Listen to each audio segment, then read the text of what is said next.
Hello everyone, and welcome to the Saiyan What Ifs. So we are back with an interesting movie on what if Goku became the Pirate King of the Multiverse, Master O. F Haki and Ki, Goku x Nami x Android 18, One Piece x Dragon Ball. But before we start, I just want to remind you to please subscribe to my channel and hit the like button if you enjoy my content. Let's start the story. Chapter 1. Tides of Convergence. The impact of Goku's fist against the reinforced training chamber wall sent shockwaves through the entire Capsule Corporation complex. Beads of sweat cascaded down his temple, evaporating into the superheated air surrounding his body. 300 times Earth's gravity pressed against his muscles, a resistance that once would have crushed him, but now served as little more than a warm-up. Something's missing, he muttered, dropping from Super Saiyan Blue back to his base form with an exhale. Months had passed since the tournament of Pow. Since he'd faced Jiren and pushed beyond his limits. The memory of Ultra Instinct lingered like a phantom limb, tantalizingly close yet impossible to grasp. Peace had settled across Universe 7, and while Goku appreciated the respite, the warrior within him hungered for more. Vegeta had taken Bulma and Trunks on a rare family vacation to some distant planet, leaving Goku without his primary sparring partner. Even Whis and Beerus had disappeared on what the angel cryptically described as cosmic housekeeping duties. Computer, increase gravity to 400 times, Goku commanded, rolling his shoulders. Warning. Recommended maximum gravity exceeded. Safety protocols advise. Override safety protocols. Authorization. Son Goku. The chamber hummed ominously before the artificial gravity intensified. Goku's knees buckled momentarily before he reinforced his stance, drawing upon his ki to strengthen his body against the crushing force. Outside the chamber, late afternoon sunlight bathed West City in amber hues. Goku had promised Chi-Chi he'd return for dinner, but time had slipped away during his training regimen. Another broken promise to add to a growing list. Guilt pinched at his conscience, but he pushed it aside. Just a few more minutes. He began a complex kata, movements flowing like water despite the oppressive gravity. Each punch carved tunnels through the air, each kick generating enough force to shatter mountains. The rhythm of combat centered him, but a nagging emptiness persisted. Since childhood, Goku's life had been defined by an endless pursuit of stronger opponents and greater challenges. Without that driving force, something fundamental seemed missing. As he completed the kata, a faint disturbance rippled through the chamber. At first, Goku D.S. missed it as feedback from the gravity generator, but the sensation intensified, a subtle wrongness permeating the air around him. Computer, run diagnostic on gravity systems. All systems functioning within normal parameters. The disturbance manifested visually now. Tiny fractures in the fabric of reality, like hairline cracks in glass spreading outward from a central point. Goku approached cautiously, his warrior's instincts heightened. The anomaly didn't register as ki, neither divine nor mortal, yet it radiated a peculiar energy signature unlike anything he'd encountered. What in the world? Goku reached toward the phenomenon, curiosity overriding caution. The moment his fingertips brushed against the distortion, the fractures exploded outward. Reality itself seemed to splinter, creating a swirling vortex that expanded with terrifying speed. Goku attempted to leap backward, but the vortex's gravitational pull exceeded even the chamber's artificial gravity. Computer, emergency shutdown. Contact Bulma immediately, Goku shouted, transforming instantly into Super Saiyan, golden aura flaring against the inexorable pull. The vortex's maw widened, tendrils of energy lashing out to ensnare him. Goku fired a hasty ki blast into the distortion, but rather than disrupting it, the energy was absorbed, causing the anomaly to pulse and expand further. Damn it! Goku transformed again, blue hair and divine ki manifesting as he ascended to Super Saiyan Blue. Even this godly power proved insufficient against the vortex's hunger. The chamber's reinforced walls groaned under spatial distortion, instruments exploding in cascades of sparks. As the vortex consumed him, Goku's final coherent thought was of Chi-Chi waiting at home with dinner growing cold. Another promise broken. Then, nothing but endless, swirling chaos. Consciousness returned in fragments. First came sound, the rhythmic crash of waves against wood, distant cries of seabirds, unfamiliar voices shouting commands. Next came sensation, salt-laden air filling his lungs, wood planking beneath his back, the gentle rocking motion of a vessel on water. Finally, awareness bloomed fully, and Goku's eyes snapped open to confront an alien sky. Cerulean blue stretched endlessly above, dotted with clouds unlike any Earth formation he'd seen, massive, spiraling structures reminiscent of galaxies. The sun appeared slightly larger, casting a light with subtly different qualities than he was accustomed to. Definitely not Earth, Goku muttered, sitting upright and immediately regretting the motion as vertigo assaulted him. His body felt wrong, heavier, yet somehow less substantial. Accessing his ki proved difficult, like trying to grasp water with partially numb fingers. He found himself on the deck of a massive wooden ship, construction unlike any vessel he'd seen before.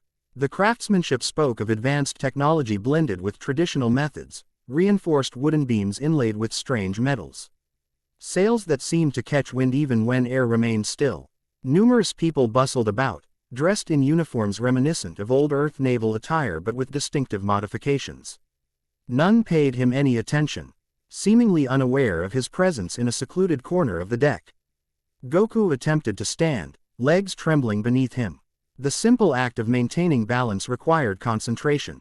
His altered relationship with gravity disoriented him profoundly. This world's natural forces interacted differently with his Saiyan physiology. Where am I? He wondered aloud, steadying himself against a nearby railing. The vast ocean stretched in every direction, no land visible on any horizon. The water itself seemed strange. Patterns beneath the surface suggested currents behaving according to unfamiliar physical laws. Occasionally, massive shadows passed beneath the waves, hinting at creatures of impossible size. A sudden explosion rocked the ship, sending Goku sprawling back to the deck. Battle cries erupted across the vessel as crew members scrambled to defensive positions. Through disorientation, Goku registered the telltale sounds of combat, steel against steel, the dis. Charge of energy weapons unlike ki but destructive nonetheless. Pirates off the starboard bow. Man the cannons. Protect the cargo at all costs. A commanding voice bellowed orders from somewhere above. Forcing himself upright, Goku witnessed another vessel approaching rapidly, a sleek, predatory ship flying a black flag emblazoned with a stylized skull wearing a straw hat. Fighters leapt impossible distances between the ships, engaging the crew in combat. Their movements displayed superhuman abilities, though fundamentally different from ki manipulation. Those aren't normal humans, Goku observed, fascination momentarily overriding confusion. Some combatants transformed parts of their bodies in ways that defied biological constraints, limbs stretching, flesh transmuting into elemental substances. Weapons seemingly merging with their wielders. The vertigo subsided enough for Goku to attempt accessing his power. He centered himself, focusing on the wellspring of energy that had defined his existence since childhood. His ki responded sluggishly, as though flowing through molasses. When he finally channeled enough to levitate slightly, the energy behaved unpredictably. Something's interfering with my ki control, he realized, forced to abandon the attempt before he could stabilize flight. Whatever dimensional boundaries he'd crossed had fundamentally altered how his energy interacted with this reality. Another explosion rocked the ship, this one closer. A cannonball crashed through the deck mere meters from Goku, sending splinters and debris flying. His combat instinct, CTS, kicked in despite his weakened state. He dodged reflexively, movement hampered but still far beyond ordinary human capability. The battle intensified around him, neither side taking notice of the disoriented Saiyan. Goku observed the combatants, analyzing their techniques. Some fighters displayed abilities resembling telekinesis or elemental manipulation, while others exhibited physical transformations that reminded him vaguely of Majin Buu's plasticity. Yet all these powers followed consistent patterns, rules to this universe's unique energy system. "Halt, intruder," a voice commanded from behind. Goku turned to find himself facing the business end of an ornate rifle held by a uniformed woman. Her steady hands and focused eyes marked her as an experienced combatant. "Who are you and how did you get aboard this marine vessel?" she demanded, weapon unwavering. "I'm Son Goku," he replied simply, raising his hands in a placating gesture. "And honestly, I'm not entirely sure how I got here." The woman's eyes narrowed suspiciously. "Another devil fruit user. What's your power?" Devil fruit, Goku repeated, confusion evident. I don't know what that is. I'm a Saiyan from Earth. Well, I live on Earth. But I wasn't born there. The standoff was interrupted by a massive impact that splintered the deck between them. Through the rising dust, a figure emerged, a young woman with distinctive orange hair wielding what appeared to be a staff composed of interlocking segments. She wore practical clothing adapted for seafaring combat, complemented by intricate tattoos visible on her exposed shoulder. Marine ships always carry the best navigational charts, the orange-haired woman declared, twirling her staff with practiced ease. Captain says I can have them while they focus on the treasure. The uniformed woman redirected her weapon toward the new arrival. Nami, the cat burglar. You'll pay for your crimes against the world government. The woman called Nami smirked confidently. Put it on my tab. With shocking speed, she extended her staff, knocking the rifle from the marine's hands. The subsequent exchange happened too quickly for an ordinary human to follow. But Goku tracked every movement despite his impaired state. Nami's fighting style emphasized evasion and tactical strikes rather than raw power, utilizing the environment and her opponent's momentum against them.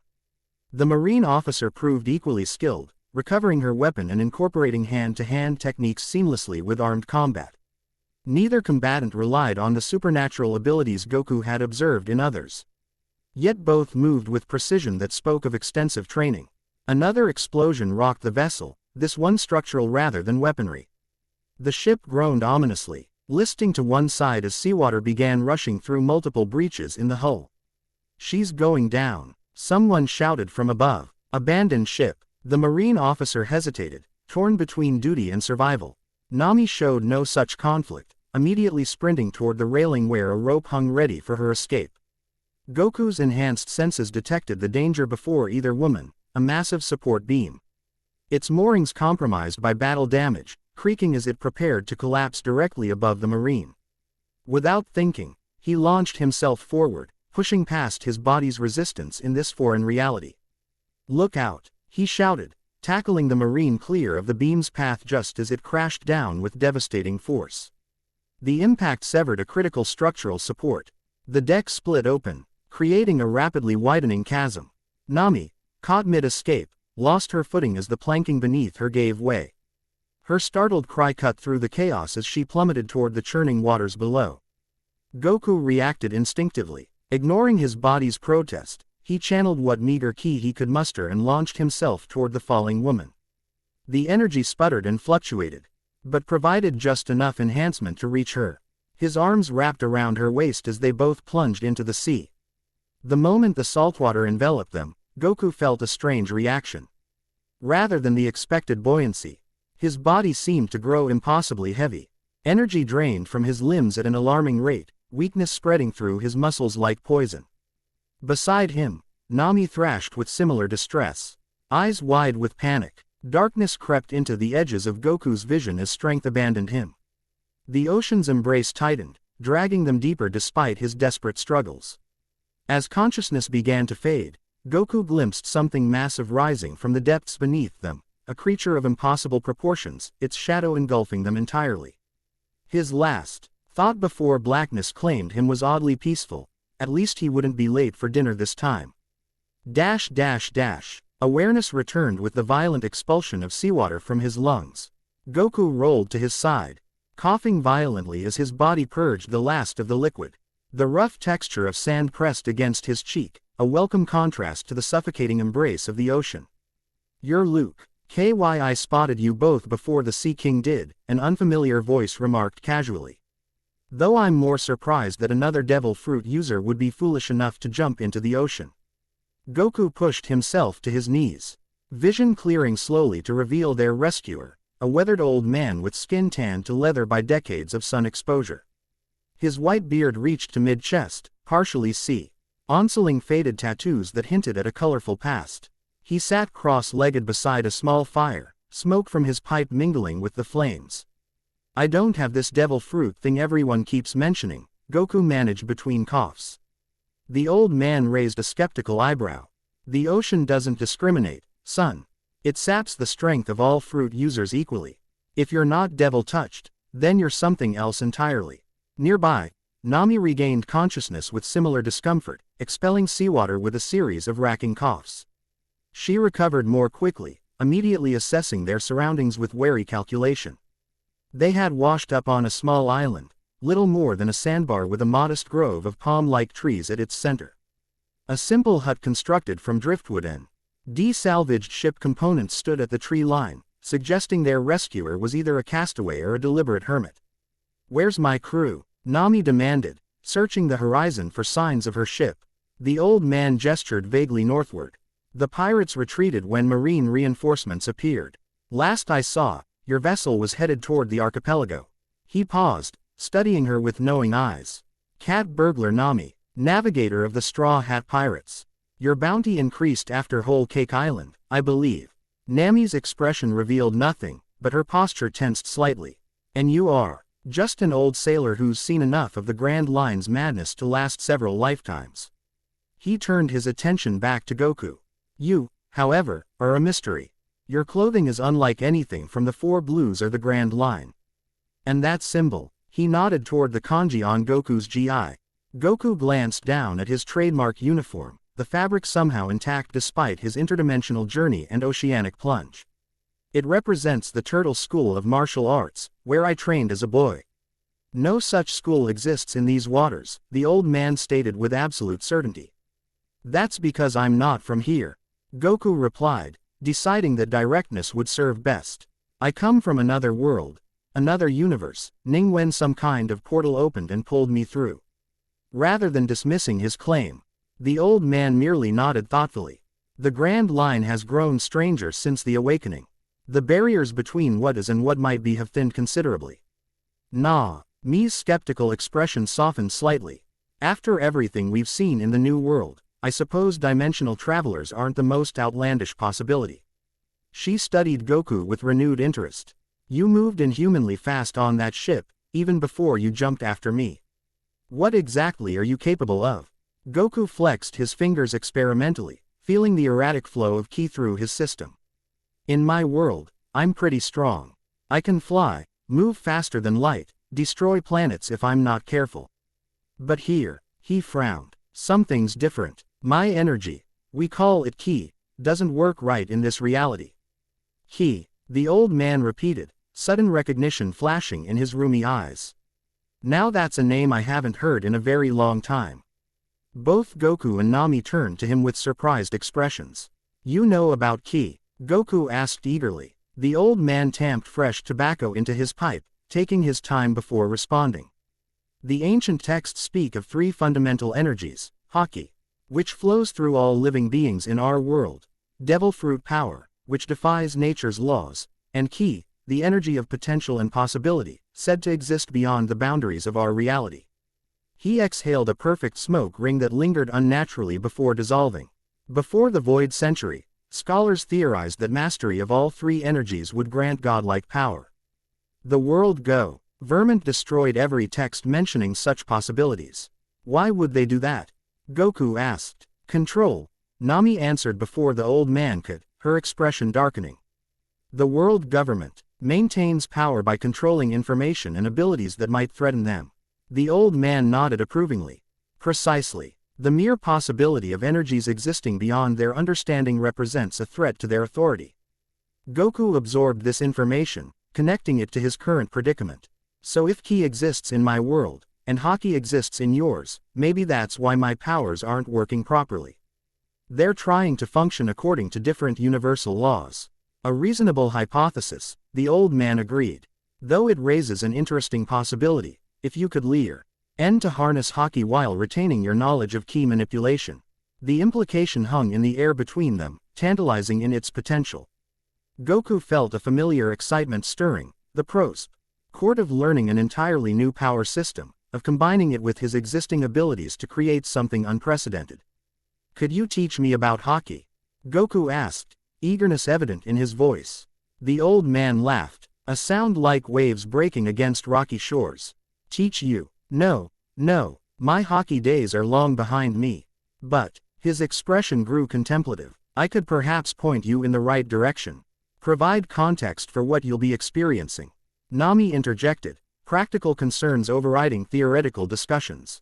That's all fascinating, but I need to rejoin my crew. Luffy will be worried, and we have a schedule to maintain. Luffy, Goku questioned. My captain, Nami explained. Monkey D. Luffy, the man who's going to be king of the pirates. The old man chuckled knowingly. An ambitious goal, considering the competition. Though I admit, the Straw Hat Boy has surprised everyone with his progress.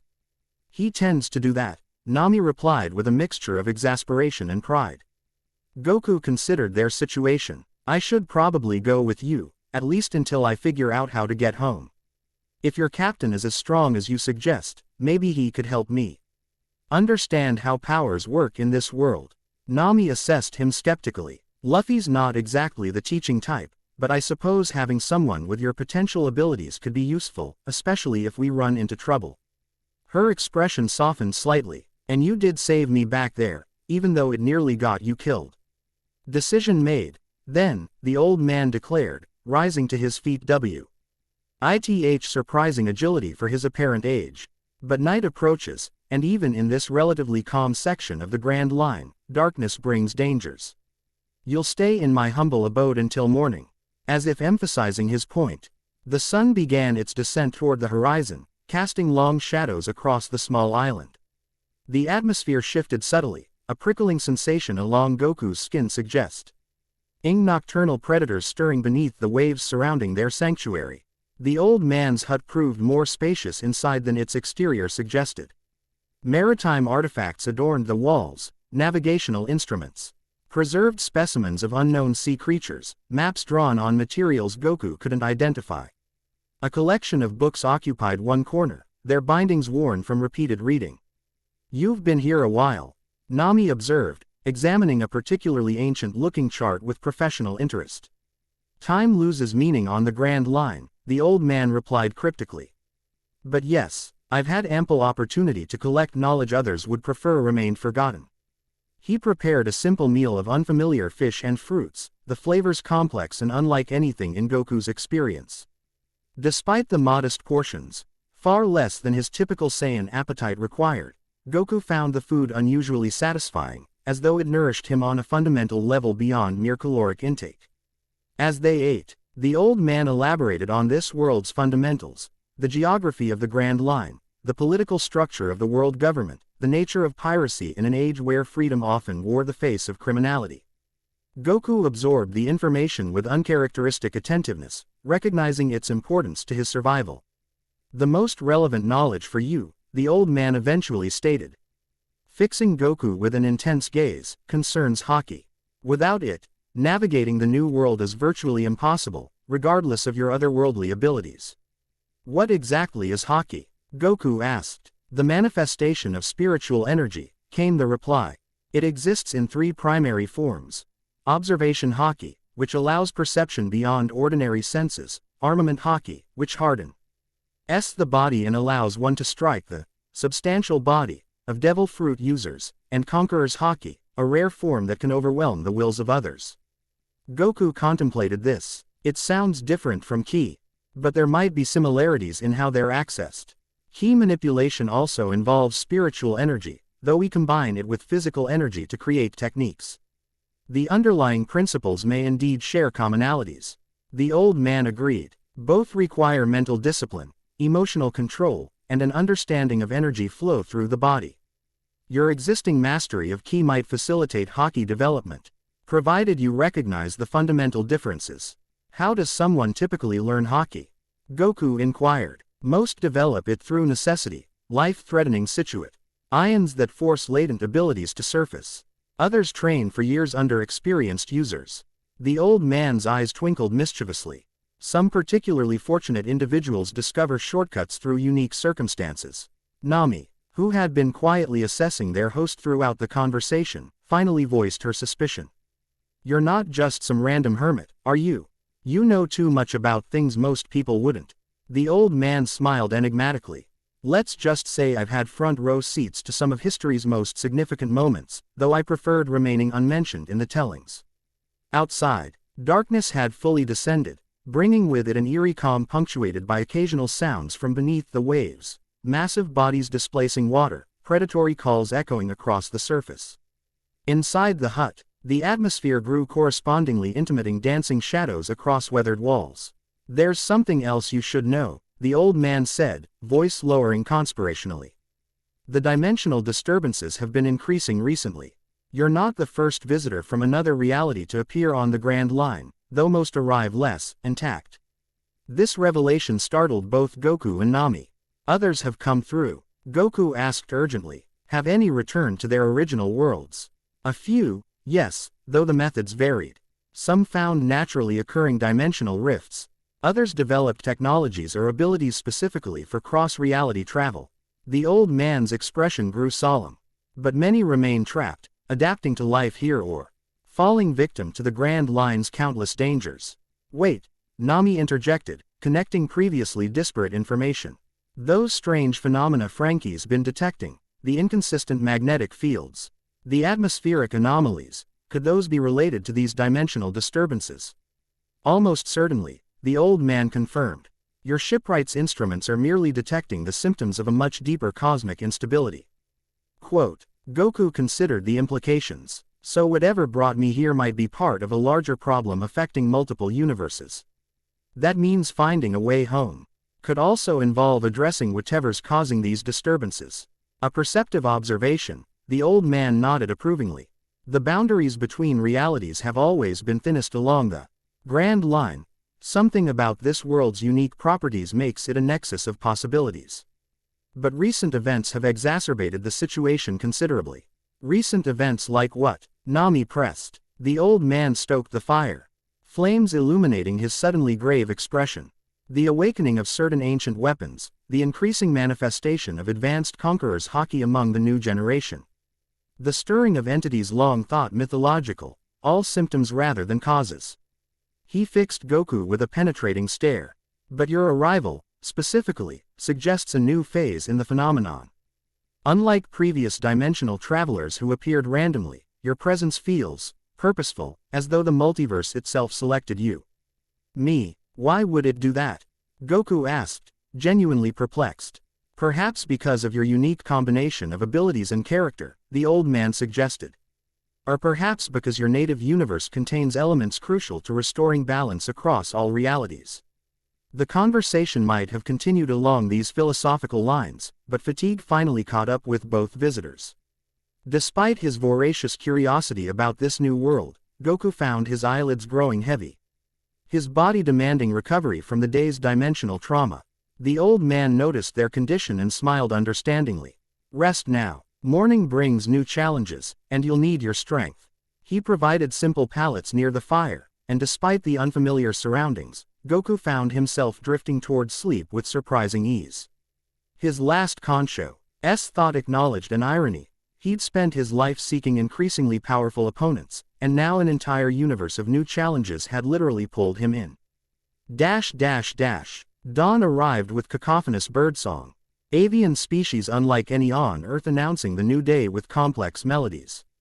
Goku woke refreshed, his body having partially adjusted to this reality's different energy patterns overnight. Experimental movement revealed improved coordination, though his ki still responded sluggishly to his commands. Nami was already awake, consulting with the old man over a collection of nautical charts spread across a makeshift table. Both looked up as Goku stirred. "Perfect timing," the old man declared. "I was just explaining to your companion how to reach the most likely location of her crew." Nami nodded, her expression professionally focused. "Based on their heading and the currents in this region, they've probably docked at Wayward Island to resupply before continuing toward Heartbeat Island." "Wayward?" Goku questioned, approaching to examine the maps. "A neutral port where neither Marines nor pirates hold absolute authority," the old man explained. "The local guild of shipwrights maintains independence through a combination of economic leverage and certain insurance policies against outside interference." He indicated a small vessel moored at a crude dock visible through the hut's single window. "My boat isn't much, but it should get you there with minimal difficulty, provided you heed the navigational instructions I've provided." Goku's stomach rumbled audibly, prompting a knowing smile from their host. "But first, breakfast. You'll need sustenance for the journey." The morning meal consisted of fruit preserves spread over toasted bread like loaves, a calm painted by a bitter yet invigorating beverage reminiscent of coffee. Again, Goku noted the strange satiety he experienced despite portions that would normally leave him famished. The food here contains NS properties your body isn't accustomed to, the old man remarked, observing Goku's surprise. The Grand Line's unique environmental conditions produce flora and fauna with enhanced nutritional characteristics, necessary for survival in these challenging waters. As they prepared to depart, gathering supplies the old man insisted they take, Goku felt compelled to address the question that had nagged him since waking. "You never told us your name," he observed. The old man's eyes crinkled with amusement. "Names hold power on the Grand Line. Let's just say I've had many throughout my long life. None of which would mean anything to you." He pressed a small object into Goku's palm, a compass unlike any the Saiyan had seen before, its needle moving in patterns that seemed to follow no logical magnetic principle. "This eternal pose is calibrated to Wayward Island," the old man explained. "It will guide you regardless of the Grand Line's magnetic irregularities." To Nami, he presented a different gift, a slender volume bound in weathered leather, its pages yellowed with age. "Records of dimensional anomalies documented by a scholar who once visited this island," he told her. "Nold. GE that might prove valuable given recent developments." As they boarded the small vessel, a craft barely large enough for 2 passengers yet impressively seaworthy upon closer inspection, the old man offered one final piece of advice. "The boundaries between worlds are thinning, creating opportunities and dangers in equal measure. Trust your instincts, especially when conventional wisdom fails you." With those cryptic words, he pushed their boat from the shore, the current immediately catching the craft and pulling it toward deeper waters. Nami took command naturally, adjusting the single saw, ill to capture the morning breeze while consulting the eternal pose to establish their heading. Goku watched the island recede behind them, the old man's figure growing smaller until it seemed to blend with the landscape itself. An odd sensation prickled at the edges of his awareness, the feeling that their encounter had been more than mere chance, that unseen forces had orchestrated their meeting for purposes yet unrevealed. "He never said how he knew so much about dimensional travel," Goku remarked, voicing the thought aloud. Nami nodded, her expression thoughtful as she maintained their course. "I got the impression he might have been a traveler himself at some point. The way he spoke about other realities seemed too personal for mere academic knowledge." Their small vessel cut through waters that grew progressively more unpredictable as they left the island's protective influence. Currents shifted without warning, occasionally forcing Nami to make rapid adjustments to maintain their heading. Despite the chaotic conditions, she navigated with impressive skill, reading subtle signs in water patterns and cloud formations invisible to Goku's untrained eye. And avoided a sudden whirlpool that materialized without warning. "I've been navigating since childhood," she replied, a hint of pride coloring her voice. "The Grand Line presents unique challenges, but underlying patterns exist if you know what to look for."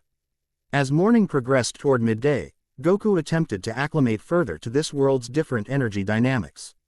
He began with basic key exercises, focusing on generating small energy spheres between his palms. The results proved inconsistent. Sometimes the energy manifested as expected, other times it dispersed harmlessly or failed to materialize at all. "It's like trying to write with my non-dominant hand," he explained when Nami questioned his frustrated expression. "I know what to do conceptually, but the execution feels awkward and imprecise." "Maybe you're approaching it wrong," she suggested, momentarily secure enough in their course to engage in conversation. "If this world's energy system operates differently, perhaps you need to adapt our techniques rather than forcing them to work as they did in your universe." The observation struck Goku as surprisingly insightful. Throughout his life, he'd encountered numerous energy systems, fr. own standard key manipulation to divine energy, destruction power to ultra instinct. Each required unique approaches rather than mere application of previous knowledge. "You might be right," he acknowledged. "Instead of trying to make key work like it did at home, I should focus on understanding how energy fundamentally operates here." With this shift in perspective, Goku began experimenting differently.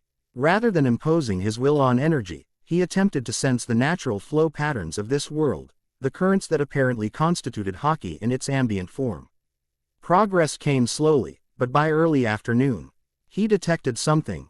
Not the familiar warmth of ki, but a subtler vibration permeating everything around him. The sensation reminded him vaguely of the energy he'd felt when first achieving divine transformation.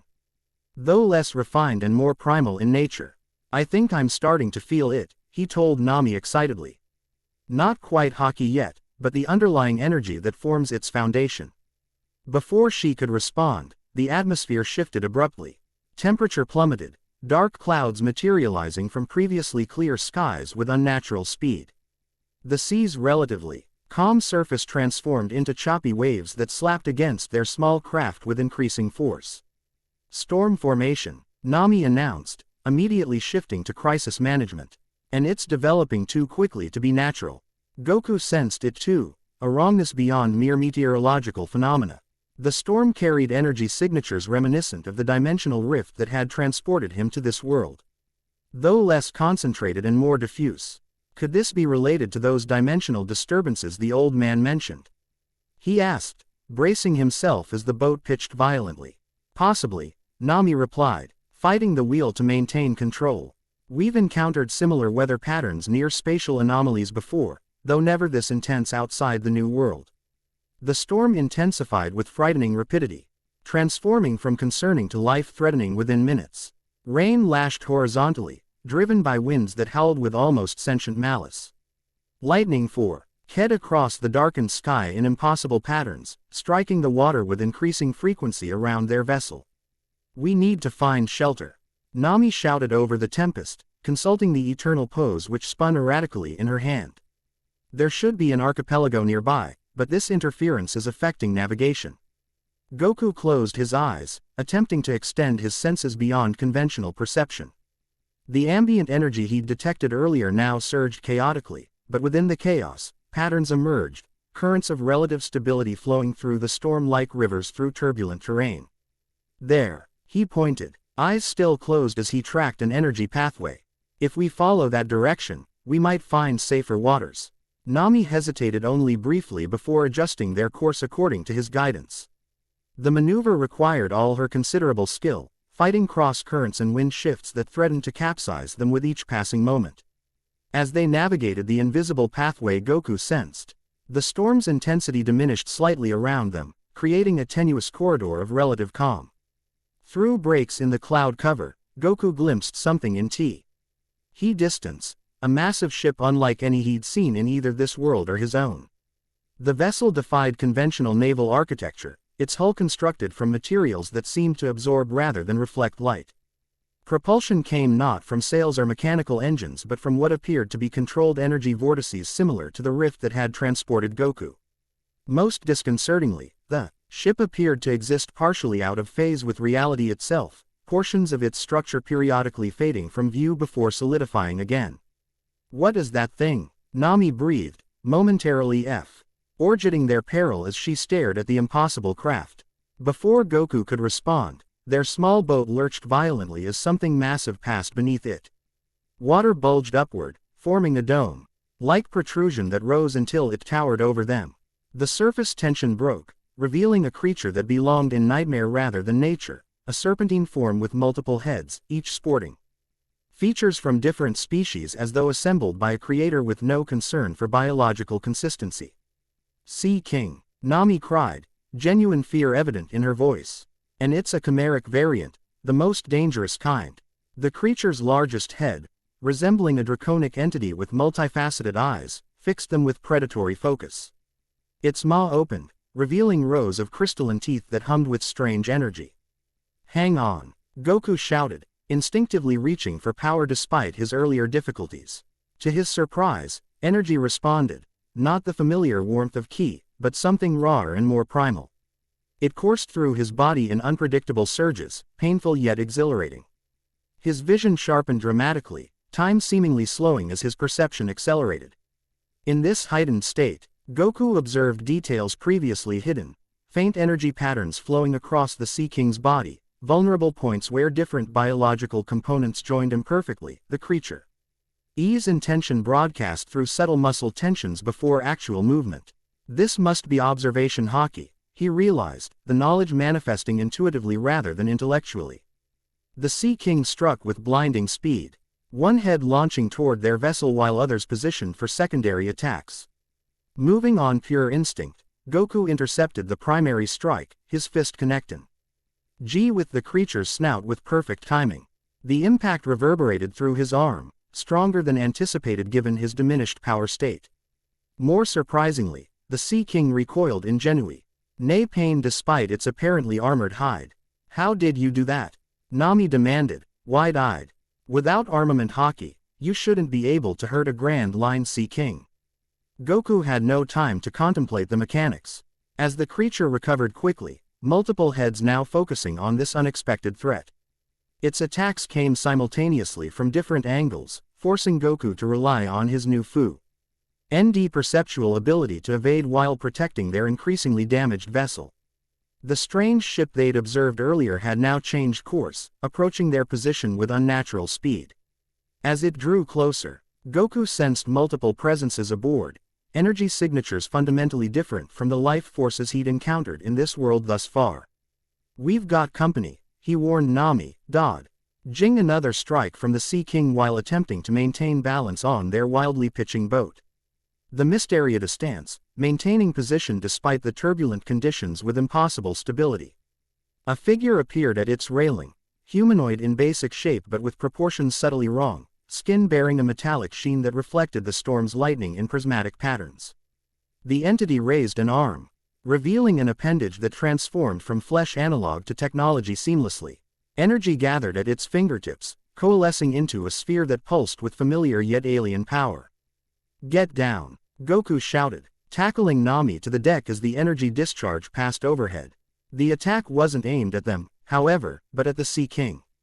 The creature's primary head dissolved upon impact, matter converting to energy in a display of advanced particle physics rather than conventional destruction. Secondary heads recoiled, emitting harmonically complex sounds that translate unmistakably as pain across species boundaries. Wounded but not defeated, the Sea King submerged rapidly, massive displacement waves threatening to swamp their already compromised vessel. Goku maintained a tenuous balance while supporting Nami, acutely aware that their situation had merely transformed rather than improved. The strange ship now extended what appeared to be a boarding ramp, though had manifested as an energy construct rather than physical matter. The metallic entity that had attacked the Sea King gestured toward it in what seemed to be an invitation.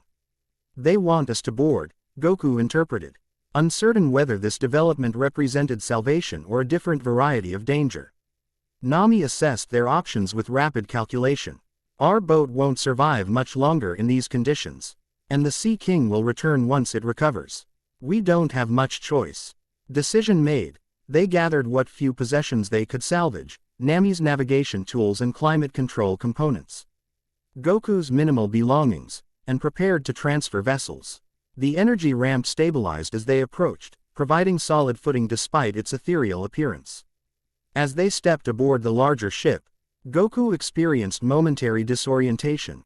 Gravity shifted subtly, atmospheric composition changed in ways his Saiyan physiology detected instinctively, and background energy patterns reorganized into configurations suggesting this vessel existed partially outside conventional spacetime. Their metallic host regarded them with multifaceted eyes that processed visual information differently from biological organs. When it spoke, the words formed directly in their minds rather than through audible vibrations. Dimensional anomaly detected. Biological entity designate. Son Goku. Universe origin. 7th iteration. Multiverse cluster designation Dragon. Threat assessment. Significant. Containment protocols initiated. Before Goku could react, energy fields materialized around him, creating layered containment barriers that recognized and adapted to his specific physiological properties. Nami reached for her weapon but found herself similarly restrained, though with less elaborate security measures. "Wait," Goku protested. "We're not threats. We're just trying to survive the storm." The entity tilted its head in a gesture approximating curiosity. Statement analyzed. Partial truth detected. Subject Son Goku represents unintentional threat vector due to cross-dimensional contamination. Biological companion represents minimal hazard. Cross-dimensional contamination. Goku repeated. "You mean because I'm from another universe?" Affirmative. Unrestricted transit between dimensional boundaries accelerates entropic degradation of multiverse stability. Current projection. Critical failure within 3 standard cycles without intervention. The implications stunned both captives into momentary silence. The entity used this opportunity to transport them deeper into the vessel. The surrounding environment shifting through technological means indistinguishable from teleportation. They materialized in a chamber that defied conventional architecture. Raw principles. Spaces folded into themselves, surfaces existing at impossible angles to one another, gravity varying throughout the room according to patterns meaningful only to the ship's creators. Additional entities awaited them, similar to their escort but with variations suggesting different functions within their society. One stepped forward, its metallic carapace bearing complex engravings that might represent status indicators. "We apologize for the abrupt introduction," this new entity communicated, its mental voice distinctly different from their captors, more nuanced, with emotion. Undertones suggesting a more sophisticated consciousness. "The Vanguard units are efficient but lack certain social protocols."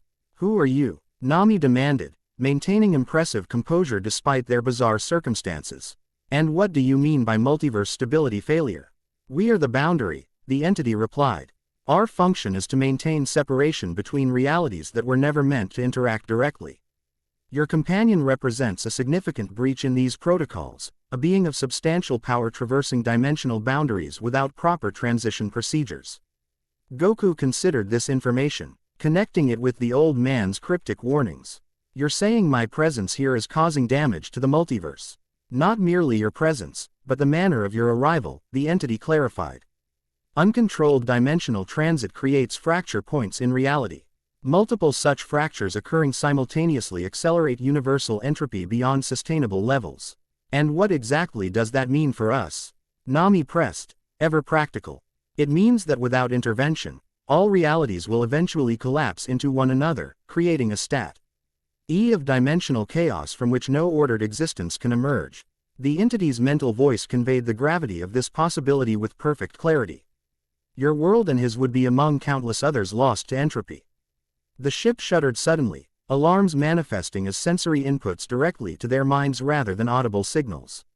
The entity's attention diverted momentarily, its consciousness apparently interfacing with the vessel's systems. "We are under attack," it announced, surprise evident despite its alien nature. "Multiple entities with dimensional manipulation capabilities have locked onto our position." External view screens materialized from nothing, displaying the storm outside, now revealed as more than meteorological phenomenon. Spatial rifts had opened throughout the tempest, disgorging vessels similar to their current location but bearing distinct design philosophies suggesting different technological lineages. The divergence, the entity identified with what might have been concern. "They seek unrestricted multiversal access regardless of consequences." Energy weapons discharged between the ships, each impact distorting reality in localized patterns. The Sea King they'd encountered earlier now seemed insignificant compared to creatures emerging from larger rifts, beings composed of matter configurations impossible under standard physical laws. Quote, "Your arrival has attracted significant attention," the entity informed Goku. "Various factions monitor dimensional breaches, each with their own agenda regarding multiverse management." "And what's your agenda?" Goku asked, suspicion growing despite the entity's apparently reasonable explanation. "Why contain me rather than simply helping me return home?" "Uncontrolled return would exacerbate the damage," came the reply. "Proper dimensional reintegration requires specialized procedures to seal fracture points. Unfortunately, our current circumstances complicate such procedures." Another impact rocked the vessel, this one breaching their defenses significantly. Alarms intensified as system failures cascaded throughout the ship. "Containment fields compromised," the entity announced, the energy barriers around Goku and Nami flickering unstably. Emergency prohe chamber around them began reconfiguring rapidly, walls shifting to reinforce damaged sections. Their entity host interfaced with control systems, multitasking with inhuman efficiency. "We cannot maintain position under current assault parameters," it declared. Emergency dimensional shift commencing. "Wait," Nami protested. "I need to rejoin my crew. They'll be searching for me." "Current priorities dictate preserving multiversal integrity over individual concerns," the entity stated, though its tone suggested something resembling regret. However, variables exist that may facilitate eventual reunion. Before further discussion could occur, reality itself seemed to fold around them. The containment fields call APSED entirely as the ship's systems prioritized dimensional transition over prisoner security. Goku felt a familiar sensation, similar to the initial rift that had brought him to this world, but more controlled and directed. As the ship phased between dimensional states, a new opportunity presented itself. Without containment fields, Goku could attempt escape, but doing so during transition would expose him to the raw interdimensional medium, with unpredictable consequences. The decision point arrived with brutal immediacy: remain aboard as effective prisoners of the boundary, or risk interdimensional exposure in an attempt to remain in this world with Nami. Goku met Nami's eyes, silent communication passing between them despite their brief acquaintance. Both recognized the moment for at it was a choice with far-reaching implications beyond their immediate circumstances. With characteristic decisiveness, Goku grabbed Nami's hand and launched them toward a fluctuating section of ship's hull where reality itself grew thin during the transition process. His newly awakened observation Haki guided him to the precise point of minimal resistance. "This is going to be rough," he warned as they impacted the dimensional barrier. Reality shattered around them, fragments of existence peeling away like layers of an infinite onion. The boundary vessel continued its transition, appearing into interdimensional space while Goku and Nami found themselves suspended in a state beyond conventional physics, neither fully in one dimension nor another. Instinctively, Goku wrapped protective energy around them both, drawing on his fractured ki and newly awakened Haki simultaneously. The combination created an unexpected resonance, stabilizing their existence within the chaotic interdimensional medium. "Focus on where you want to go," Goku shouted, though sound had no meaning in this non-space. "Picture your crew, your ship, anywhere specific in your world." Nami concentrated despite overwhelming sensory input, her navigator's mind visualizing precise coordinates where the Thousand Sunny might be found. Goku added his own intention: not a location, but a concept: safety, stability, solid ground beneath their feet. The interdimensional medium responded to their combined will, reality coalescing around them with increasing definition. Light, sound, physical sensation, L returned in a disorienting rush as they materialized in actual space once more. They crashed onto wooden planking, impact partially cushioned by Goku's protective energy. Disoriented and exhausted, they lay still for several moments, simply processing their return to conventional existence. Gradually, awareness expanded beyond immediate physical sensation. They had materialized on a ship's deck, but not the Thousand Sunny. This vessel, while impressive, displayed different design philosophy and construction techniques. Shouts of alarm surrounded them as the crew reacted to their unexpected arrival. Footsteps approached rapidly, multiple individuals surrounding them with weapons drawn. "Well, what do we have here?" a female voice inquired, its tone combining curiosity with unmistakable authority. "Passengers falling from the sky. How interesting." Goku managed to raise his head, vision clearing enough to observe their new situation. A woman stood before them, her stance radiating confidence and command. Unlike Nami's practical attire, she wore what appeared to be a modified marine uniform, though without official insignia. Most strikingly, her blonde hair framed features that projected calculating intelligence alongside significant combat experience. Numerous crew members flanked her, their varied appearances suggesting diverse origins yet unified purpose. All regarded newcomers with suspicion tempered by professional discipline. "Who are you?" the blonde woman demanded, addressing Goku directly. "And how did you breach my ship's security perimeter?" Before Goku could formulate a response that might possibly explain their impossible arrival, Nami gasped in recognition. "Android 18, she exclaimed, connecting the woman's appearance to descriptions Goku had provided during their journey. From Goku's world, the blonde woman's eyes narrowed dangerously, her posture shifting subtly into combat readiness. "How do you know that designation?" she questioned, voice hardening. "That information is classified beyond your apparent clearance level." Goku struggled to a sitting position, fatigue from their interdimensional transit hampering movement. 18. Is that really you? But how did you get to this world? The woman studied him with clinical precision, recognition gradually dawning in her expression. Interesting, she murmured. Facial recognition. Confirms Son Goku pattern match at 98.7% despite physiological anomalies. Temporal markers suggest recent dimensional transit without proper stabilization protocols. She turned to a crew member, A.T.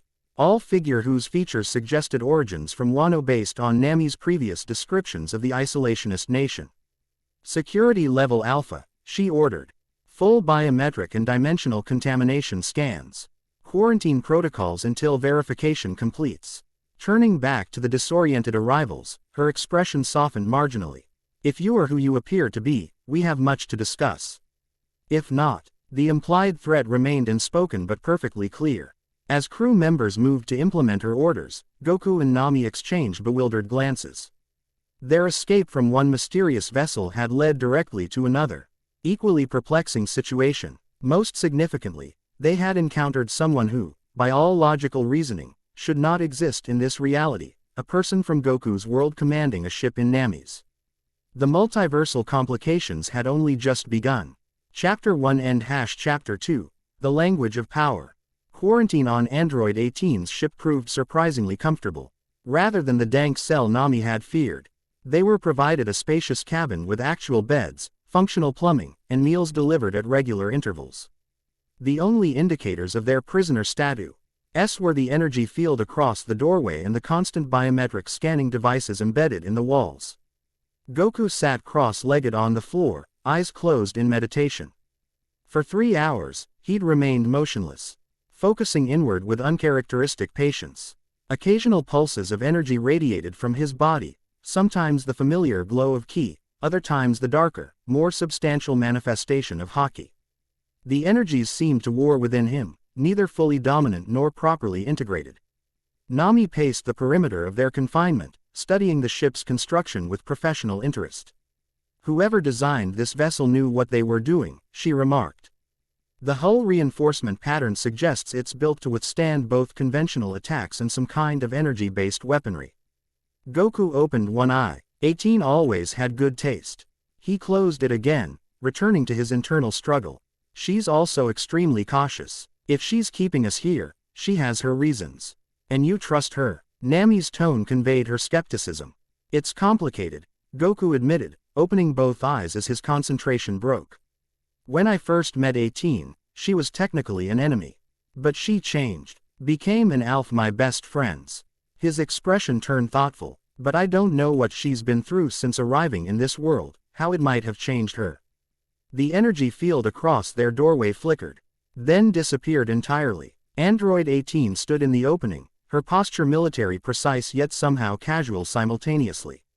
She wore a captain's coat over her modified uniform, the garment bearing unfamiliar insignia that incorporated elements from both worlds, the marine anchor intertwined with what appeared to be the Red Ribbon Army logo. Scan results confirm your identities, she announced without preamble. Dimensional contamination is present but within acceptable parameters. Her gaze fixed on Goku. Though your energy signature shows unusual instability. Fascinating. That's one word for it. Goku replied, rising to his feet with fluid grace despite his ongoing discomfort. Another might be frustrating. My powers don't work right here. Of course they don't. 18 entered the room fully, the energy barrier reactivating behind her. Different universal constants, different energy configuration requirements. You're trying to run North Galaxy Key protocols in a Grand Line operational environment. Nami and Goku exchanged surprised glances at her technical description. You sound like you've studied this, Nami observed. A hint of amusement crossed 18's face. I've had time. She gestured for them to sit at the small table in the corner of the room. 3 years, 2 months, and 17 days, to be precise. 3 years, Goku exclaimed. But you disappeared just yesterday from my perspective. Dimensional transit doesn't necessarily preserve temporal continuity, 18 explained, taking a seat herself. Based on your biometric data, you crossed over approximately 72 hours ago. For me, it's been significantly longer. How did you get here?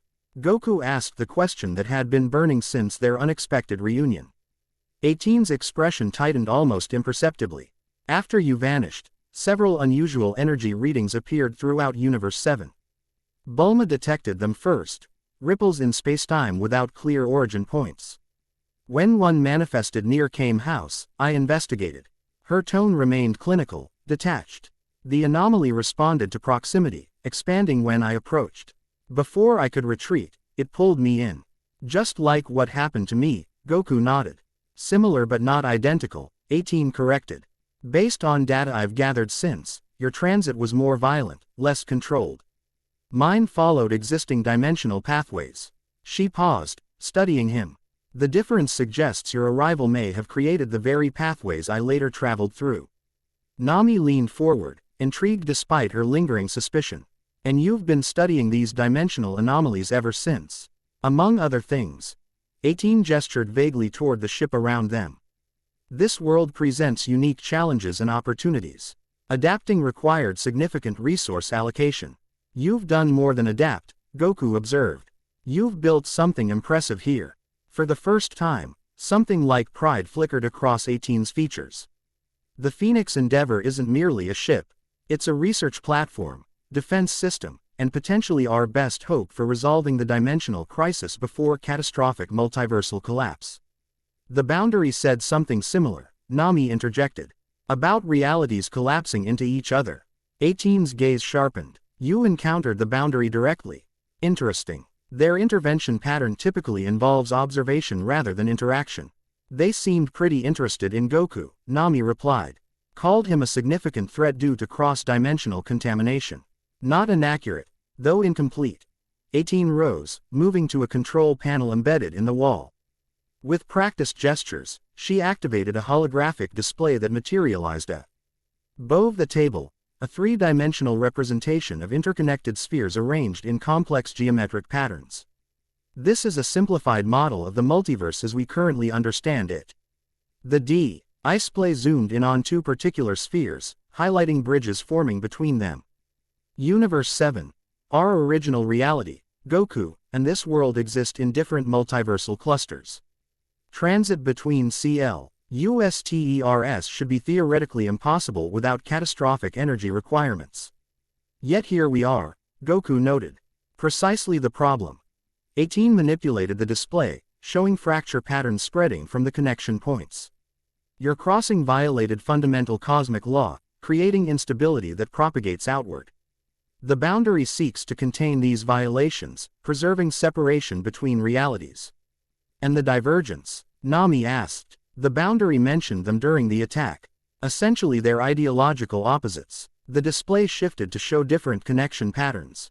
Where the Boundary maintains separation, the divergence believes in unrestricted multiversal access. Their philosophy holds that all realities should freely intermingle. That sounds dangerous based on what you're showing us. Goku observed, studying the fracture patterns with uncharacteristic seriousness. Catastrophically so. 18 closed the display with a sharp gesture.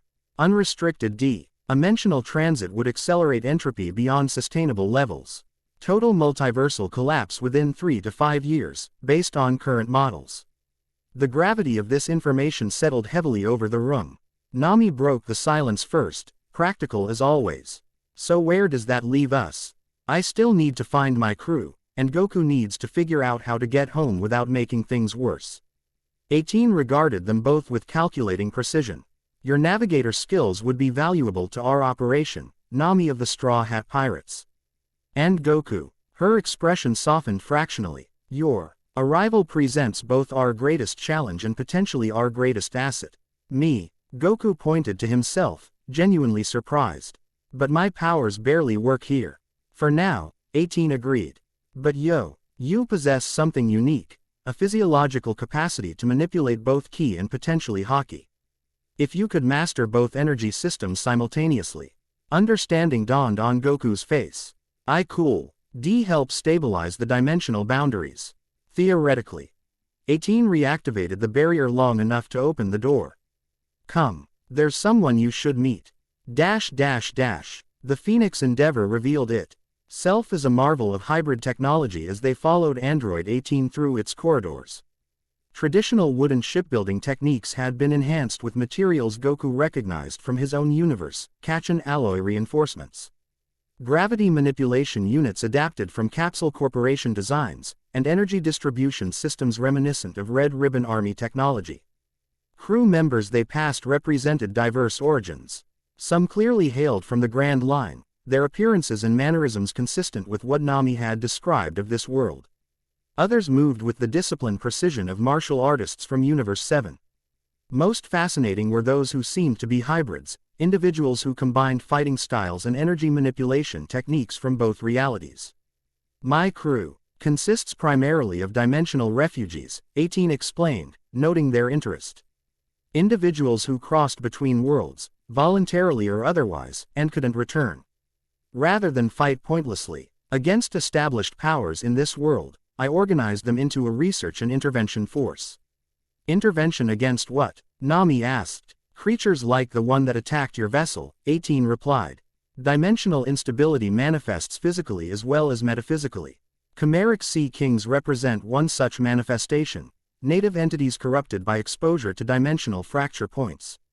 They arrived at a sealed door marked with symbols from multiple languages. 18 placed her palm against a recognition panel, then spoke in a language neither Goku nor Nami reconfigured itself molecule by molecule, creating an opening. Our research division, 18 announced as they entered. The laboratory beyond defied conventional scientific organization. Workstations arranged in 3-dimensional, onal configurations occupied spaces that seemed to overlap without interference. Researchers moved through areas that appeared simultaneous from certain angles yet clearly separate in function. Most Triking was the central apparatus, a massive crystalline structure suspended in a containment field, pulsing with energies that shifted between familiar key signatures and the darker resonance of Haki. Supervising this orchestrated chaos stood a diminutive figure barely reaching Goku's waist.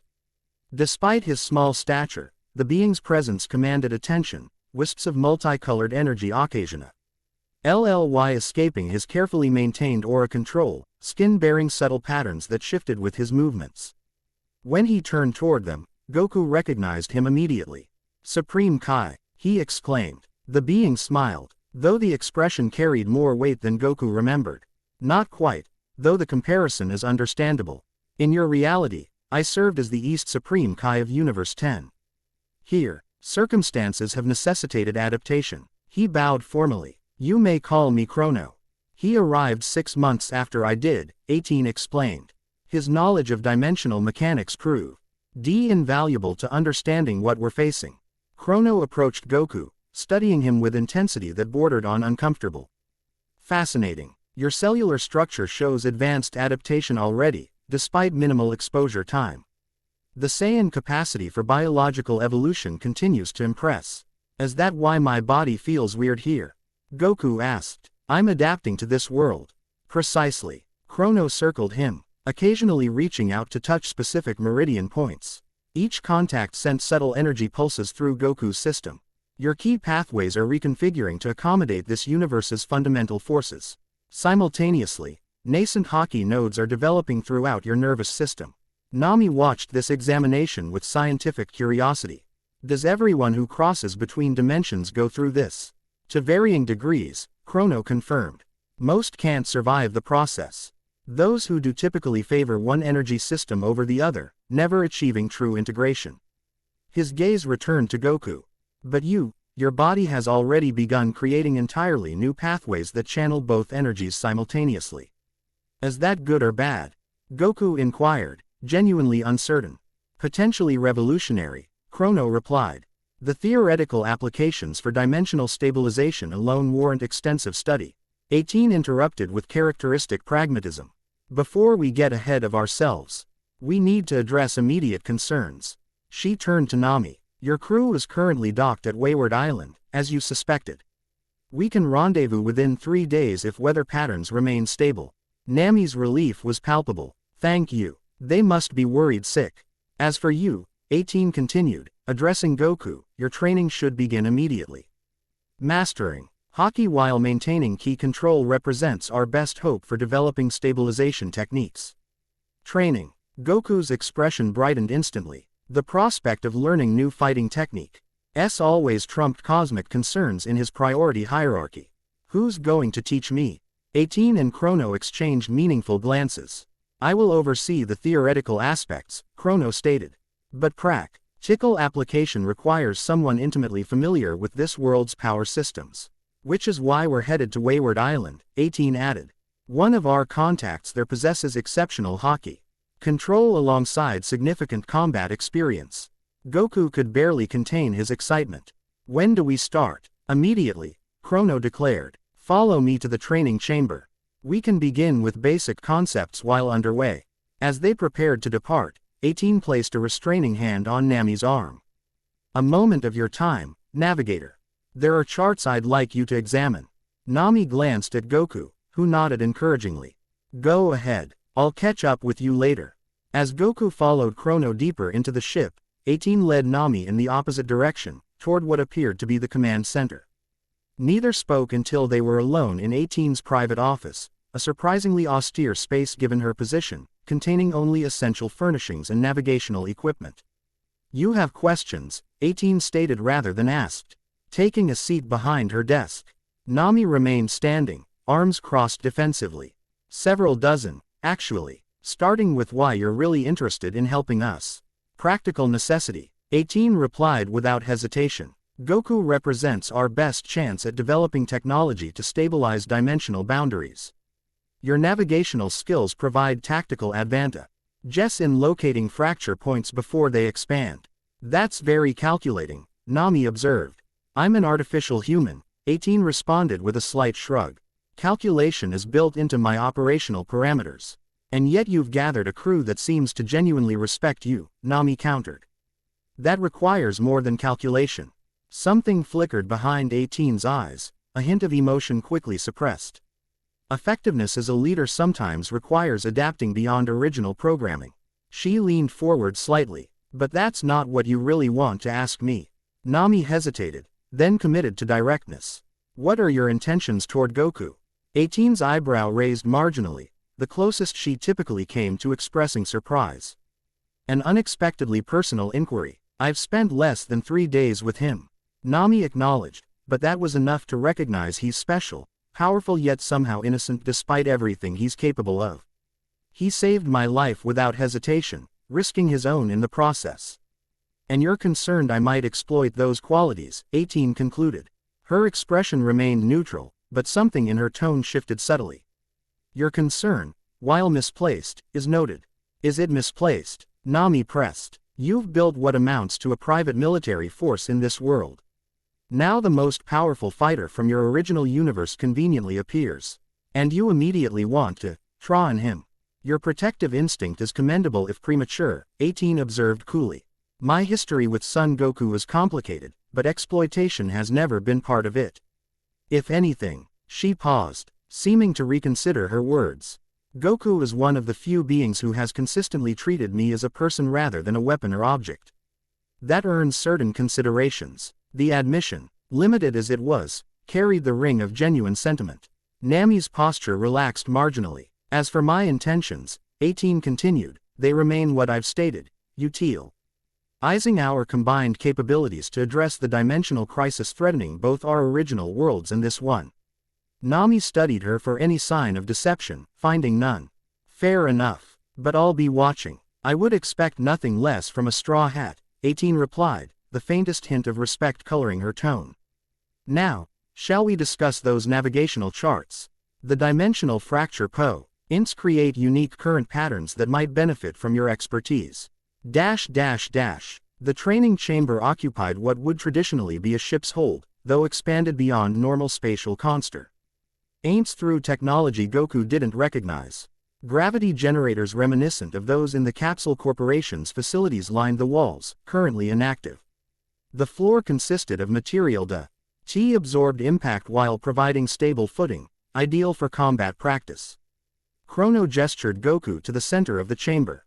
Before attempting any Haki manifestation, we must understand how your energy systems currently interact. Please, demonstrate your maximum power level without transformation.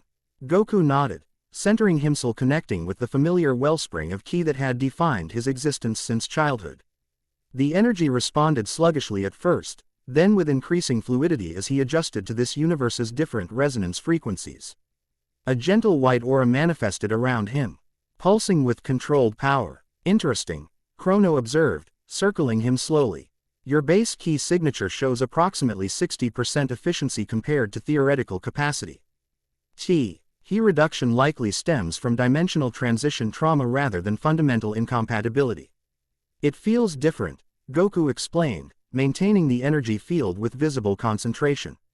Heavier somehow, like it's being pulled in multiple directions simultaneously. A precise observation. Chrono produced a device resembling a monocle, placing it over one eye. The apparatus hummed softly as it analyzed Goku's energy patterns. This universe's fundamental forces interact with Ki differently than in our original reality. Particularly, the relationship between spiritual and physical energies follows alternative quantum principles. Goku's expression betrayed his limited comprehension of the technical explanation. Chrono smiled slightly. Think of it this way. In our universe, Ki flows primarily from within outward. Here, Haki circulates between the individual and their environment in continuous exchange. So instead of just pushing my energy out, I need to also pull energy in. Goku attempted to translate the concept into practical terms. A simplification, but essentially correct. Chrono seemed pleased by Goku's intuitive grasp of the fundamental principle. Now, release your Ki entirely and attempt to sense the ambient energy around you. Goku complied, allowing his aura to dissipate completely. He closed his eyes, extending his awareness beyond physical boundaries. At first, he perceived only empty space, his senses calibrated to detect Ki signatures that didn't exist in this form. Gradually, however, his perception shifted, registering different RNS currents of energy flowing through everything around him, including his own body. I can feel it, he murmured, eyes still closed. It's everywhere, but different from Ki. Less personal somehow, more connected to everything else. Excellent, Chrono encouraged. You're sensing the fundamental Haki field that permeates this universe. Now, try to draw some of that energy into yourself, just a small amount. Goku concentrated, attempting to redirect the energy flow inward. The effort produced immediate discomfort, like trying to force water to flow uphill. Sweat beaded on his forehead as muscles tensed with exertion. Don't force it, Chrono advised, observing his struggle. Haki responds to intention rather than direct manipulation. Instead of trying to control it, align yourself with its natural flow. Relaxing his approach, Goku focused on harmonizing with the energy patterns rather than redirecting them. The shift in technique yielded immediate results, subtle at first, the increasingly tangible as energy began flowing through pathways that hadn't existed minutes earlier. A thin layer of darkness spread across his forearms, dissipating almost immediately but leaving a momentary sensation of incredible density. Armament Haki, Chrono identified, unable to conceal his excitement. Rudimentary and unstable, but manifesting after minimal instruction. Extraordinary. Goku examined his arms with wonder. It felt solid, different from Ki barriers. Armament Haki physically reinforces the user, Chrono explained. Unlike Ki shields that deflect or absorb impacts, Haki transforms the body itself into a weapon and armor simultaneously. The chamber door slid open, admitting Android 18 and Nami. Both women observed the training session with different but equally analytical perspectives. Progress already, 18 inquired, noting Goku's exhausted but exhilarated expression. Remarkable aptitude, Chrono confirmed. Preliminary manifestation of Armament Hawk. After less than 30 minutes of instruction. His affinity exceeds theoretical models. 18 nodded, unsurprised. Saiyans adapt to combat challenges at accelerated rates. It's literally written into their genetic code. It wasn't much, Goku admitted modestly. Just a flash really, and I couldn't maintain it. Even that represents significant achievement, Chrono assured him. Most practitioners require months to achieve initial manifestation. Nami approached, her navigator's instincts drawing her to the unusual energy patterns still dissipating around Goku. It looks different from when Luffy or the others use Haki. There's something additional mixed in. Residual Ki influence, 18 explained. His body is attempting to integrate both energy systems rather than switching between them. Is that possible? Nami asked. Theoretically, Chrono replied, though unprecedented in documented cases. Goku stretched, working out tension from the unfamiliar energy manipulation. So what's next? How do I improve? Conventional training methods would be suboptimal given your unique circumstances, Chrono stated after brief consideration. Instead, I recommend practical application in controlled conditions. 18 nodded agreement. The ship's proximity to dimensional fracture points provides ideal testing opportunities. Small-scale anomalies manifest regularly near our current course. You want me to fight these anomalies? Goku clarified, perking up at the prospect of actual combat rather than theoretical exercises. Controlled engagement, 18 corrected firmly. Observation and limited interaction, not full combat. Your power instability presents significant risks. Goku's enthusiasm dimmed slightly at these restrictions but didn't extinguish entirely. When do we start? We'll reach a known fracture zone in approximately 6 hours, 18 informed him. Until then, continue basic exercises under Chrono's supervision. And me? Nami inquired. How can I help? Your knowledge of Grand Line weather patterns and current behaviors would be invaluable for refining our detection systems, 18 replied. Dimensional fractures generate distinctive navigation anomalies that our instruments struggle to differentiate from natural phenomena.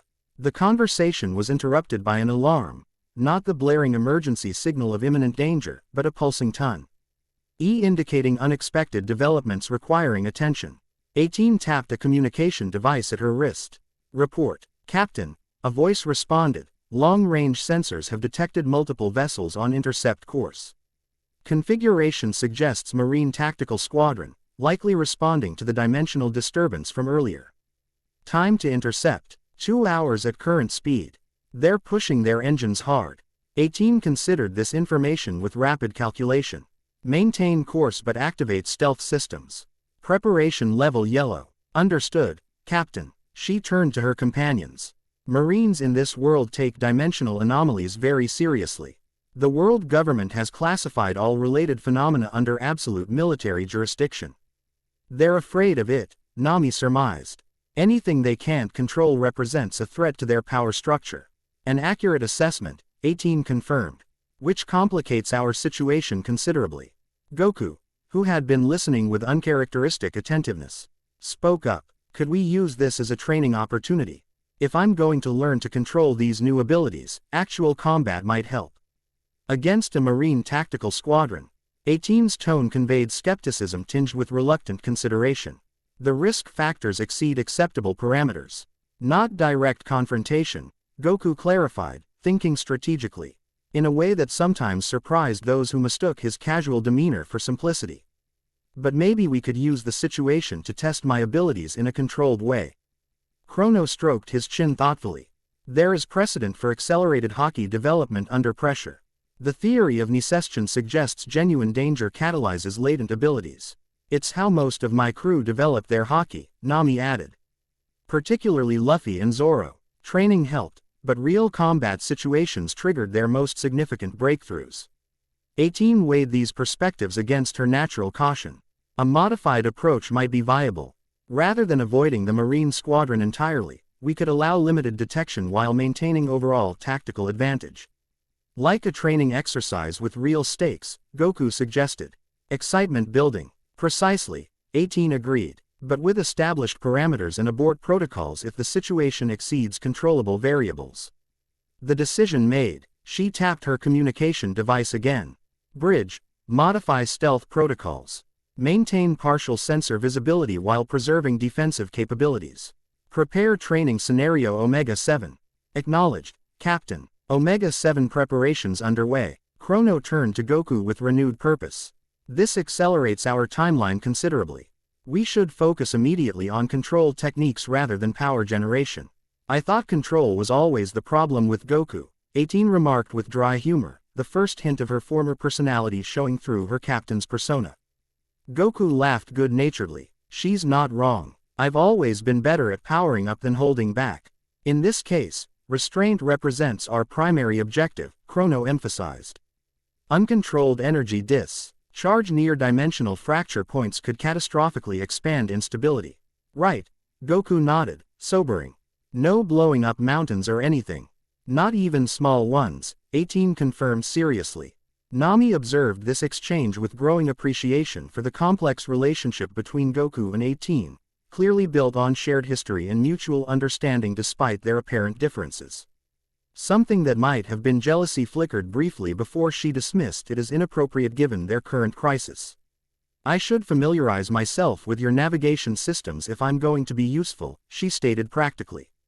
The sooner I understand how your detection equipment works, the better I can help interpret the data. I'll assign my first officer to provide orientation, 18 agreed. Meanwhile, we'll continue Goku's preparation for the upcoming encounter. As Nami departed with a crew member who materialized to escort her, Goku returned to the center of the training chamber with renewed determination. The prospect of practical application, even under controlled circumstances, energized him in ways theoretical training never could. Let's focus on observation Haki next, Chrono suggested. Given the tactical nature of our upcoming engagement, perceptual advantages would provide significant benefits. You mean like sensing where attacks will come from before they happen? Goku asked, recalling how he'd perceived the Sea King's movements with unusual clarity during their previous encounter. That's one application, Chrono confirmed. Advanced practitioners can perceive intentions, emotional states, and even glimpse potential futures within limited parameters. Goku's eyes widened. That sounds a lot like Ultra Instinct. The similarities are not coincidental, 18 interjected, surprising both of them with her knowledge of the subject. Based on data I've gathered, Ultra Instinct and Advanced Observation Haki likely evolved from common ancestral N-G patterns before universal divergence. You've been researching this specifically? Goku asked, genuinely impressed. I've had 3 years to explore the connections between our world's power systems and this one's. 18 replied matter-of-factly. The potential applications were too significant to ignore. Captain always thinks ahead, Chrono remarked with evident respect. Her theoretical models regarding energy system integration helped develop our current stabilization technology. 18 dismissed the praise with a slight gesture. Theory remains incomplete without practical validation. Which brings us back to your training, Goku. Under their combined guidance, Goku spent the next several hours alternating between different aspects of Haki development.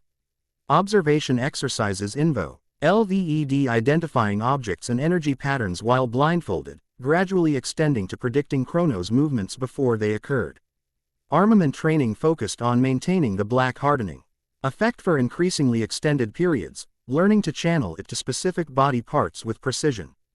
Throughout these exercises, 18 monitored his progress with scientific detachment tempered by It might have been concern when particularly strenuous efforts left him temporarily drained. The energy requirements for simultaneous ki and Haki manipulation proved substantially higher than either system alone, creating unique challenges for even Goku's formidable stamina. Your progress exceeds expected parameters, 18 noted during a brief rest period. Particularly the integration rate between energy systems.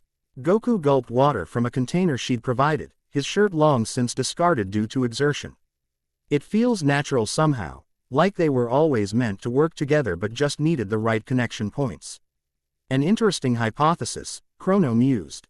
Perhaps these energy systems aren't as fundamentally different as we assumed, but rather complementary aspects of a more comprehensive cosmic force. The practical applications concern me more than the theoretical framework, 18 stated pragmatically. Particularly how these combined energies interact with dimensional boundaries. Their discussion was interrupted by the return of the alarm, this time with greater urgency. 18 accessed her communication device immediately. Status report. Marine vessels have increased speed and altered formation. Came the response. Analysis suggests they've detected our position despite stealth measures. Tactical indicators show preparation for confrontation rather than simple pursuit. Interesting. 18 murmured. They're responding with disproportionate force for a standard anomaly investigation. She made a quick decision. Maintain current heading but bring defensive systems to full readiness. Alert status orange. Could they be reacting to me specifically? Goku wondered. If I'm causing dimensional problems just by being here, unlikely they could identify you as the source from standard detection methods, Chrono countered. More likely they're responding to the energy signature of our research equipment, which necessarily interfaces with dimensional boundaries. The ship's internal lighting shifted subtly, taking on an amber hue that signaled elevated alert status. Crew members moved with increased purpose through the corridors, preparing for potential confrontation without panic or disorder. Time to intercept, 18 inquired through her communicator. 43 minutes at current velocities, came the immediate response. They've deployed scout vessels with enhanced detection capabilities. As expected, 18 turned to Goku and Chrono. We're accelerating the timeline. Training scenario Omega-7 commences in 30 minutes. He's not ready, Chrono protested. Concern evident in his voice. Particularly for controlled energy projection near dimensional instabilities. Theoretical readiness no longer dictates our options, 18 countered. Her tone allowing no further debate. Operational necessity supersedes optimal preparation. What exactly is scenario Omega-7? Goku asked, looking between them. 18 met his gaze directly. A controlled dimensional fracture exposure combined with tactical engagement. Essentially, we'll position the ship near a minor fracture point while allowing limited marine interaction. Your objective will be to contain anomalies generated by the fracture while we handle the marine response. That sounds complicated, Goku observed with characteristic understatement. The SCE, Nario leverages your natural combat instincts while providing with dimensional energy management, 18 explained. Combat situations have historically accelerated your adaptation to new power systems. She's not wrong, Goku admitted to Chrono. I've usually figured things out fastest when there's an actual threat. The diminutive Kai sighed with resignation. Your Saiyan characteristics consistently defy conventional training methodologies. Very well, but we must establish absolute limitations regarding energy output. Agreed, 18 stated firmly. Bridge, configure training zone isolation. Fields to contain energy discharge up to Class 3 events. Route emergency power to dimensional stabilizers. Configured, Captain. Isolation fields at maximum capacity. 18 turned back to Goku. You should prepare. The containment zone will experience gravitational fluctuations, atmospheric instability, and potentially manifestations of extradimensional matter. Your objective is minimization, rather than elimination. Reduce anomaly effects without direct energy confrontation whenever possible. That doesn't sound like my usual fighting style, Goku noted with a hint of humor. Precisely why this exercise has educational value. 18 replied dryly. Report to the forward observation deck in 20 minutes. Chrono will provide final briefing on containment techniques. As 18 departed to oversee broader preparations, Chrono guided Goku through increasingly specific instructions regarding dimensional anomaly management. The technical details stretched Goku's understanding, but the practical applications aligned with his intuitive grasp of energy manipulation. Remember, Chrono emphasized as they concluded, dimensional breaches respond differently to aggressive energy projection than conventional opponents. Confrontational approaches often exacerbate instability rather than resolving it. So instead of hitting hard, I need to redirect and stabilize, Goku summarized, grasping the essential concept if not the theoretical underpinnings. Precisely, Chrono confirmed. Think of it as balancing energies rather than overcoming an opponent. Like when Master Roshi taught me to adapt to opponents rather than just overpowering them, Goku recalled, connecting to earlier training experiences. An apt comparison. Chrono seemed pleased by his understanding. Now, one final preparation. From within his robes, the Kai produced a small device resembling a wristband. The material appeared similar to the Patara earrings in color and luminescence, though clearly technological rather than purely magical in nature. This stabilizer will help regulate energy fluctuations during your initial exposure, Chrono explained, fastening the device around Goku's wrist. It provides partial insulation against dimensional corruption while monitoring your biometric responses. Goku examined the device with curiosity. Will it limit my power? No, merely help organize energy flow between systems. Chrono assured him. Think of it as training wheels rather than restraints. With these preparations complete, they made their way to the forward observation deck. The Space R assembled a combination of traditional ship's bridge and advanced scientific laboratory, with view screens displaying multiple data feeds alongside conventional windows showing the actual ocean beyond. Nami was already present, working alongside the ship's navigator to interpret weather pattern anomalies associated with their destination. She glanced up as they entered, offering Goku an encouraging smile that conveyed more concern than she likely intended. "Ready for your first dimensional firefight?" she asked, attempting lightness despite evident worry. "As ready as I can be," Goku replied honestly. "Though fighting something I can't just punch feels strange." "You'd be surprised how often that happens on the Grand Line," Nami remarked. "Some of our toughest battles involved environment. Tall challenges rather than straightforward enemies." Android 18 entered the bridge with military precision, her presence immediately commanding attention from all present. "Status report. Approaching designated coordinates, Captain." The helmsman responded promptly. "Dimensional fracture readings show Class 2 instability, within operational parameters. Marine pursuit. Maintaining pursuit course. Estimated intercept in 17 minutes at current velocity. Perfect timing," 18 observed with clinical satisfaction. "Activate containment protocols and prepare observation equipment. This will provide valuable data regardless of outcome." The view screens shifted to display their destination, an apparently empty section of ocean distinguished only by subtle discoloration in the water and unusual cloud formations directly above. Instruments revealed what visual observation couldn't. Microscopic tears in spacetime fabric, leaking energy from adjacent dimensional planes. "The fracture appears stable but reactive," reported the science officer, a tall woman with features suggesting Wano heritage. "Ambient energy readings within predicted thresholds." "Excellent," 18 acknowledged. "Position us within optimal observation range but maintain minimum safe distance for hull integrity." As the Phoenix Endeavor approached the anomaly zone, effects became increasingly visible. Tear near the fracture point behaved contrary to normal physical laws, flowing in impossible patterns, occasionally separating into distinct globules that hovered momentarily before rejoining the sea. Air shimmered with prismatic distortions, light refracting through microscopic dimensional tears. "Pretty," Goku observed, genuinely fascinated by the phenomenon. "And incredibly dangerous," Chrono cautioned. "Those visual effects represent breakdown in fundamental universal constants. Within the most affected areas, molecular cohesion becomes increasingly optional, meaning things fall apart at the atomic level." Nami translated, her scientific background sufficient to grasp the implications. "Precisely," 18 confirmed, "which is why containment rather than direct interaction remains our primary objective." The ship settled into position at the calculated optimal distance, advanced stabilization technology maintaining their integrity despite proximity to dimensional distortion. EU members monitored numerous instrument panels, recording data for later analysis while ensuring emergency protocols remained accessible. "Marine vessels now 12 minutes from intercept," reported the tactical officer. "They've launched aerial reconnaissance." As expected, 18 nodded. "Prepare Goku for deployment to the containment zone.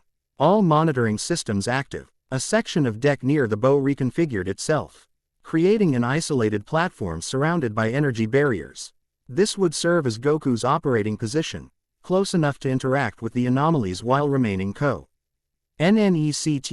to the ship's stabilization systems. "Remember," Chrono instructed as they approached the deployment area, "observation before action. Many anomalies will resolve naturally if given sufficient time. And if they don't?" Goku asked practically. "Minimal energy application, focused on stabilization rather than dispersion," 18 answered, having joined them for final preparations. "The stab. A laser will provide feedback, a vibration pattern indicating optimal intervention moments." Goku nodded, mentally reviewing everything he'd learned about Haki manipulation over the past hours. The concepts remained partially theoretical, but his combat instincts had already begun integrating them into his established fighting style. "One last thing," 18 said, her tone shifting subtly.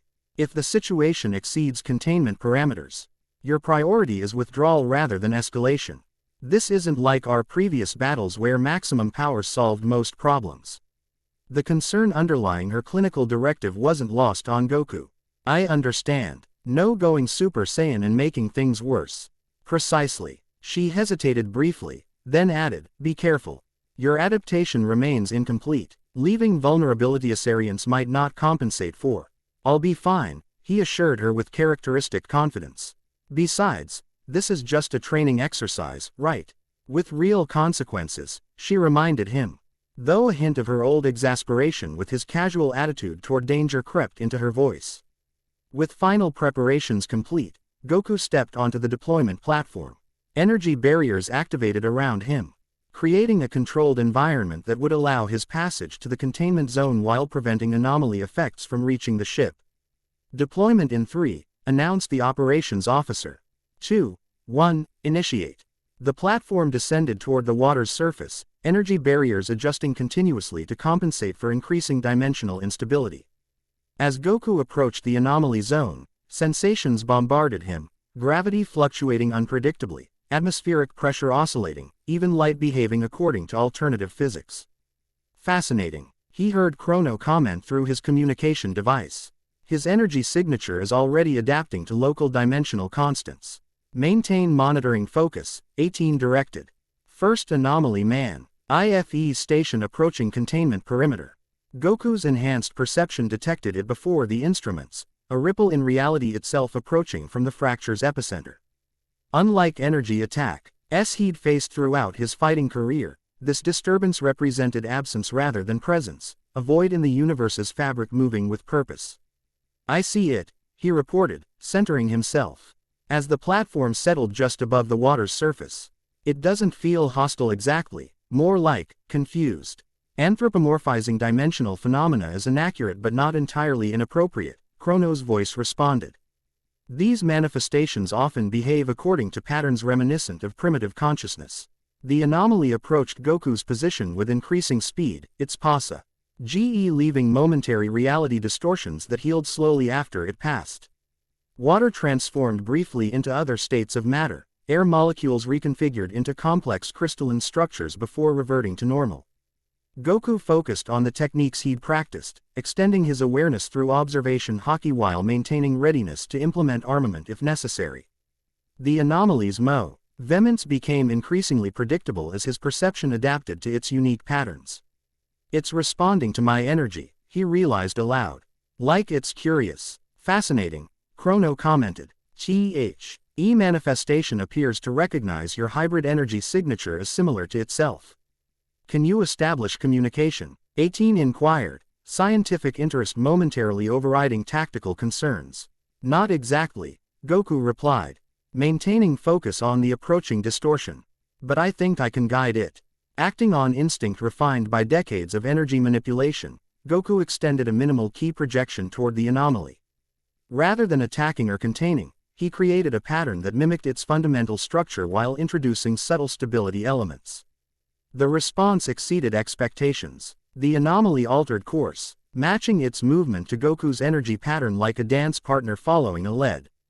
Through careful modulation, he guided it away from the ship toward open weight, where its effects would dissipate harmlessly.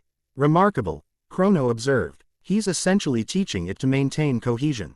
More importantly, he's redirecting it without energy confrontation, 18 noted with approval. Exactly the approach we theorized but couldn't previously implement. As the first anomaly dispersed safely in the distance, instruments detected additional manifestations emerging from the fracture point. These varied in configuration and apparent behavior, some moving with purpose like the first, others pulsing in place, a few exhibiting rapid expansion and contraction cycles. Multiple anomalies detected, the science officer reported. Varied classification types across spectrum. Let's see how he handles increased complexity, 18 responded, monitoring Goku's vital signs and energy output with clinical precision. For Goku, the experience transcended mere combat training. Each anomaly presented unique challenges requiring different combinations of ki and Haki application. Some responded to direct energy guidance as the first had, while others required containment fields created through armament Haki projection.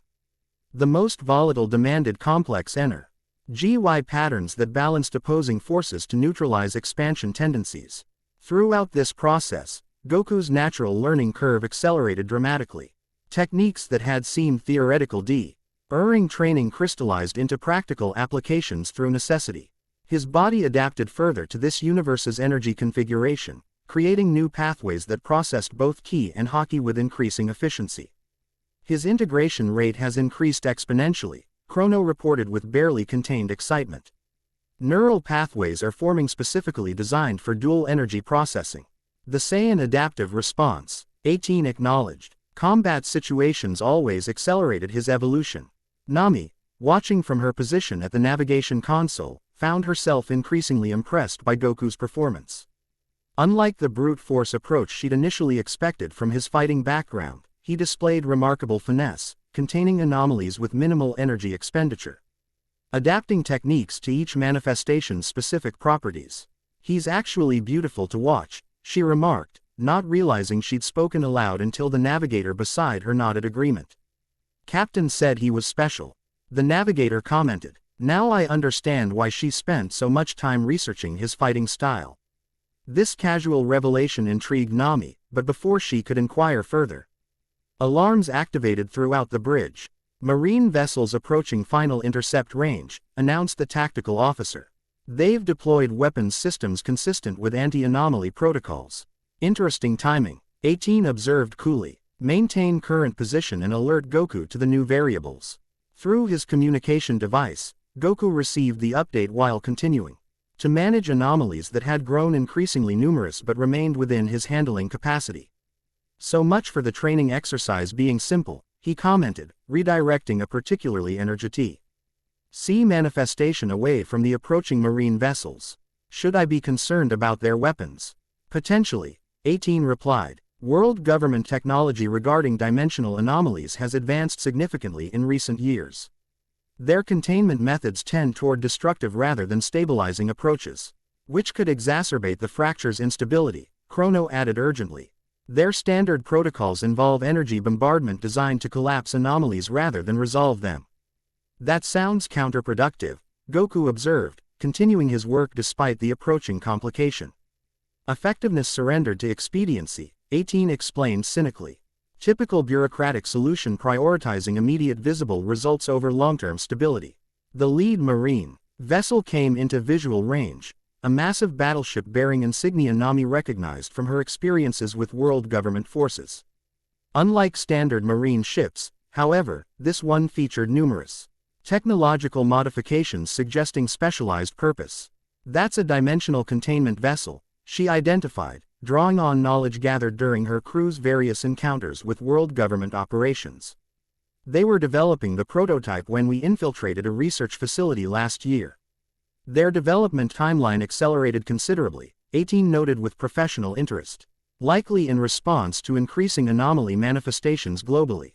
The marine ship deployed what appeared to be conventional cannons, but Goku's enhanced perception detected the rather than physical projectiles. These weapons channeled energy remarkably similar to the anomalies themselves, controlled dimensional instability weaponized for containment purposes.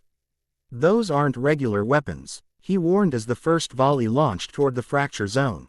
"They're firing concentrated dimensional something void charges," 18 identified grimly.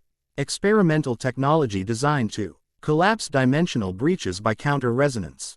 Effective but catastrophically destabilizing to surrounding space-time." "Which means?" Goku asked, tracking the incoming projectiles while maintaining control over existing anomalies. "They might close this breach but create 3 more in the process," Chrono explained urgently. "Entropy acceleration on a massive scale. So I should stop them." Goku sought clear direction while preparing to intercept. "Negative," 18 countermanded immediately. "Direct interference would escalate confrontation beyond acceptable parameters. Focus on protecting the ship from collateral effects while we implement diplomatic protocols." "Diplomatic protocols?" Nami questioned skeptically. "With Marines, we have established channels," 18 explained without elaboration. "Communications. Initiate contact sequence Delta. Identify us as research vessel Phoenix Endeavor conducting authorized anomaly observation." As communication officers implemented these instructions, the marine vessel maintained its aggressive approach. Additional weapons systems activated along its hull, these appearing more conventional but no less threatening given their potent IAL to disrupt Goku's containment efforts.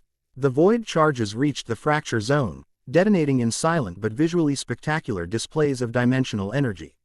Space itself seemed to fold inward at each impact point, temporarily collapsing localized areas of instability while sending shockwaves through the broader fabric of reality. The effects cascaded immediately. Anomalies previously under Goku's control destabilized. their patterns shifting unpredictably as equilibrium dissolved. The fracture point itself pulsed ominously, expanding rather than contracting despite the Marines' apparent intention. Exactly as predicted, Chrono observed with scientific detachment belying the dangerous development. Their containment approach fundamentally misunderstands dimensional mechanics. Goku found himself suddenly overwhelmed as previously manageable anomalies multiplied exponentially. His carefully calibrated energy guidance techniques proved insufficient against the chaotic new man. IFE stations emerging from the destabilized fracture. "We have a problem," he reported, voice strained as he attempted to maintain control. "These things are getting stronger and more numerous. In interference has accelerated fracture expansion," the science officer confirmed. Class 2 instability now approaching Class 3 thresholds. Intensify stabilization field and prepare for immediate withdrawal. 18 ordered without hesitation. Goku, disengage from active containment and prepare for extraction.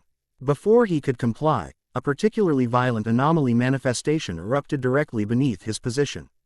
Unlike previous phenomena, this one exhibited characteristics suggesting sentient hostility, reaching toward him with appendages composed of distorted spacetime that shredded molecular structures they contacted. "That's new," Goku commented with inappropriate calm given the circumstances, narrowly evading the pseudopods through enhanced reflexes. "Classification unknown," reported the science officer with professional concern. "Energy signature suggests multiversal origin point rather than adjacent dimensional leakage." In simpler terms, Nami realized something from another reality entirely was reaching through the fracture, something the Marines' weapons had inadvertently awakened or attracted. Goku faced this new threat with the adaptability that had defined his fighting career. Drawing upon his rapidly developing Haki skills, he manifested armament across both arms, creating a barrier capable of temporarily repelling the creature's dimensional attacks without direct energy confrontation. "It's intelligent," he reported, deflecting another attack while analyzing its patterns. "Definitely hunting rather than just reacting. Multiversal predator," Chrono identified with academic precision despite the dangerous implications. "Entities that evolved to hunt across dimensional boundaries, drawn to instability points." "Fascinating but immediately problematic," 18 responded. Goku, defensive containment only while we recalibrate extraction protocols. The Marines, meanwhile, had apparently recognized their tactical error.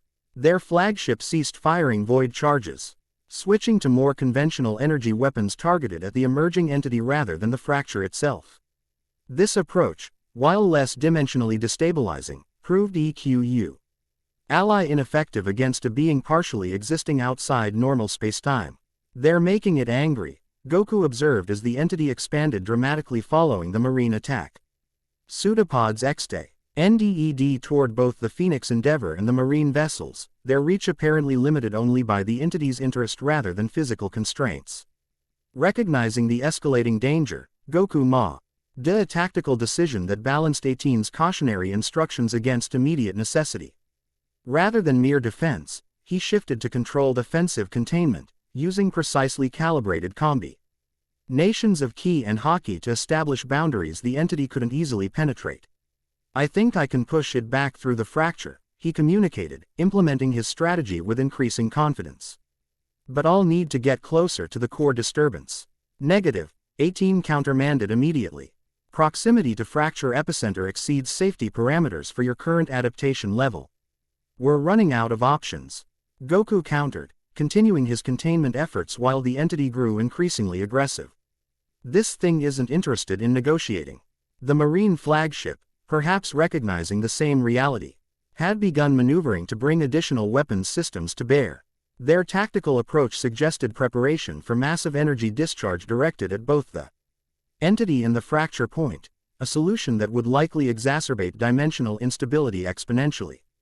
"Marine vessel charging primary weapon systems," reported the tactical officer. "Energy eatings suggest Class 4 discharge capacity. If they fire that, the dimensional cascade will exceed controllable parameters," Chrono warned urgently.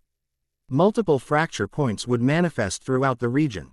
Decision point reached, 18 implemented the contingency she'd hoped to avoid. "All hands, prepare for emergency dimensional shift.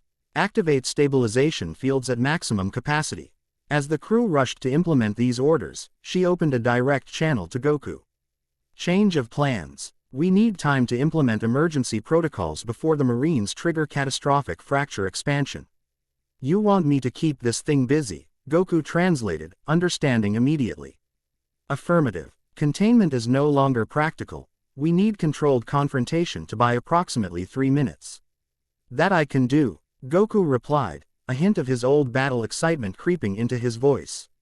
Just be ready to pull me out when your systems are ready. With these new parameters established, Goku shifted tactics dramatically. Rather than the careful, minimal approach he'd maintained previously, he began channeling power more aggressively, though still with precise control focused on the entity rather than the fracture itself. The stabilizer on his wrist vibrated in warning as his energy output increased, but he maintained awareness of the critical thresholds 18 and Chrono had emphasized. This wasn't about maximum power but optimal application, using his developing understanding of dual energy manipulation to annul entity on its own terms.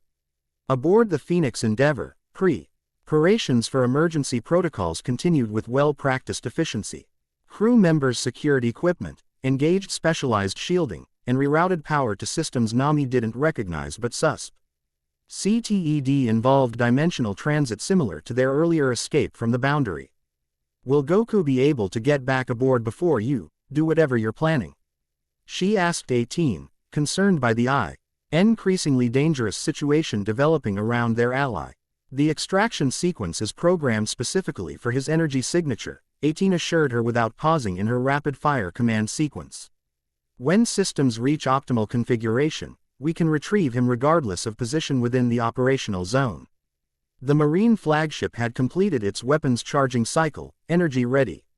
NGS reaching critical levels that suggested imminent discharge. Simultaneously, the entity Goku engaged expanded further, additional appendages manifesting as it drew power from the fracture point feeding its materialization. 30 seconds to Marine weapons discharge, reported the tactical officer. Our shields won't withstand direct impact at current power levels. Emergency systems at 87% readiness, added the engineering chief. Dimensional shift capabilities approaching minimal viable parameters. 18 calculated remaining variables within human precision. Initiate RDL phase shift to reduce weapons impact profile. Maintain extraction field integrity for Goku's retrieval. The Phoenix Endeavor shimmered as systems engaged, portions of its structure temporal. Why shifting partially out of phase with conventional reality, a defensive measure that would reduce vulnerability to the Marines' imminent attack while maintaining their position in normal space. Outside, Goku had fully engaged the extra-dimensional entity in a contest unlike any in his extensive combat experience. Rather than direct energy projection, the battle involved controlling localized reality. Tai itself, using his combined Ki and Haki to establish zones where conventional physics reasserted dominance against the creature's reality-warping presence. Each successful implementation taught him more about integrating the two energy systems, his body adapting with remarkable speed to create new neural pathways specifically designed for this hybrid application. The stabilizer at his wrist pulsed with feedback data, helping him refine techniques that would have taken months to develop under normal training conditions. Marine weapon reaching discharge threshold, announced the tactical officer with professional calm belying the danger. Impact imminent. Dimensional shift at 93% readiness, countered the engineering chief. Extraction field configured for subject retrieval. 18 made her final calculations and issued decisive commands. Initiate extraction sequence. Full dimensional shift on my mark. Energy coalesced around Goku's position as the extraction system locked onto his unique signature. Simultaneously, the Marine flagship's primary weapon discharged, a concentrated beam of energy specifically calibrated to collapse dimensional anomalies through brute force rather than stabilization. The timing proved precariously exact. As the Marine weapon's energy reached the fracture point, the Phoenix Endeavor's extraction field pulled Goku from his engagement with the entity. Molecules reassembling on the ship's deck even as reality itself buckled around the impact zone. Extraction complete, confirmed the operations officer. Subject secure aboard. Dimensional shift now, 18 commanded without hesitation. The ship's advanced systems engaged fully, transitioning their entire structure from conventional reality into the dimensional medium Gok. Yu and Nami had experienced during their earlier escape. Unlike that uncontrolled transit, however, this shift occurred with precision engineering, maintaining structural integrity while navigating inter-dimensional space according to predetermined coordinates. For those aboard, the experience manifested as momentary sensory discontinuity followed by altered perception of their surroundings. The OS and sky outside viewports shifted color spectrums, conventional physics yielding to alternative natural laws that governed this intermediate state between realities. Shift complete, reported the helmsman. Maintaining stable position in intermediate dimensional plane. Excellent, 18 acknowledged, immediately turning her attention to their recently retrieved ally. Status report on Goku. Chrono had already reached him. Conducting preliminary assessment with specialized equipment calibrated for hybrid physiology. Remarkable adaptation progression, he reported with professional excitement overriding concern. Neural pathways show significant reconfiguration optimized for dual energy processing. Cellular structure demonstrating enhanced dimensional stability characteristics. In normal language, Nami requested, kneeling beside Goku's prone but conscious form. He's evolving to handle both energy systems simultaneously, Chrono simplified. The combat experience accelerated adaptive processes exponentially. Goku himself managed a tired smile, exhaustion evident but spirit undimmed. That was educational and reckless, 18 added, joining them with medical equipment. Your energy output exceeded recommended thresholds by 37%. It worked though, he pointed out reasonably. And I learned more in those few minutes than hours of practice. A typically Saiyan perspective, 18 observed dryly, though without genuine criticism. Prioritizing combat results over procedural adherence. As medical personnel continued assessment, 18 returned to the command center to evaluate their current situation. The dimensional shift had successfully extracted them from immediate danger, but their position in the intermediate plane presented its own challenges. How long can we maintain this state? She inquired of her chief engineer. Approximately 17 hours at current power allocation, came the response. After that, progressive system degradation becomes problematic. And our options for return transition. Multiple viable coordinates within safe parameters, reported the navigator. Including proximity to Wayward Island as originally planned. 18 considered their situation with characteristic thoroughness. The encounter had provided valuable data regarding Goku's adaptation process while confirming theories about marine dimensional containment approaches. Additionally, his performance against the extradimensional entity suggested possibilities they hadn't previously considered regarding stabilization techniques. Set course for Wayward Island, she decided. Maintain intermediate plane transit until minimum safe distance from previous coordinates. As crew implemented these instructions, she returned to the medical bay where Goku now sat upright. Recovery already well underway thanks to his remarkable Saiyan physiology. Nami remained beside him, their conversation animated despite recent danger. Never seen anything like it, Goku was saying. The entity wasn't just strong, it manipulated reality itself as a weapon. Like a more extreme version of Law's devil fruit, Nami suggested, drawing connections to her own experiences. He can create rooms where normal physics don't apply. Similar conceptual framework, Chrono agreed, monitoring Goku's ongoing recovery. Though your friend's abilities Kelly represent systematized application rather than inherent dimensional manipulation. 18 joined their discussion, clinical assessment tempering her evident satisfaction with outcomes. Your performance exceeded theoretical projections. She informed Goku directly, particularly regarding energy integration rates under combat conditions. It felt right, Goku explained simply. Once I stopped trying to separate the energies and just let them work together naturally. A significant enthusiastically, supporting our hypothesis regarding complementary energy systems rather than competing ones. More importantly, 18 added, your techniques against the entity suggest viable approaches for large-scale stabilization protocols. If similar principles apply to fracture points themselves, we might be able to heal dimensional boundaries rather than just containing breaches. Chrono completed her thought, excitement evident. Goku absorbed these implications with surprising seriousness. So what I learned fighting the thing could help fix the bigger problem, the dimensional instability threatening both our worlds. Theoretically, 18 confirmed cautiously. Though practical Location requires further development and significantly increased scale. Which means more training, Goku concluded with satisfaction. If there was one constant across universes, it was his enthusiasm for improving his abilities. Precisely, 18 agreed. Though methodology requires reconsideration based on today's observations. Their discussion continued as the Phoenix Endeavor maintained its course through the intermediate dimensional plane, a state between realities where conventional physics yielded to alternative natural laws. Through viewports, crew members observed phenomena in BLE in normal space, light behaving as particulate matter visible to naked eyes, gravity manifesting as colored currents flowing between mass concentrations, time itself occasionally rippling visibly. When significant events occurred in adjacent realities. For Nami, whose life had already encompassed incredible experiences throughout the Grand Line, this journey represented something beyond even New World strangeness. Her navigator's instincts recognized patterns in apparent chaos, identifying current flows and pressure systems even in this non-conventional medium. You have natural aptitude for interdimensional navigation, 18 observed, noting Nami's analysis of phenomena outside standard perception. Few develop intuitive understanding of intermediate plane mechanics without extensive training. It's not so different from navigating the Grand Line, Nami replied, though pleased by the recognition. Both require recognizing patterns most people miss and trusting instincts when instruments fail.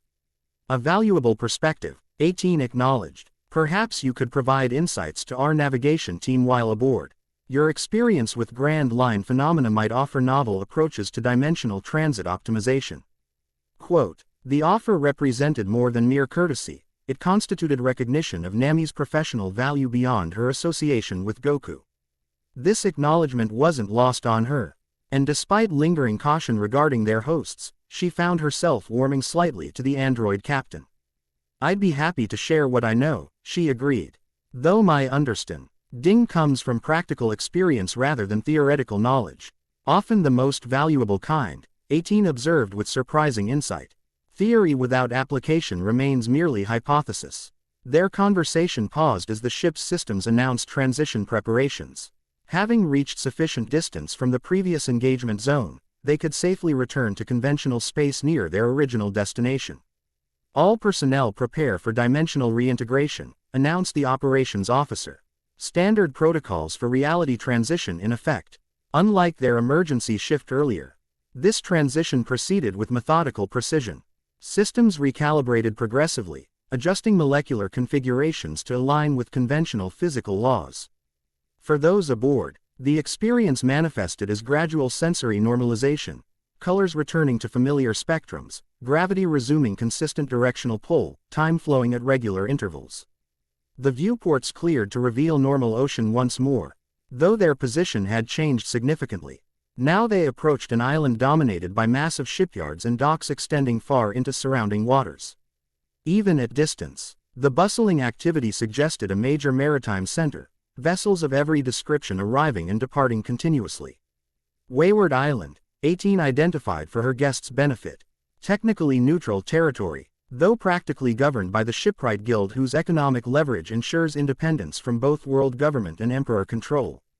I've heard stories, Nami acknowledged, studying the approaching landmass with professional interest. They supposedly can build anything for anyone, provided the price is right. An accurate assessment, 18 confirmed. The IR technological capabilities rival Water 7, though with fewer ethical constraints regarding applications.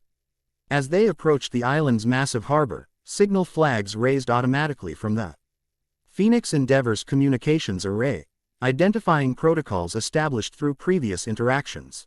Corresponding flags appeared from harbor control towers, confirming recognition and assigning docking coordinates.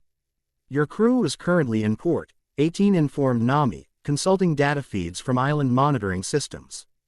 The Thousand Sunny docked approximately 27 hours ago at the northeastern commercial basin. Nami's relief was palpable. They'll be worried sick. I should get to them as soon as possible. Arrangements will be made once docking completes, 18 assured her. Our security protocols necessitate certain precautions given recent events. Meaning? Nami questioned, immediately suspicious. Marine presence on Wayward has increased significantly in recent months, 18 explained. Their interest in dimensional phenomena makes both you and Goku persons of interest following our encounter. So we need disguises or something? Goku asked, having joined them on the bridge after completing recovery protocols. Something more sophisticated, 18 replied.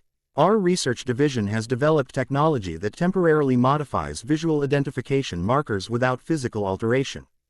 Essentially, people see what we want them to see. Like an illusion, Nami clarified, familiar with similar concepts from various devil fruit abilities. A perception filter rather than true illusion. 18 corrected. It doesn't create false images but rather guides observational focus away from identifying characteristics. As the Phoenix Endeavor completed its approach to assigned docking coordinates, preparation for disembarkation began. Crew members secured sensitive equipment, engaged security protocols, and established communication with island authorities regarding supply requisitions and maintenance requirements. We'll maintain minimal presence aboard while in port, 18 explained as they finalized plans.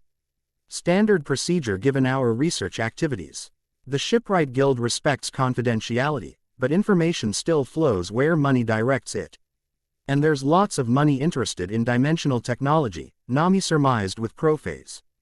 Sional appreciation for economic realities. Precisely, 18 confirmed. Both legitimate research organizations and less reputable entities recognize potential applications. Their conversation pause.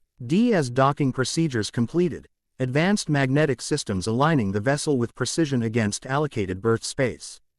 Unlike conventional ships requiring extensive mooring, the Phoenix Endeavor's technology allowed secure positioning through electromagnetic interaction with specialized dock facilities. Docking complete, reported the operations officer. Shore interface systems engaged. Security perimeter established. Excellent, 18 acknowledged. Prepare standard shore leave rotation and implement maintenance schedule Alpha 3. Designated personnel report to research continuation protocols. With these instructions issued, she turned to her guests. We should proceed to outfitting for your temporary identity modifications before disembarking. Once completed, we can arrange reunion with your crew, Nami. And contact our Haki spondinude training. The outfitting process proved less invasive than Nami had feared. Rather than physical disguises, they received small devices resembling jewelry, a simple bracelet for Goku, an ornate earring for Nami. These contained the perception filter technology 18 had described, creating subtle confusion in observers' identification processes. You'll appear slightly different to everyone except those who already know you well, explained the technician fitting their devices. Features remain recognizable to friends but become foe. Are gettable to strangers or those specifically looking for you. Convenient, Goku observed, examining his bracelet with interest. Though I'm usually not great at sneaking around. The technology compensates for behavioral patterns. The technician assured him. Though excessive attention-drawing activities would eventually overcome the effect. So no destroying buildings or flying around, Amy translated for him with good-natured exasperation. I can manage that, Goku promised, though his tone suggested this represented significant restraint. With preparations complete, they joined 18 at the ship's main gangway. She had exchanged her captain's uniform for more conventional clothing, attire that would blend seamlessly with Wayward Island's cosmopolitan population while maintaining practical functionality. Our first priority is establishing secure communication with the Straw Hat crew, she informed them as they disembarked. After confirming their position, we'll arrange meeting coordinates through intermediaries to avoid drawing attention. Is all this secrecy really necessary? Goku questioned as they descended to the dock. Wouldn't it be simpler to just go find them directly? Simplicity often sacrifices security, 18 replied with characteristic practicality. Particularly when multiple factions maintain surveillance specifically targeting dimensional anomalies and those associated with them. Wayward Island proved even more impressive at ground level than from approach.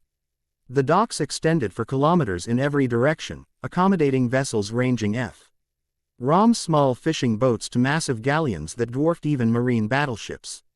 Most striking was the diversity. Ships from every corner of the Grand Line and beyond, flying flags representing nations, pirate crews, and independent merchants alike. Beyond the immediate harbor area rose the island's distinctive architecture, structures built from salvaged ship components arranged in gravity-defying configurations.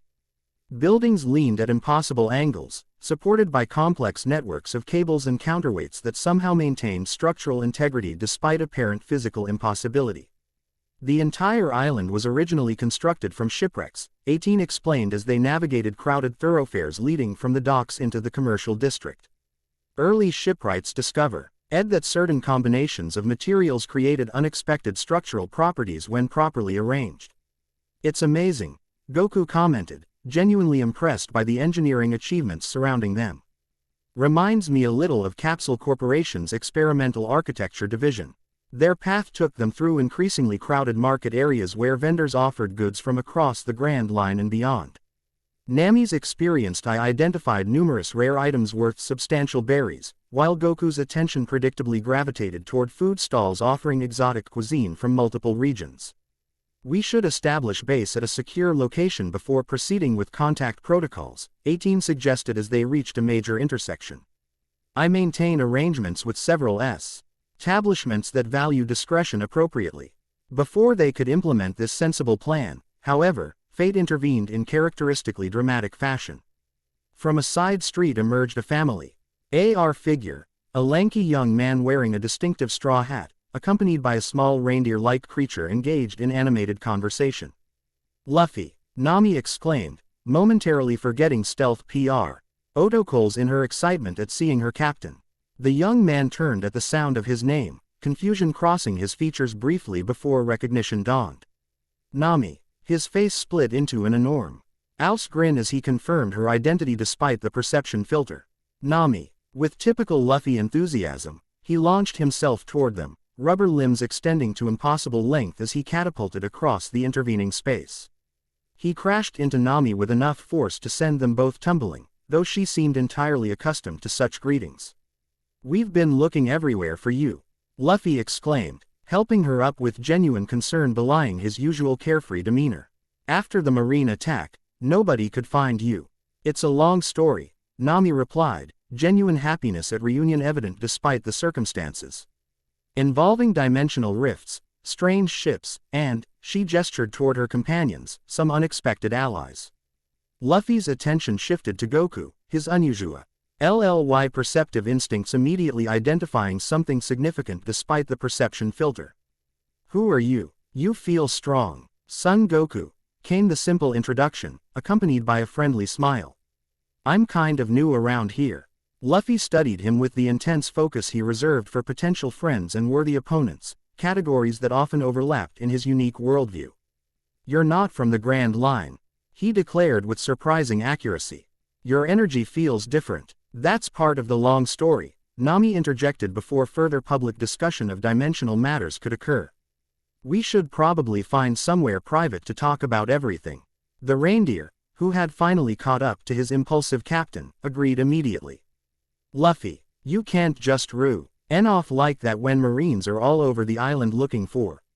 Nami, his shock at recognizing her momentarily derailed his scolding. "Hi Chopper," she greeted him warmly.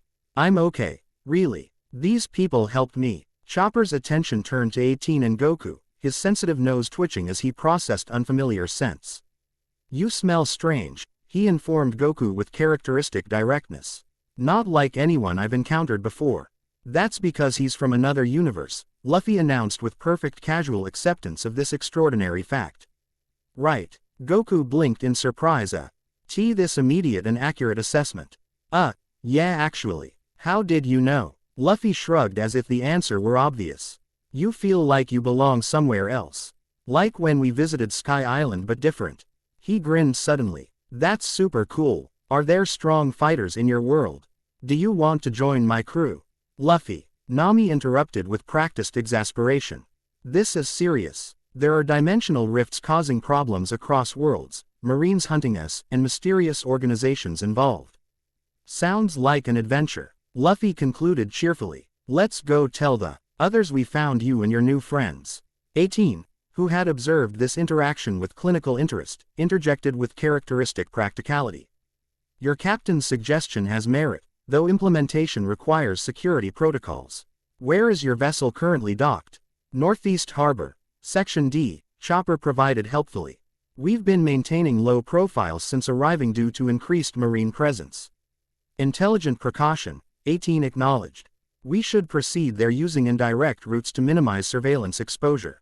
Or we could just go over the rooftops, Luffy suggested, already stretching his arms toward nearby buildings. Much faster. Before anyone could object to this conspicuous transportation method, Luffy had grabbed Nami around the waist and lawn. Shed them both skyward in a maneuver that would definitely attract attention despite perception filters. Is he always like that? Goku asked Chopper, watching their rapid aerial departure with amuse. Appreciation dear confirmed with resigned acceptance. You get used to it eventually. Sort of. 18 assessed their compromised situation with rapid calculation. Stealth protocols are no longer viable. We should proceed directly to the Thousand Sunny before marine response units identify our position. I can get us there quickly, Goku offered, confidence returning as his energy control stabilized. Though it might attract attention. Quote, current circumstances favor speed over subtlety, 18 decided. Proceed with minimal energy signature. Nodding understanding, Goku concentrated briefly. He responded more cooperatively than previously, his body's adaptation to this universe progressing steadily. He gathered just enough energy for basic flight capability, then extended hands to his companions. Hold on, he instructed simply. As they grasped his offered hands, Goku lifted them effortlessly into the air, accelerating with controlled precision that minimized visible energy discharge while maintaining significant speed. They cleared the harbor district in seconds, following the trajectory Luffy and Nami had taken toward the northeastern docking area. Below, pedestrians pointed SKY ward at the unusual sight, flying still being uncommon enough in this world to attract attention despite various devil fruit abilities enabling similar locomotion. Goku maintained altitude that blank. Visibility concerns against navigation requirements, following Chopper's directions toward their destination.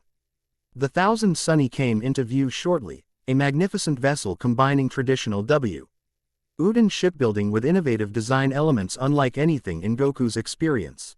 Most distinctive was the figurehead, a sunflower lion that somehow conveyed both whimsy and strength simultaneously.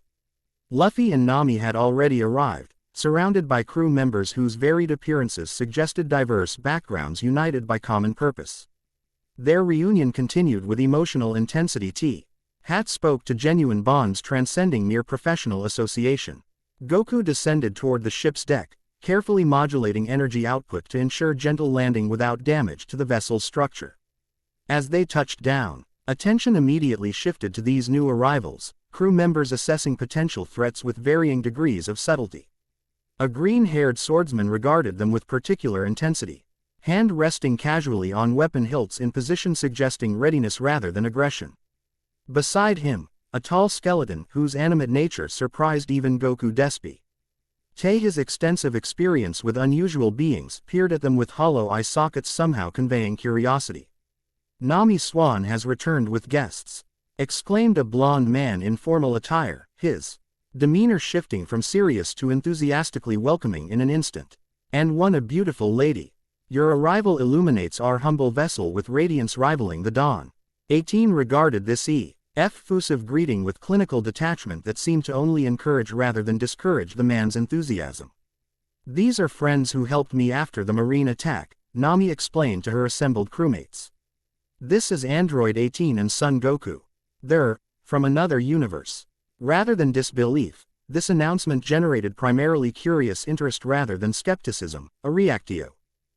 Suggesting this crew had encountered sufficiently extraordinary phenomena that interdimensional travelers represented merely another interesting development rather than fundamental worldview challenge. Another universe? Questioned a long-nosed man with evident excitement. Like through a devil fruit power or something scientific. Something in between, 18 replied precisely. Dimensional bow. Undairy failures creating transit pathways between otherwise separated realities. Fascinating. Contributed a tall woman with archaeological implements visible in her bag. The ancient texts mention theoretical possibilities of alternate worlds, but direct confirmation has been elusive. Luffy, whose attention span for technical explanations remained characteristically brief, focused on more immediately interesting aspects. Nami says you're super strong, he addressed Goku directly. We should fight so I can see. Luffy, Several crew members objected simultaneously, though with tones suggesting this request represented entirely expected behavior from their captain. Goku laughed good-naturedly. Maybe later. Right now we have more important things to figure out. Like why Marines are so interested in these dimensional rifts, contributed the green-haired swordsman, his tactical focus cutting directly to practical concerns. They've doubled patrols specifically targeting anomaly reports. And why two different organizations are fighting over how to handle them, Nami added, sharing information from their boundary encounter. As explanations continued, covering recent events with necessary context, the atmosphere aboard the Thousand Sunny shifted from reunion celebration to serious strategic discussion. The Straw Hat crew, despite their eclectic appearance and occasionally chaotic interaction styles, demonstrated remarkable analytical capabilities when addressing genuine threats. So these rifts are appearing throughout the Grand Line, summarized the archaeologue. East after absorption of available information, creating pathways between universes while simultaneously destabilizing reality itself. Correct. 18 confirmed. Current models suggest critical failure within 3 to 5 years without intervention. And you believe Goku might help develop stabilization techniques because of his unique energy manipulation abilities, continued the ship's shipwright. A massive cyborg whose technological modifications had immediately captured 18's professional interest. His physiology allows simultaneous utilization of Ki and Haki energy systems, 18 explained, potentially enabling dimensional boundary reinforcement beyond current technological capabilities. But he needs proper Haki training first, Nami concluded. Which is partly why we came to Wayward Island, to meet this specialist you mentioned. 18 nodded confirmation. A former Marine instructor who developed unconventional training methodologies after leaving government service. His understanding of Haki fundamentals exceeds standard Grand Line practices. Former Marine, questioned the swordsman skeptically. Trustworthy. His separation from service occurred following philosophical disagreements regarding appropriate application of powers, 18 replied, suggesting deeper story behind the simple statement. His current operational parameters align with independence rather than institutional loyalty. Throughout this exchange, Goku had been absorbing information while simultaneously assessing the Straw Hat crew's capabilities. His combat-trained senses detected significant potential particularly in Luffy, the swordsman, and curiously, the skeletal musician, each radiating distinctive energy signatures suggesting advanced Haki development along different specialization paths. Your crew has impressive Haki users, he observed to Nami. Especially your captain. Luffy grinned at this recognition. I've gotten pretty good, had to for the new world. You should see my gear techniques. I'd like that, Goku replied with genuine interest. Maybe we could train together sometime. I could show you some key techniques in exchange for Haki pointers. This suggestion immediately captured Luffy's enthusiastic approval, his straightforward nature responding to direct exchange of abilities with characteristic excitement. As discussion continued regarding immediate plans and longer-term strategies, 18 maintained communication with her vessel through concealed devices, monitoring developments throughout Wayward Island with particular attention to marine activity patterns. Our contact has confirmed availability, she eventually announced. He's currently operating from training grounds in the island's central highlands, isolated Legi manipulation practice without observation. When can we meet him? Goku asked, eager to begin more structured training after his promising but chaotic initial experiences. Tomorrow morning, 18 replied. Current marine raw patterns make immediate transit unadvisable, particularly given your energy signature's distinctive properties. So we wait until morning, Nami concluded practically. Which gives us time to properly plan and prepare. Agreement reached regarding immediate course of action, conversation shifted toward practical arrangements. The Straw Hat crew extended characteristic hospitality, insisting their interdimensional visitors remain aboard the Thousand Sunny overnight rather than returning to the Phoenix Endeavor. As evening approached, the ship's cook prepared a feast celebrating both Nami's safe return and welcome for their unusual guests. The resulting gathering demonstrated the crew's remarkable ability to balance serious strategic concerns with genuine enjoyment of present moments. A quality Goku found instantly familiar from his own approach to life's challenges. Throughout the meal, he found himself particularly drawn to Luffy's straightforward enthusiasm and the swordsman Zoro's disciplined intensity, both reflecting qualities he recognized from his own fighting journey. Simultaneously, Nami's practical intelligence and navigational expertise reminded him increasingly of Bulma's scientific brilliance combined with Chi-Chi's grounding influence. 18. Meanwhile, engaged primarily with the archaeologist Robin and shipwright Frankie, the former providing historical context regarding dimensional references in ancient texts, the latter discussing technological innovations with professional appreciation transcending universal boundaries. As night settled over Wayward Island, Goku found himself on the Thousand Sunny's deck, contemplating stars arranged in constellations entirely unfamiliar yet somehow welcoming. The gentle rocking of the ship provided meditation reminiscent yet distinct from his usual training environments. Nami joined him quietly, her presence comfortable rather than intrusive. "Quite a day," she observed, leaning against the railing beside him. "Hard to believe it's only been 4 days since you literally fell into this world." "It feels both longer and shorter somehow," Goku replied thoughtfully. "Like I've always been here but just arrived simultaneously." "The Grand Line has that effect even without dimensional complications," Nami noted with understanding born from experience. "Time works differently here, stretching and calm, pressing based on island's unique properties." They stood in companionable silence for several minutes, each processing recent events from their respective perspectives. "Thank you," Nami eventually said, sincerity evident. "For saving me from that marine ship, for helping with the dimensional creatures, for everything really." Goku smiled with characteristic humility. "I should be thanking you. Without your help navigating this world, I'd probably still be confused on that old man's island trying to figure out which way was up." "We make a good team," Nami observed, something in her tone suggesting deeper appreciation than mere practical alliance. "We do," Goku agreed simply, his Saiyan directness perceiving but not fully processing the subtle emotional undertones. Their conversatio might have developed further had 18 not joined them, her approach deliberately audible despite her capacity for silent movement. "Preparations complete for tomorrow's expedition," she informed them. Taking position on Goku's opposite side, "Our contact has arranged secure transportation from harbor to training grounds with minimal exposure risk." "Will your crew be joining us?" Goku inquired, having noted her continued communication with the Phoenix Endeavor throughout the evening. "Chrono and select research personnel," 18 confirmed. "The training opportunity presents valuable data collection potential regarding your continuing adaptation process."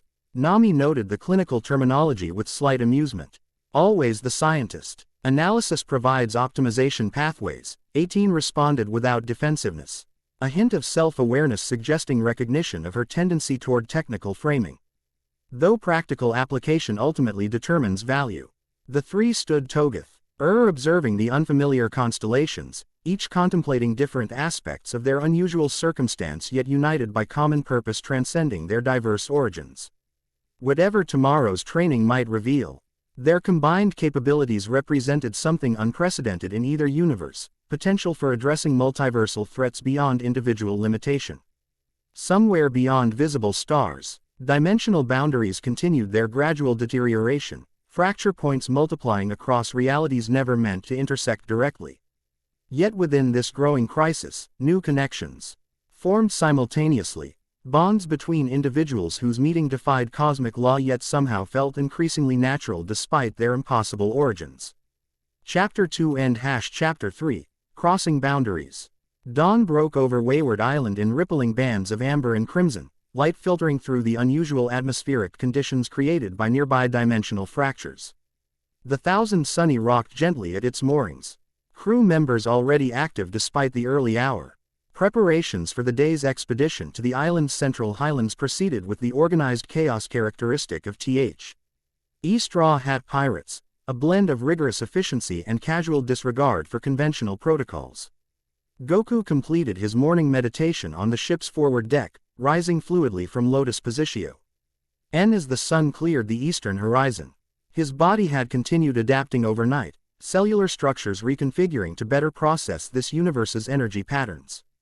The discomfort that had plagued him since arrival had diminished significantly, replaced by growing awareness of power flowing both within and around him. Your energy signature has stabilized considerably, observed Android 18, approaching with 2 steaming mugs. She offered one to Goku, keeping the other for herself. Circadian reset appears to have accelerated integration processes. You mean sleep helped? Goku translated with a grin, accepting the beverage gratefully. The liquid inside wasn't coffee as he'd expected, but something with similar stimulant properties and a complex flavor profile suggesting local botanical origins. Essentially, 18 acknowledged, her lips quirking in what might have been amusement. Though the technical processes involved extensive neurological reconfiguration beyond mere rest. Goku sipped the drink appreciatively. Either way, I feel more connected today. Like I'm starting to belong here somehow. Dimensional resonance adaptation, 18 noted. Your physiology adjusts to local universal constants with remarkable efficiency. Saiyans adapt quickly, Goku shrugged modestly. Especially to fighting conditions. A significant evolutionary advantage, 18 agreed, her T1 suggesting scientific appreciation rather than mere observation. They stood in companionable silence, watching the harbor come alive around them as Wayward Island's diverse population began their daily activities. Ships of all descriptions prepared for departure are settled into newly assigned berths, creating a constantly shifting tapestry of maritime commerce. So who exactly is this Haki specialist we're meeting? Goku asked eventually, finishing his beverage. Korin Roshi, 18 replied. Former Marine combat instructor specializing in advanced Haki implementation techniques. Separated from service following philosophical disagreements regarding appropriate power application methodologies. Goku blinked at the name, surprised by its similarity to mentors from his world. Korin Roshi. That's quite a coincidence. Perhaps not entirely coincidental, 18 suggested. Certain names and patterns appear acroses with statistical frequency exceeding random distribution. Theoretica. L models suggest archetypical resonance between parallel development paths. Meaning some things are the same in different universes because they're somehow meant to be. Goku attempted to translate the concept into simpler terms. An imprecise but not inaccurate interpretation, 18 confirmed. Though causality relationships remain theoretical rather than empirically verified. Their conversat. Ion paused as Nami emerged from below decks, her practical attire suggesting preparation for the day's expedition. She carried navigation charts and what appeared to be topographical maps of Wayward Island's interior regions. Morning. She greeted them, suppressing a yawn. Frankie says transportation arrangements are confirmed. We'll take the Mini Mary to the southern cove, then proceed inland via pre-arranged vehicles. Your crew isn't joining us? Goku inquired, having assumed the Straw Hats would participate in the expedition. Just me initially, Nami explained. Luffy wants to come, obviously. But we agreed it's smarter to keep a low profile until we understand the situation better. Besides, someone saying, I'm going to be king of the pirates, every 5 minutes tends to attract attention. Her affectionate exasperation when mentioning her captain suggested deep loyalty beneath the practical concerns. Goku recognized the dynamic immediately, similar to his own friendship's WH. Occasional frustration never undermined fundamental bonds. Sensible operational security, 18 approved. Marine activity patterns indicate heightened surveillance specifically targeting your Cree. Alongside dimensional anomaly monitoring. Robin's research suggests they believe the two might be connected, Nami added, spreading her maps across a nearby barrel. World government intelligence. Apparently documented correlation between Straw Hat activities and increased anomaly manifestations across several regions. Correlation without causation, 18 observed clinically. Though status T. Cali significant pattern recognition justifies continued investigation from their perspective. In normal human language, Nami translated with a slight smile, they're wrong but have good reasons to be suspicious. Goku studied the maps with interest, his tactical mind, often underestimated by those who mistook his casual demeanor for simplicity, immediately identifying optimal routes and potential choke points.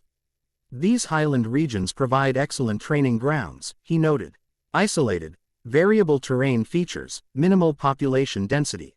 Precisely why Korin Roshi established his facility there, 18 confirmed. Natural energy flows through the central mountains create ideal conditions for Haki development while simultaneously generating interference patterns that confound standard detection methods. Like a natural cloaking device, Nami added. Similar to how certain Grand Line islands develop unique magnetic fields that disrupt log pose functionality. Their planning session expanded as Chrono arrived from the Phoenix Endeavor, accompanied by 2 crew members carrying scientific equipment designed to monitor Goku's training progress. The diminutive Kai greeted Th.M. with formal courtesy before immediately launching into technical explanations regarding expected energy pattern developments. Today's training presents optimal conditions for integration acceleration, he explained enthusiastically. Korin Roshi's methodologies emphasize fundamental principle internalization rather than mere technique replication, potentially ideal for cross-system adaptation. Will it hurt? Goku asked pragmatically, experienced enough with intense training to recognize that significant advancement often involved considerable discomfort. Pain represents merely one potential feedback mechanism. Chrono replied, neither confirming nor denying. Neurological reconfiguration necessarily involves sensation beyond conventional comfort parameters. So yes, it will hurt, Nami translated dryly. A Saiyan considering pain a deterrent would be unprecedented, 18 remarked with what might have been humor. Goku laughed good-naturedly. Fair point. No pain, no gain, right. Their preparation continued as Sanji emerged from the galley carrying specialized provisions packaged for travel. Nutrient-dense foods designed to support intense energy expenditure during training. The cook had clearly researched Saiyan metabolic requirements overnight, adjusting recipes to maximize caloric density without sacrificing flavor or portability. These should keep even your appetite satisfied, he informed Goku, presenting several containers with professional pride. High-energy compounds balanced for sustained release rather than immediate consumption. The blue packages are for recovery periods. Red for pre-training preparation. Thanks. Goku accepted the provisions gratefully, genuinely impressed by the thoughtfulness. This looks amazing. Ensuring proper nutrition remains fundamental to optimal performance, Sanji replied with professional seriousness, before immediately shifting to dramatically different demeanor when addressing 18. For you, mademoiselle, I've prepared special selections highlighting the most delicate flavors our supplies permit, though no culinary creation could possibly compare to your radiant beauty. 18 regarded this effusive compliment with clinical detachment. Nutritional sustenance will be adequate. Thank you. Rather than being discouraged by her minimal response, Sanji seemed energized, launching into further elaborate compliments that 18 processed with the same neutral acknowledgement. Nami eventually intervened with practiced exasperation, redirecting focus to final departure preparations. The Mini Mary proved an ingenious vessel, compact yet surprisingly spacious, combining traditional wooden construction with innovative propulsion systems Frankie had clearly designed with both efficiency and whimsy in mind. Despite its small size, the craft accommodated their party comfortably, with dedicated space for scientific equipment and training provisions. This is amazing engineering, Goku observed as they boarded, genuinely impressed by the vessel's design. Reminds me of Bulma's micro-capsule vehicles but with completely different implementation principles. Frankie combines intuitive genius with technical precision. Nami explained with evident pride in her crewmate's abilities. He says he could build almost anything given the right materials and motivation. His technological innovation approach rivals advanced civilizations from multiple universes, 18 added, her assessment carrying particular weight given her extensive knowledge of comparative engineering principles. Their departure proceeded without incident. The Mini Mary navigating harbor traffic with precision guided by Nami's experienced hand at the controls. They maintained casual appearance, just another group of travelers departing for island exploration. Unremarkable among dozens of similar expeditions launching simultaneously. As they cleared the main harbor, however, Goku's enhanced senses detected subtle wrongness in their surroundings. Nothing immediately threatening, but patterns in water movement and atmospheric pressure suggesting observation beyond normal port security. We're being watched, he noted quietly, maintaining relaxed posture despite his awareness. Multiple surveillance vectors, 18 confirmed without looking up from adjustment of scientific equipment. 3 distinct methodologies suggest different interested parties rather than coordinated observation. Marines, Nami asked, maintaining course while casually scanning surroundings. One group definitely utilizes World Government Observation Protocols, 18 confirmed. The others employ different techniques, one technological, one apparently power-based. The boundary and the divergence. Goku suggested, recalling their previous encounters. Possibly. 18 acknowledged. Though additional factions have dimodimensional phenomena. Multiversal stability represents valuable commodity across numerous interest groups. Great, Nami muttered. Just what we need. More mysterious organizations with unclear motives. Multiversal politics apparently transcend dimensional boundaries, Chrono observed with surprising humor for the typically serious Kai. Some constants remain consistent regardless of reality configuration. Their journey continued toward the southern cove, a secluded inlet protected from main harbor traffic by natural rock formations and deliberately cultivated reef structures. Here, according to 18's arrangements, they would transition to land transportation for the journey inland. As they approached, Goku's training in energy perception revealed something unexpected, a familiar signature awaiting them at the designated transfer point. Not hostile, but powerful in ways that registered differently. Han conventional Haki are key users he'd encountered previously. Someone's waiting for us, he informed his companions. Strong, but not threatening. Almost familiar somehow. Korin Roshi himself, 18 explained. He occasionally prefers direct contact rather than utilizing intermediaries. A security measure developed during his marine separation process. The Mini Mary rounded the final rock K formation, revealing their destination, a small, pristine beach backed by dense forest that gradually transitioned to highland terrain beyond. A single figure awaited them, seated in meditation pose at the water's edge. Even at distance, certain features proved immediately distinctive, particularly the staff planted in sand beside him, its configuration oddly familiar to Goku despite dimensional differences. As they docked at a simple wooden pier extending into the cove, the figure rose with fluid grace belying apparent age. He approached with measured steps, each movement suggesting extraordinary kinesthetic control, energy contained precisely within optimized boundaries, neither wasted nor unnecessarily restrained. Closer inspection revealed a man of indeterminate but significant age, Hi's features weathered by experience rather than mere time. White hair and beard framed sharp eyes that evaluated them with immediate comprehension, missing nothing while revealing equally little. His chi tire combined practical functionality with subtle indicators of his former marine status, a modified instructor's uniform stripped of official insignia yet retaining structural elements optimized for combat movement. Most strikingly, his physical appearance bore remarkable resemblance to master martial artists from Goku's world, as though archetypal teaching figures maintained consistent manifestation across dimensional boundaries. Something in his bearing specifically recalled both Korin and Master Roshi without directly replicating either, a hybrid presence suggesting parallel evolution rather than direct counterpart. Interesting, the man observed as they disembarked, his voice carrying distinctive resonance patterns suggesting Haki infusion even in casual speech. When you mentioned a dimensional traveler with unusual energy signature, 18, I expected something truly unique. I did not expect a Saiyan. Goku froze mid-step, genuinely shocked. You know what I am. Korin Rosh's expression revealed minimal surprise at Goku's reaction. The dimensional boundaries have thinned considerably in recent decades. You aren't the first visitor from Universe 7 to reach the Grand Line, merely the most intact arrival. Quote, others have come through, Goku asked urgently, immediately thinking of potential friends or family who might have followed similar paths. Fragments mostly, Korin replied, his tone suggesting clinical observation rather than dismissal, echoes and reflections rather than complete transfers. Enough to establish recognition patterns for primary species and power configurations. This information contradicts previously established understanding, 18 noted with rare surprise.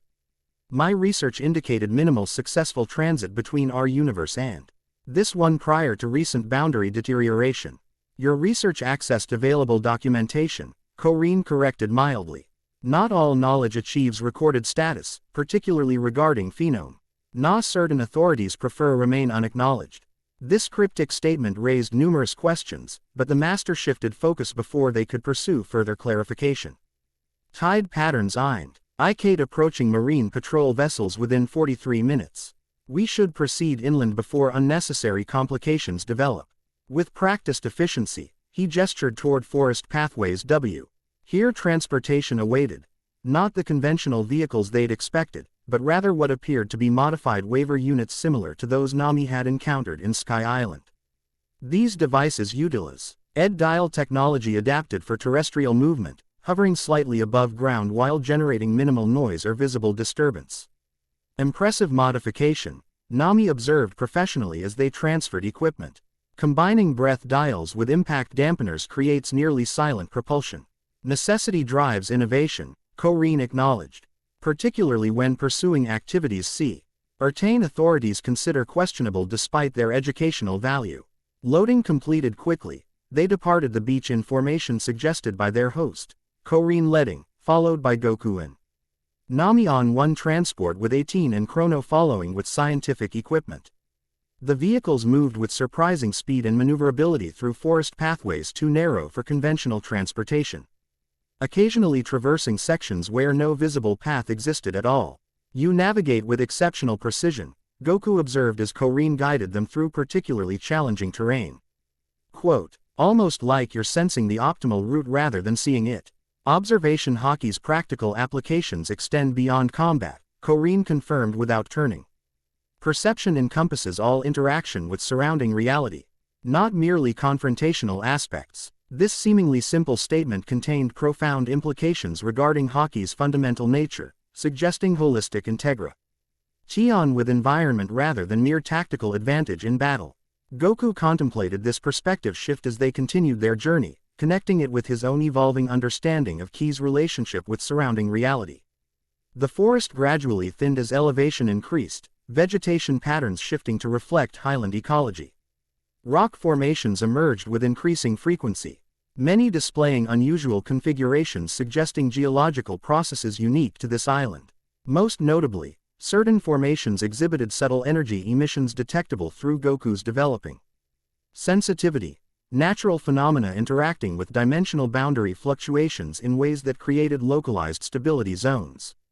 The mountain generates its own dimensional harmonics, Chrono observed with scientific appreciation.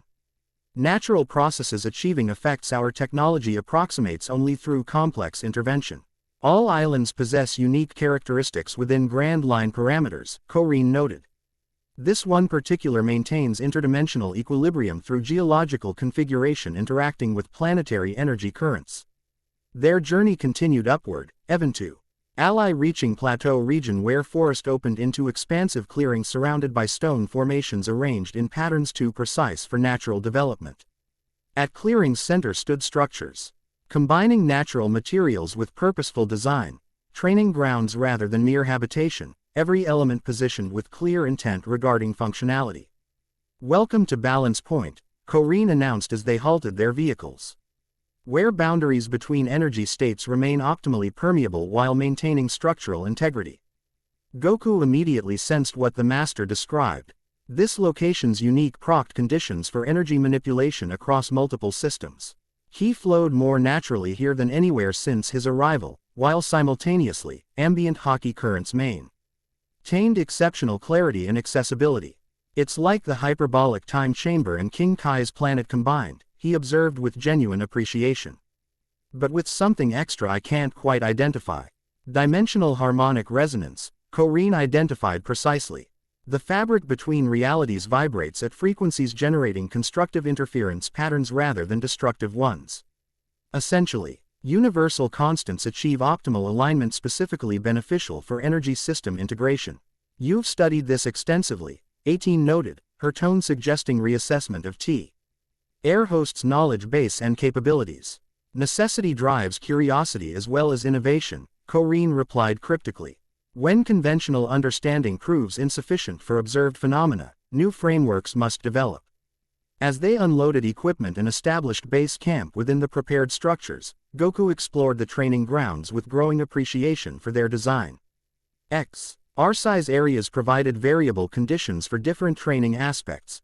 Dense gravity zones for physical conditioning, clarity pools for meditation, impact surfaces calibrated for specific feedback responses.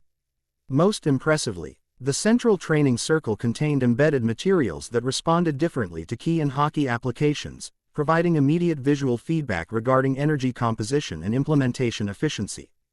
These technically advanced features contrasted with the otherwise naturalistic setting, suggesting sophisticated understanding behind apparently simple design.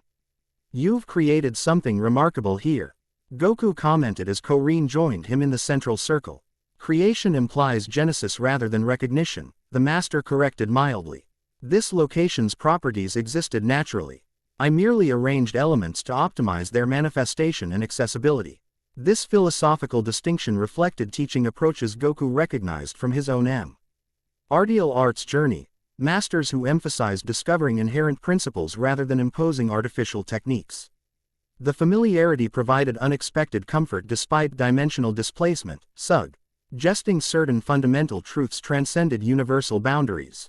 Korin studied Goku with analytical precision, circling slowly while apparently observing aspects beyond conventional perception. "Fascinating integration pattern," he eventually commented. "Your cellular structure adapts to local dimensional constants while maintaining original configurational integrity. Most interdimensional travelers experience significantly greater degradation during transition." "He's a Saiyan," 18 explained, joining them after establishing monitoring equipment with Chrono's assistance. "Their adaptive capacity exceeds most species across multiple universes." "Indeed," Korin acknowledged, "though this particular specimen demonstrates exceptional implementation even within that parameter framework. Your base capabilities in your origin universe must have been remarkable." Goku rubbed his neck modestly. "I've had good teachers and lots of practice." "Practice alone achieves technique replication," Korin observed. "Understanding develops through integration of experience with fundamental principles. Your progress suggests both." This assessment, delivered without flattery or exaggeration, carried particular weight coming from someone who clearly recognized Goku's true capabilities despite dimensional differences. The master's perception evidently transcended surface observation, identifying core potential rather than merely current manifestation. "So how do we start?" Goku asked practically, eager to begin despite intellectual interest in theoretical aspects. "By unlearning assumptions," Korin replied immediately. "Your greatest limitation currently stems from conceptual frameworks regarding energy manipulation developed in your origin universe. While fundamentally valid there, they create unnecessary restrictions when applying hybrid approaches here." "You mean I need to forget how Ki works to learn Haki properly?" Goku questioned, concern evident. "Not forget. Transcend," Korin clarified. "Recognize Ki manipulation as one implementation of universal energy principles rather than definitive methodology. Similarly, understand Haki not as separate power but as alternative manifestation of same fundamental forces." This perspective aligned with insights Goku had begun developing through practical experience, but framed them within comprehensive theoretical framework he hadn't previously considered. If correct, this approach suggested possibility for true integration rather than merely alternating between separate systems. "Interesting hypothesis," Chrono commented, having joined them with final monitoring equipment, suggesting underlying unified energy theory transcending dimensional boundary limitations. "All boundaries exist primarily within perception rather than fundamental reality," Korin stated with quiet certainty. "Distinction creates necessary organizational frameworks for conscious interaction, but ultimately imposes limitations reflecting perceptual constraints rather than inherent impossibility." This philosophical position might have seemed abstract in different contexts, but Goku immediately recognized its practical applications for his current situation. If dimensional boundaries represented perceptual frameworks rather than absolute barriers, then adapting to cross them became matter of perspective adjustment rather than forcing incompatible systems to interact. So instead of trying to make Ki work like it did at home, or learning Haki as something completely different, I should look for the common principles underneath both.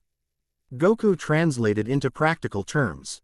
"Precisely," Korin confirmed, apparent approval in his expression. "Beginning with fundamental awareness exercises to identify common energetic currents beneath surface manifestations." With this theoretical foundation established, practical training commenced immediately. Rather than demonstrating specific techniques for replication, Korin guided Goku through awareness exercises designed to develop perception beyond conventional sensory limitations. These began with meditation practices superficially similar to key control basics, but quickly expanded into perceptual domains Goku hadn't previously explored. Extend awareness beyond physical boundaries, Korin instructed as Goku sat in the central circle, eyes closed in deep concentration. Not projecting outward as with conventional key sensing, but rather recognizing existing connection already present. Goku attempted to implement this direction, initially struggling against habitual approaches developed through decades of key manipulation. His natural tendency pushed energy outward to interact with surroundings, effective for traditional sensing but fundamentally different from Haki's inherent connectedness. You're still trying to reach rather than receive, Korin observed after several minutes. Imagine instead that separation between yourself and environment exists merely as convenient fiction. In reality, energy flows continuously through all existence including yourself. This conceptual shift proved challenging yet somehow intuitive simultaneously. Goku adjusted his approach, focusing less on extending awareness and more on removing artificial boundaries his perception imposed automatically. Gradually, something shifted in his consciousness, a subtle but profound change in relationship between self and surroundings. I feel it, he murmured, maintaining concentrated meditation. Everything's connected already, I just wasn't seeing it before. Observation Haki in its foundational form. Korin confirmed. Not a power imposed upon reality but recognition of existing relationships temporarily obscured by limited perception. As this awareness detecting previously invisible patterns, intentions and emotional states from those nearby, potential movement paths before physical implementation, even subtle energy fluctuations suggesting future probability distributions rather than merely current conditions. It's like ultra instinct, he realized aloud, but without separating consciousness from action. Instead, everything becomes part of expanded awareness. Interesting comparison, Korin noted. The state your people call ultra instinct represents advanced implementation of principles underlying both systems, transcending separation between perception and response through unified consciousness. This connection between apparently separate abilities from different universes suggested deeper relationships than Goku had previously considered. Perhaps his journey toward Ultra Instinct had already prepared neural pathways compatible with advanced Haki implementation, explaining his unusually rapid adaptation. Training continued throughout morning, progressing from basic awareness exercises to increasingly complex applications. Korin proved an exceptional instructor, adapting methodology continuously based on Goku's responses, identifying optimal development pathways with remarkable precision, challenging limitations without creating unnecessary frustration. From observation fundamentals, they transitioned to armament applications, not merely hardening body surfaces as Goku had previously attempted, but rather manipulating density and interaction properties at fundamental levels. The distinction proved significant, transforming the ASIC technique into sophisticated implementation with dramatically expanded capabilities. Conventional armament creates external reinforcement, Korin explained as Goku practiced manifesting the characteristic black hardening across various body parts. Advanced application transforms inherent properties throughout affected regions, including internal structures and energy pathways. Like Chan, Jing how my cells interact with everything around them, Goku observed, feeling the difference as he implemented this more comprehensive approach. The resulting manifestation appeared similar externally, but functioned completely differently, energy flowing through transformed regions rather than merely surrounding them. Throughout these exercises, 18 and Chrono monitored progress with sophisticated equipment, documenting physiological changes and energy pattern developments for later analysis. Nami alternated between observing training directly and exploring surrounding terrain, her navigators instincts cataloging the unusual dimensional properties of the highland region. His adaptation rate exceeds theoretical models by approximately 43%, Chrono noted with academic excitement as they reviewed preliminary data during a brief rest period. Neural pathways forming specifically optimized for dual system implementation rather than merely accommodating both separately. The Saiyan adaptive response, 18 acknowledged. Combat applicable skills develop at accelerated rates compared to other capabilities. His genetics literally prioritize fighting effectiveness above all other functions.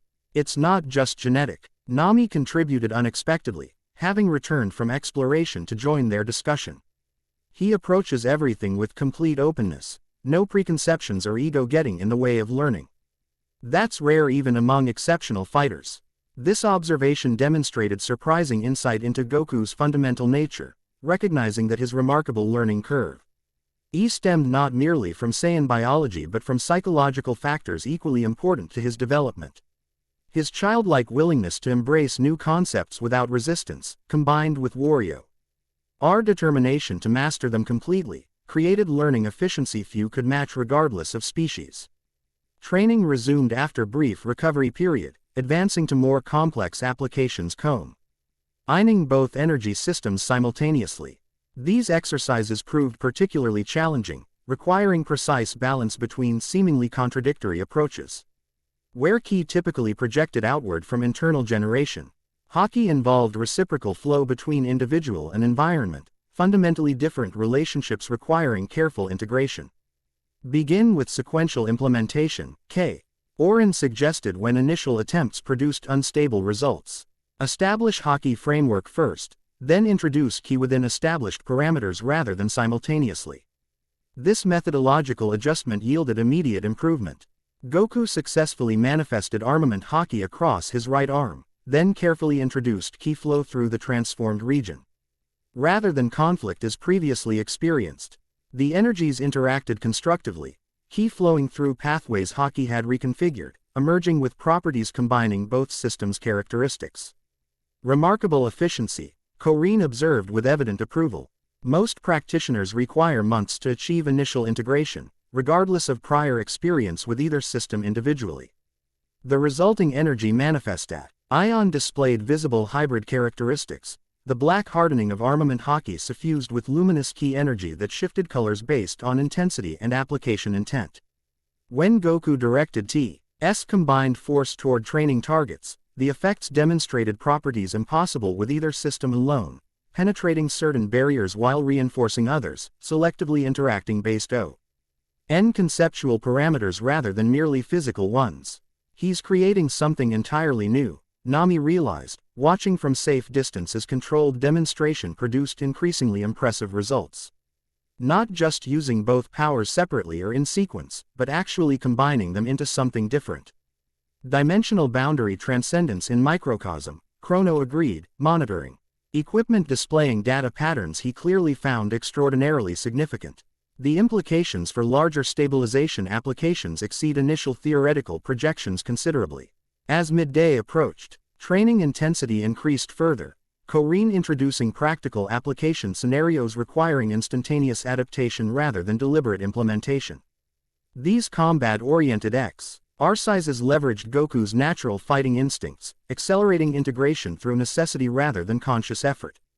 Intention shapes energy more effectively than technical precision, Korin explained as Goku responded to increasingly complex attack simulations. When survival or success requires specific outcome, energy naturally configures toward optimal implementation regardless of conscious direction. This principle had always defined Goku's fighting style, intuitive adaptation driven by immediate necessity rather than rigid technical frameworks. Throughout his career, his most significant breakthroughs had occurred during critical combat moments rather than controlled training environments, his body and energy systems evolving specifically to meet challenges as they arose. By early afternoon, Goku had achieved consistent basic integration, capable of implementing hybrid energy applications reliably if not yet with complete precision. His progress far exceeded normal RNING curves for either system individually, supporting theories regarding his unique adaptive capacity in combat-applicable domains. Sufficient foundation established for initial phase, Korin announced, calling temporary halt to practical exercises. Further development requires metabolic recovery and neural pathway consolidation before proceeding to advanced applications. This professional assessment acknowledged biological realities even Saiyan physiology couldn't completely circumvent. Certain developmental processes required recovery periods for optimal results, particularly when establishing entirely new neural configurations rather than merely enhancing existing ones. They gathered for meal prepared by stick expertise, balanced nutrition optimized for training recovery while maintaining exceptional flavor profiles. Conversation during this break shifted from technical training aspects to broader implications regarding dimensional boundaries and potential stabilization approaches. The integration principles demonstrated during today's exercises suggest viable methodology for larger-scale application, Corrine observed, addressing the underlying purpose behind Goku's training. Individual energy manipulation provides conceptual framework potentially applicable to dimensional boundary reinforcement. Scaling represents primary challenge, 18 noted practically. UAL implementation versus universal constant stabilization involves exponential complexity increase. Yet fundamental principles remain consistent regardless of application scale, Corrine countered. The distinction between micro and macro implementation exists primarily in energy requirement and precision control rather than conceptual framework. Goku followed this theoretical discussion with surprising attentiveness, recognizing its relevance beyond abstract intellectual exercise.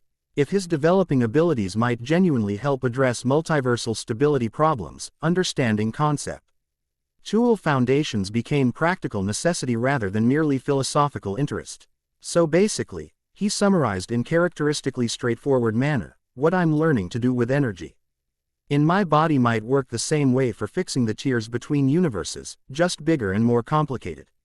An accurate if simplified interpretation, Corrine acknowledged. Though implementation methodology would necessarily differ significantly from individual combat applications. This confirmation validated the underlying purpose behind their expedition, suggesting potential pathways to war. Addressing dimensional instability threatening both universes. While enormous challenges remained regarding practical application at cosmic scale, the theoretical foundation appeared increasingly solid. Their discussion continued exploring various implementation possibilities, each bringing different perspective to multifaceted problem. Chrono contributed theoretical dimensional mechanics from Kai perspective. 18 offered technological implementation frameworks based on her extensive research, while Nami provided surprisingly insightful observations regarding natural phenomena potentially applicable to stabilization efforts. Throughout this exchange, Goku occasionally tested his developing abilities, manifesting small hybrid energy constructs with increasing precision, experimenting with different balance ratios between systems, observing interaction properties with surrounding environmental energies.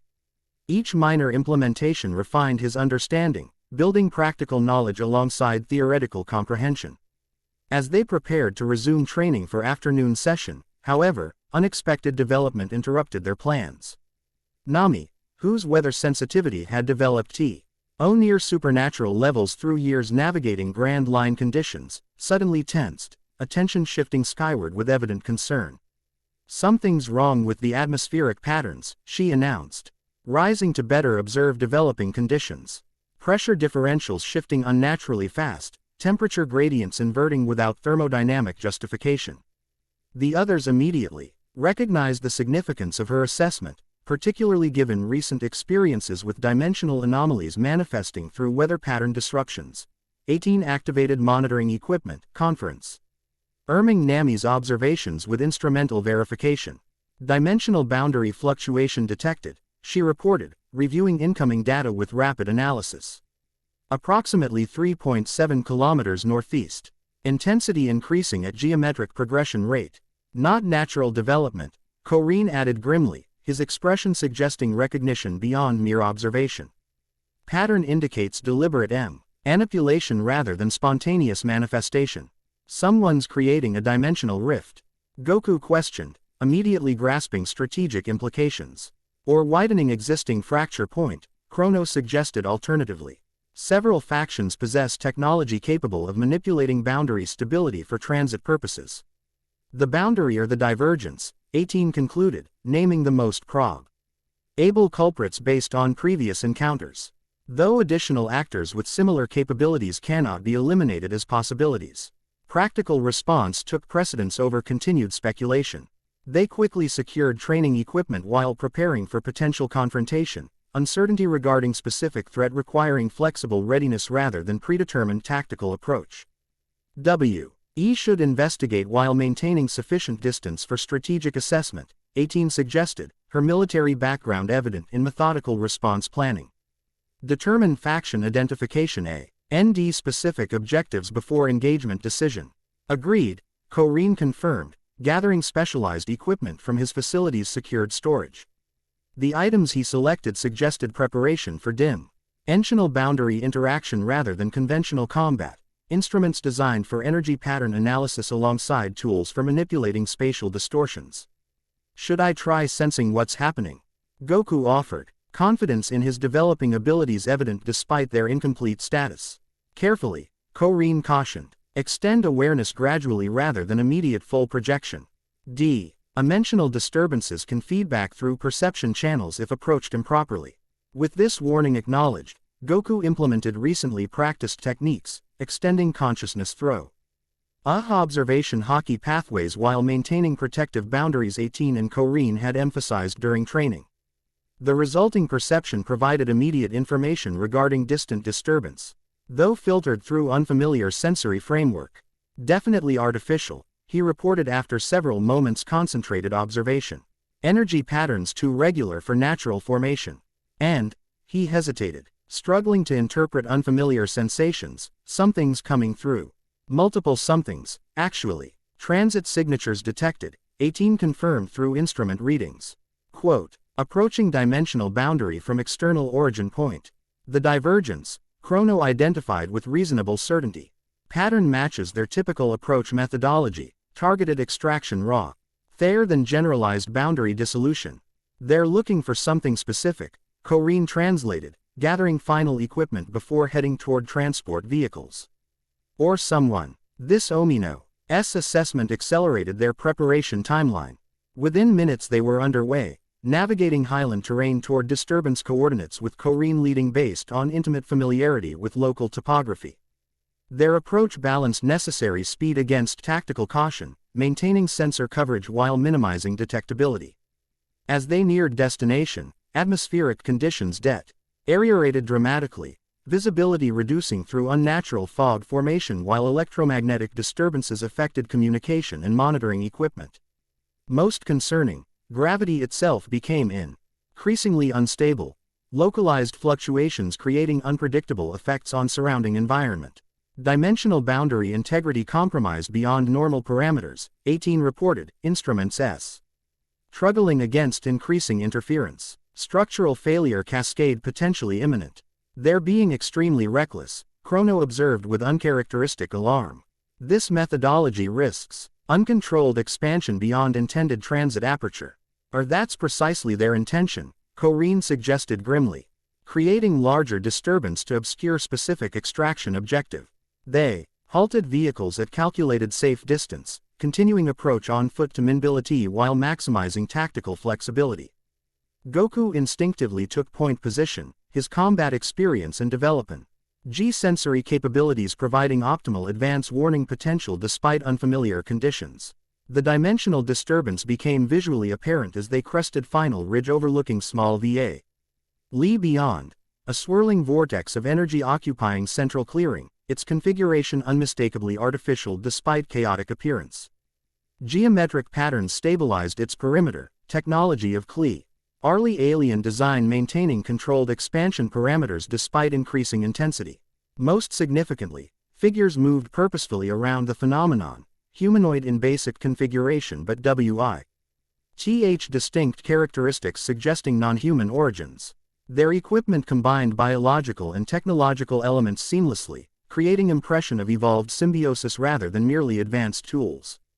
Divergence extraction team, 18 identified quietly, observing through specialized optics from concealed position. Standard configuration. 3 technical specialists maintaining transit aperture. 2 security units providing perimeter defense. What are they extracting? Nami whispered, noting the operation's apparent purpose orientation rather than merely creating dimensional passage. Unknown currently, 18 replied. Though equipment configuration suggests biological target rather than technological or informational objective. Goku studied the operation with tactical assess-me. NT transcending his usually casual demeanor. Despite incomplete training, his developing abilities provided unprecedented perception, sensing not merely physical arrangements but intention patterns and energy flows revealing operational objectives beyond visual observation. They're creating a targeted pathway, he realized, interpreting complex sensations through growing understanding of dimensional mechanics. Not just opening a general doorway between universes, but reaching for something specific. Extraction protocols confirmed, 18 agreed, instruments providing technical verification of his intuitive assessment. Target parameters suggest sentient entity acquisition rather than inanimate object retrieval. They're kidnapping someone from another dimension. Nami translated into straightforward terms. Immediate concern evident. Or retrieving operative previously deployed. Corrine suggested alternatively, his extensive experience with multiple factions providing broader perspective on possible motivations. Further speculation became unnecessary as the dimensional aperture achieved apparent optimal configuration, energy patterns stabilizing momentarily before central void expanded to permit transit. Through this opening emerged a figure immediately recognizable despite contextual incongruity, humanoid but clearly mechanical in fundamental construction, design aesthetics. Unmistakably familiar to both Goku and 18. Impossible, 18 whispered, rare emotional response breaking through her typical detachment. That's a Red Ribbon Army combat android. Z-series prototype BA, said on initial design frameworks preceding my own development. From our universe, Goku confirmed unnecessarily, recognizing design elements despite significant modifications from versions he'd encountered previously. But heavily upgraded with technology I don't recognize. The android's appearance combined fundamental Red Ribbon design philosophy with enhancements suggesting extensive modify. Cation by divergence engineers, biological components integrated alongside mechanical systems, energy configuration optimized for cross-dimensional functionality, weapons systems incorporating principles from multiple universal constants. Most concerning, it moved with purpose and intelligence suggesting advanced cognitive development far beyond original programming parameters, adaptive problem solving evident in its immediate environmental assessment and tactical positioning relative to extraction team members. Fascinating adaptation implementation, Chrono observed with scientific detachment. Somewhat inappropriate given potential threat implications.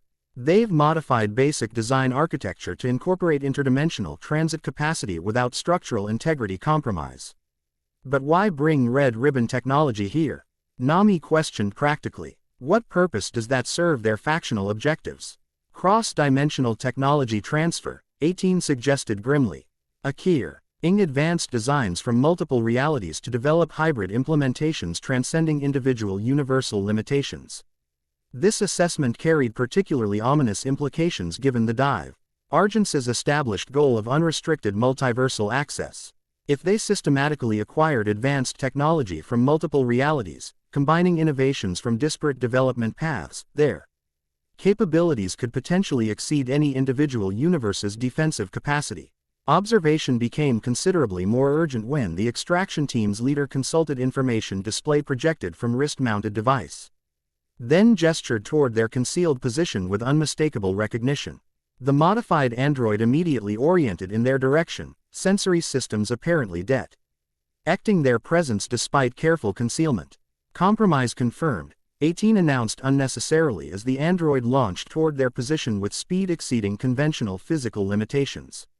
Tactical engagement imminent. Goku reacted with characteristic decisiveness, combat instincts overriding training's incomplete status. Rising from concealment, he manifested combined energy BA, rear incorporating both armament Haki for structural integrity and ki for expanded coverage parameters. The hybrid shield materialized just as the android reached attack range, its initial strike acting protective energy rather than intended targets. The resulting collision produced unexpected feedback, energies interacting according to principles neither combatant fully anticipated. While Goku's barrier successfully prevented physical penetration, the android's attack incorporated dimensional phasing properties that partially circumvented conventional defensive methodology. Careful, Corrine warned sharply. Its weapons systems manipulate localized dimensional constants rather than merely applying physical force.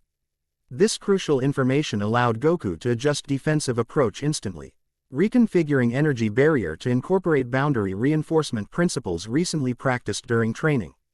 The modification proved effective against subsequent attacks, the android's strikes failing to achieve previous partial penetration despite increased intensity. The Divergence ground team is activating additional extraction protocols, 18 reported, monitoring ongoing activity around dimensional aperture while Goku engaged their immediate threat. Pattern suggests multiple transit objectives rather than single acquisition operation. They're bringing more through, Nami translated, immediately grasping strategic implications, using the first one as distraction while completing their main objective. This assessment proved accurate as energy patterns around the dimensional aperture reconfigured, preparing for additional transit events. The extraction team worked with practiced efficiency, adjusting parameters specifically to accommodate different transit requirements than initial android deployment. We need to disrupt their operation, Korine decided, abandoning observation for direct intervention.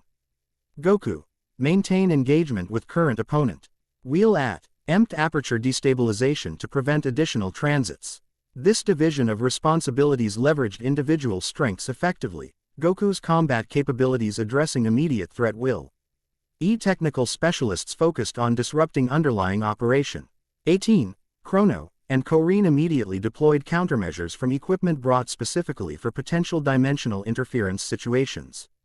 Nami, though lational technology, contributed critical support through environmental manipulation, her Climatact creating localized weather conditions specifically disruptive to the Traction team's equipment calibration requirements. The resulting atmospheric instability introduced variables they struggled to compensate for, reducing operational efficiency significantly. Meanwhile, Goku's engagement with the modified android escalated from initial defensive posture to active combat, testing his developing abilities against opponents specifically designed for cross-dimensional conflict. The experience proved simultaneously challenging and educational, each exchange providing practical implementation opportunities for training concepts recently introduced. Its attack RNS incorporate principles from multiple universal constants, he observed between defensive sequences and counterattacks. Like it's been programmed with fighting styles from different dimensions. Logical strategic development, 18 commented while calibrating disruption equipment. Acquiring combat methodologies from multiple realities provides tactical advantages against opponents familiar with only single universe techniques. This observation highlighted growing understanding of the Divergence's apparent objectives, not merely traversing dimensional boundaries but systematically incorporating advantages from multiple realities into unified operational framework. The modified android represented physical manifestation of this philosophy, its hybrid construction transcending limitations of any individual universe. Goku adapted to this challenge with characteristic creativity, deliberately varying his implementation approaches rather than establishing predictable patterns the android might analyze and counter. Sometimes he relied primarily on key techniques familiar from his home universe, other exchanges emphasized newly developing Haki applications, while most effectively, he created spontaneous hybrid approaches impossible to categorize within established combat frameworks. This adaptability proved crucial advantage against opponent designed for systematic analysis and counter-development. Where the android attempted to identify patterns for predictive response generation, Goku's intuitive style created continuous novelty requiring constant reassessment rather than algorithmic countering. His combat methodology transcends conventional pattern recognition parameters, 18 observed with professional appreciation while continuing aperture disruption efforts. Ting solution space exceeding predictive modeling capacity. He fights from instinct center rather than analytical framework, Korine translated into less technical terminology. Responding to immediate conditions rather than implementing predetermined sequences. This fundamental approach difference gradually shifted engagement dynamics despite the android's objectively superior specifications and cross-dimensional capabilities. Where technology provided expanded tactical options, Goku's adaptability created implementation efficiency exceeding mere capability diversity. Simultaneously, the combined efforts of 18, Chrono, Korine and Nami against the extraction operation produced increasingly significant results. Their disruption technologies, enhanced by Nami's environmental manipulations, introduced cascading instabilities to dimensional aperture maintenance systems. What began as minor calibration complications expanded into fundamental configuration challenges requiring increasing resource allocation from extraction team specialists. Aperture stability compromised approximately 37%, 18 reported as their efforts gained momentum. Maintaining current disruption trajectories show. ULD prevent additional transit events within approximately 3 minutes. They're implementing countermeasures, Chrono warned, noting extraction team's response to their interference. Reconfiguring stabilization matrices to compensate for introduced variables. The resulting technological contest demonstrated impressive capabilities on both sides, divergence extraction specialists implemented increasingly sophisticated stabilization protocols while 18's team continuously modified disruption parameters to maintain effective interference. This dynamic equilibrium might have continued in depth. Nightly had external factors not dramatically altered operational conditions. Without warning, new energy signatures manifested from unexpected vectors, neither from dimensional aperture nor their own position, but rather approaching rapidly from multiple directions simultaneously. These emissions registered across all detection systems, suggesting coordinated response to ongoing situation rather than coincidental arrival. Multiple vessels approaching, 18 announced, dividing attention between aperture disruption and new development. Configuration suggests marine interdiction fleet-specific. Ally equipped for dimensional anomaly response.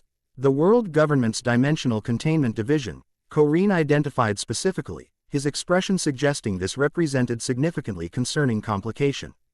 They've dramatically expanded operations since our last encounter. How did they respond so quickly? Nami questioned, maintaining weather disruption while processing this new threat. They likely maintained surveillance on Wayward Island following previous dimensional events, 18 explained, rapid tactical assessment incorporating this new variable. Our expedition probably triggered heightened alert status, with this disturbance providing confirmation for intervention. The implications created immediate strategic complications. While currently engaged against the divergence, their group now faced potential three-way confrontation including world government forces specifically equipped for dimensional anomaly response. This dramatically altered risk assessment and operational priorities.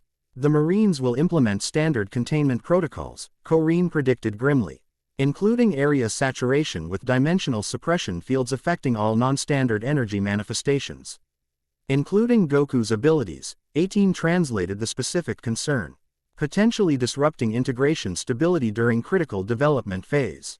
This risk demanded immediate response prioritization. While continuing aperture disruption remained important for preventing additional divergence transits, protecting Goku from exposure to dimensional suppression fields too.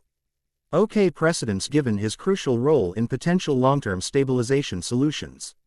We need extraction strategy implementing immediately, 18 decided, shifting equipment allocation accordingly.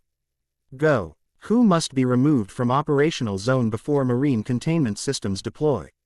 This decision presented immediate practical challenges given ongoing combat engagement. The modified android Contin UED pressing attack despite Goku's effective adaptation, clearly programmed to maintain target fixation regardless of changing tactical environment. I can handle this, Goku assured them between exchange sequences.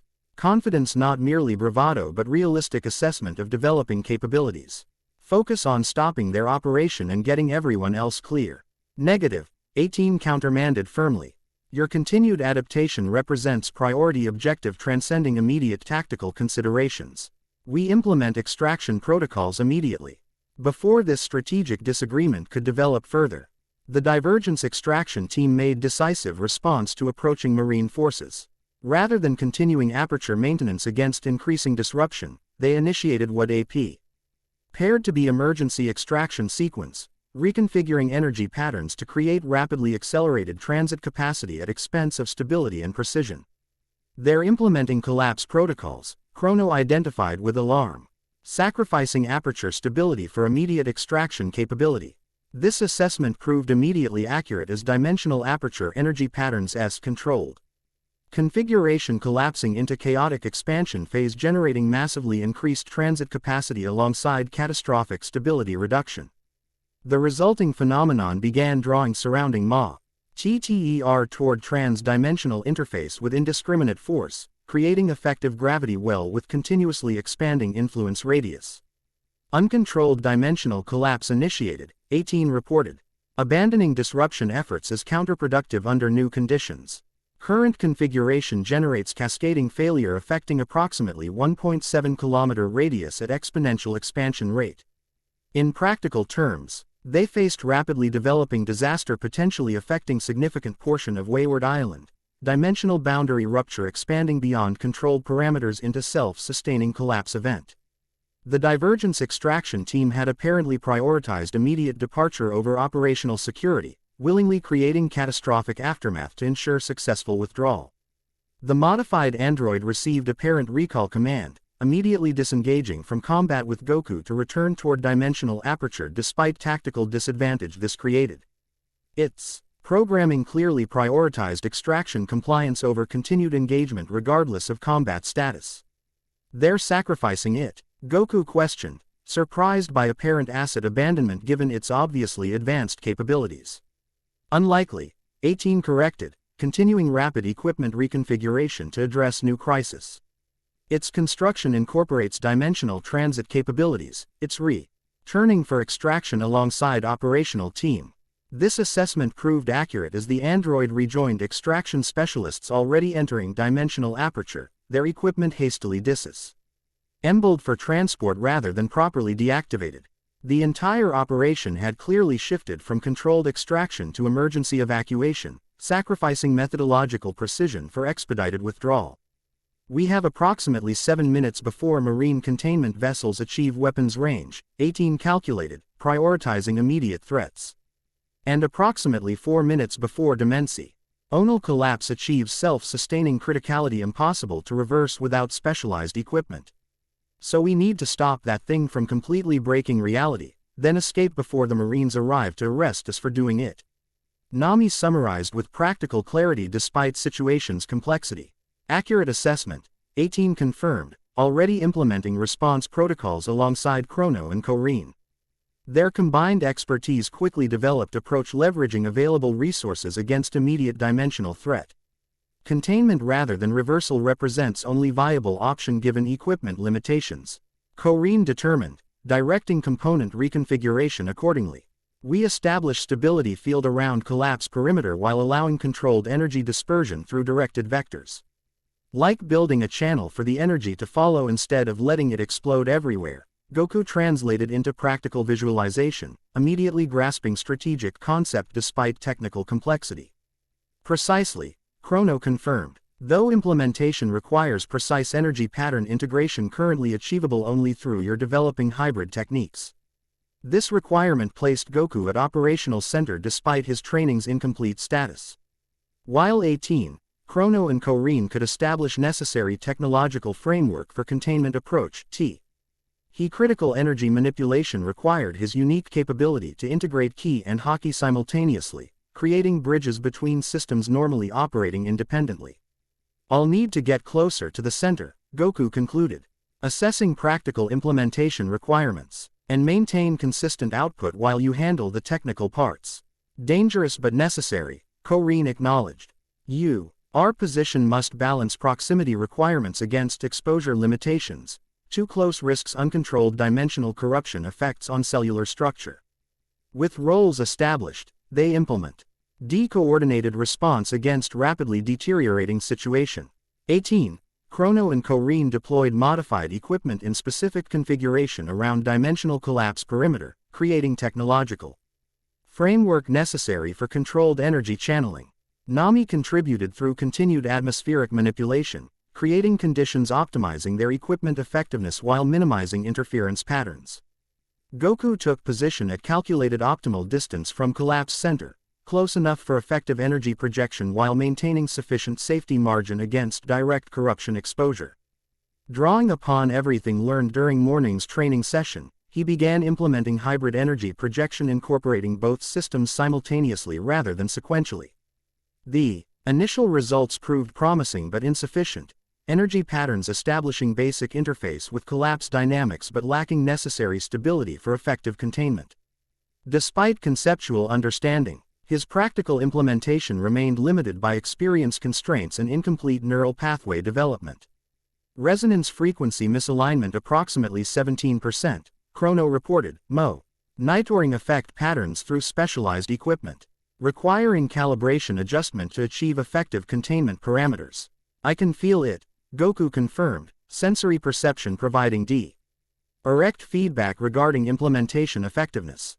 The energies aren't quite synchronizing properly. Korin approached despite proximity dangers, positioning himself where direct instruction ain't possible while minimizing exposure risk. Conceptualize boundary not as barrier but as permeable interface, he suggested, providing critical adjustment guidance. Allow energies to interpenetrate rather than maintaining rigid separation during projection. This instruction provided key insight for implementation refinement. Goku adjusted his approach accordingly, shifting from maintaining separate energy identities toward creating genuine hybrid manifestation transcending original system boundaries. The resulting projection displayed characteristics impossible within either system individually: stability without rigidity, strength without brittleness, adaptation without inconsistency.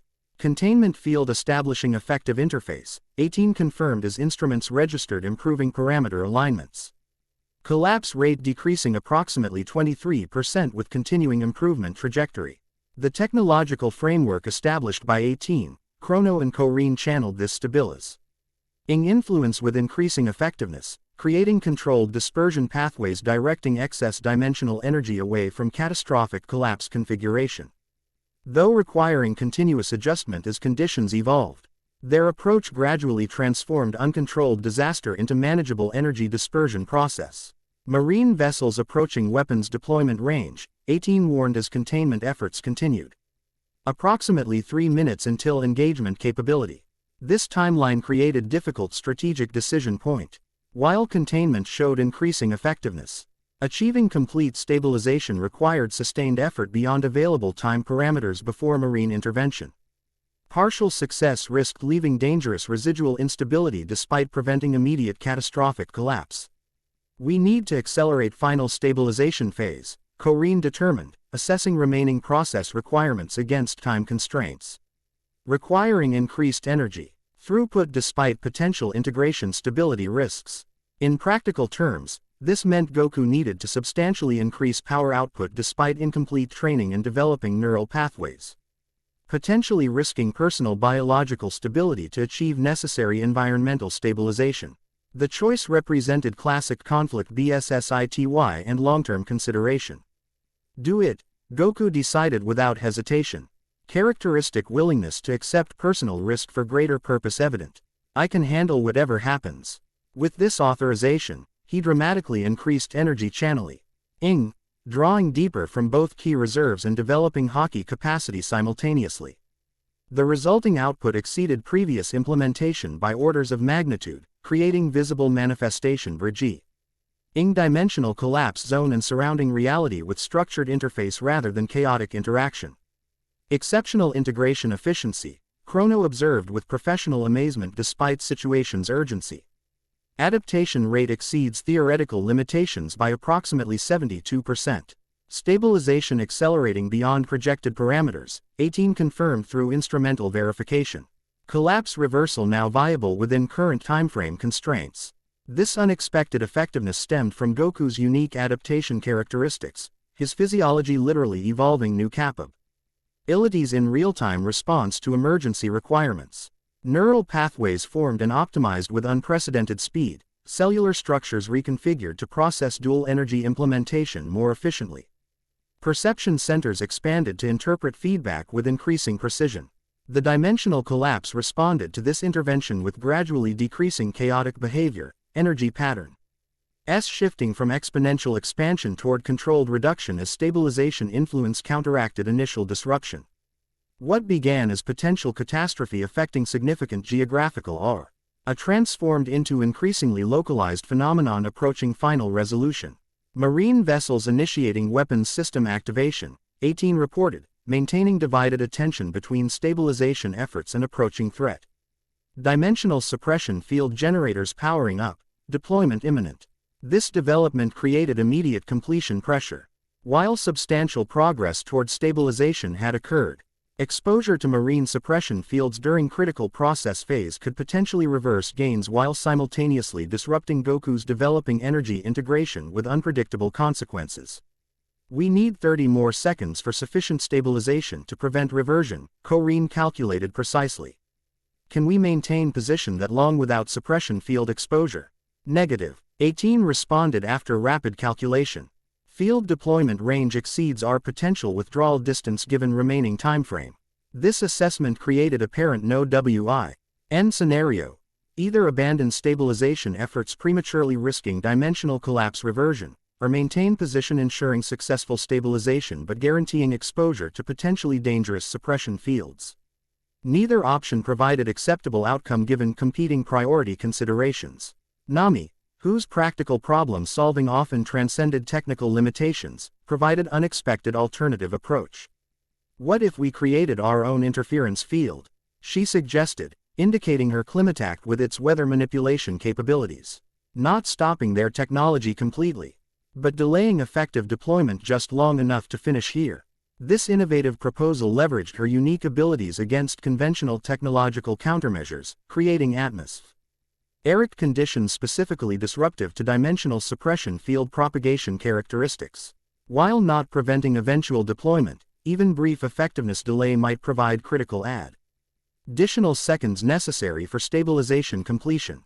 Theoretically viable, 18 acknowledged after rapid analysis. Certain atmospheric ionization patterns would temporarily disrupt field coherence during initial deployment phase. Do it, Corrine authorized immediately, recognizing valuable tactical opportunity despite implementation uncertainties. Any delay improves completion probability. Nami implemented this approach with impressive technical precision despite limited formal understanding of dimensional mechanics, creating specific atmospheric conditions based on practical observation rather than theoretical knowledge. Her weather egg techniques generated ionization patterns precisely targeted toward approaching marine vessels, establishing optimal interference distribution against impending suppression field deployment.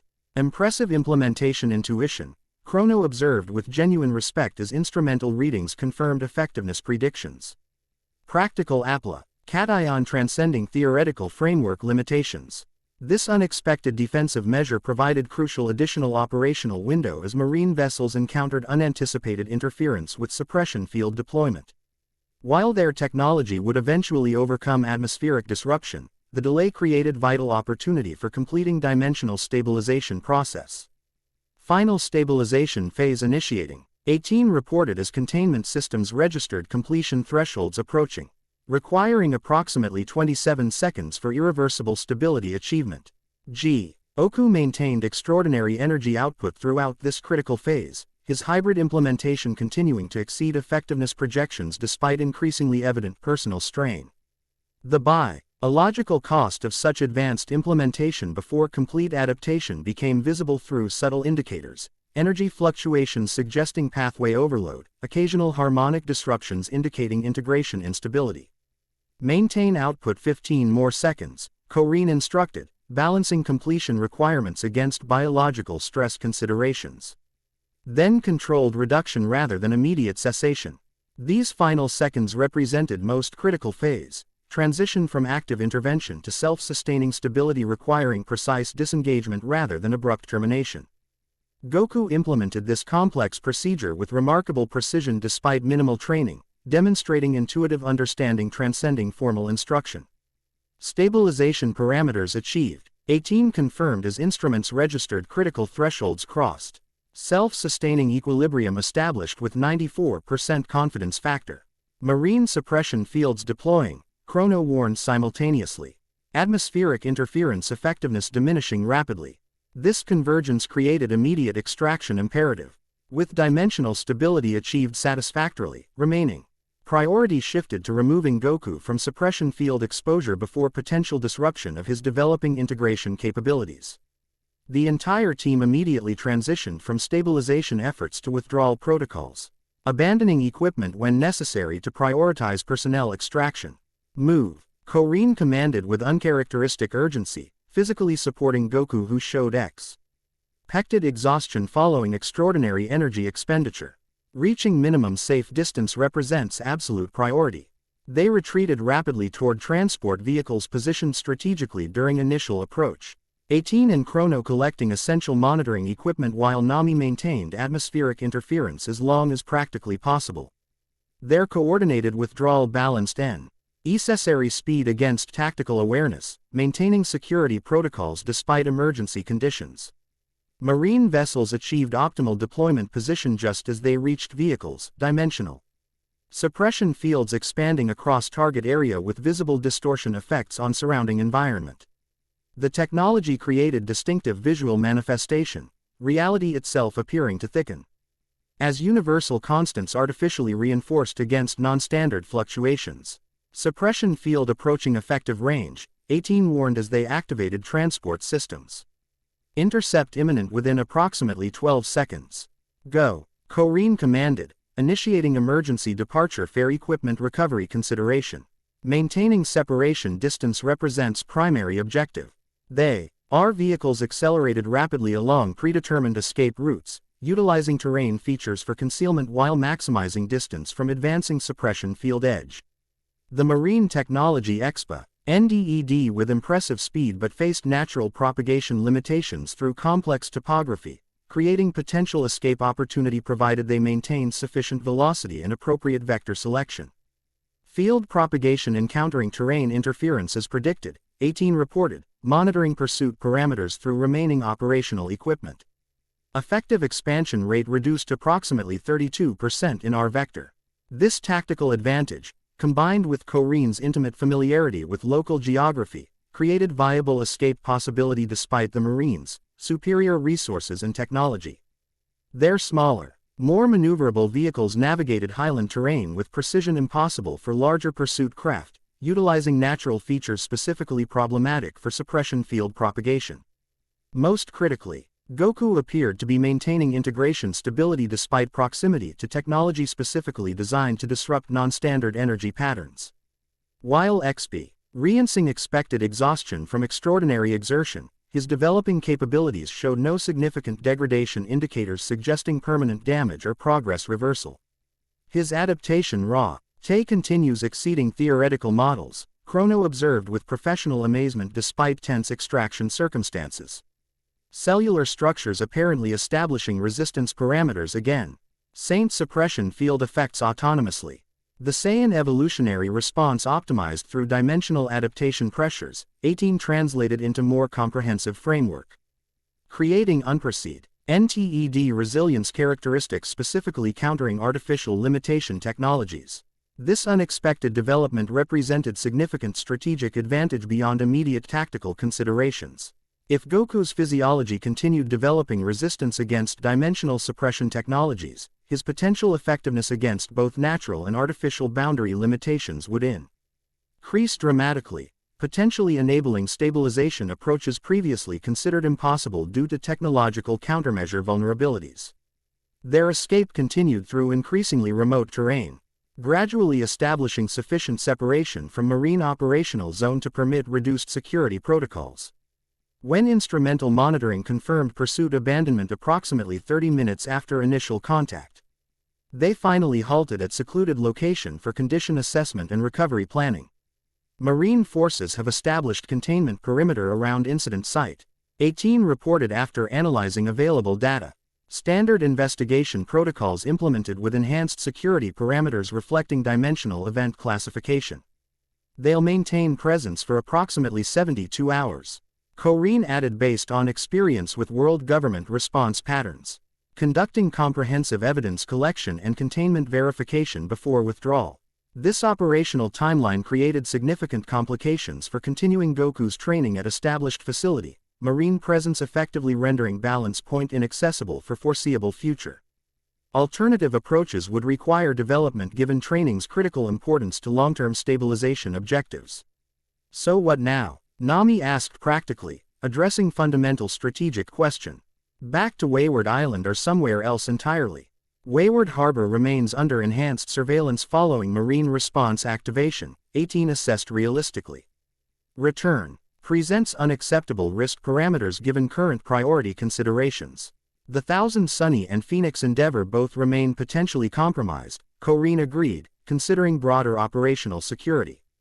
Assuming association with dimensional event investigation parameters. So we need somewhere else, Goku concluded, recovering with characteristic resilience despite evident fatigue.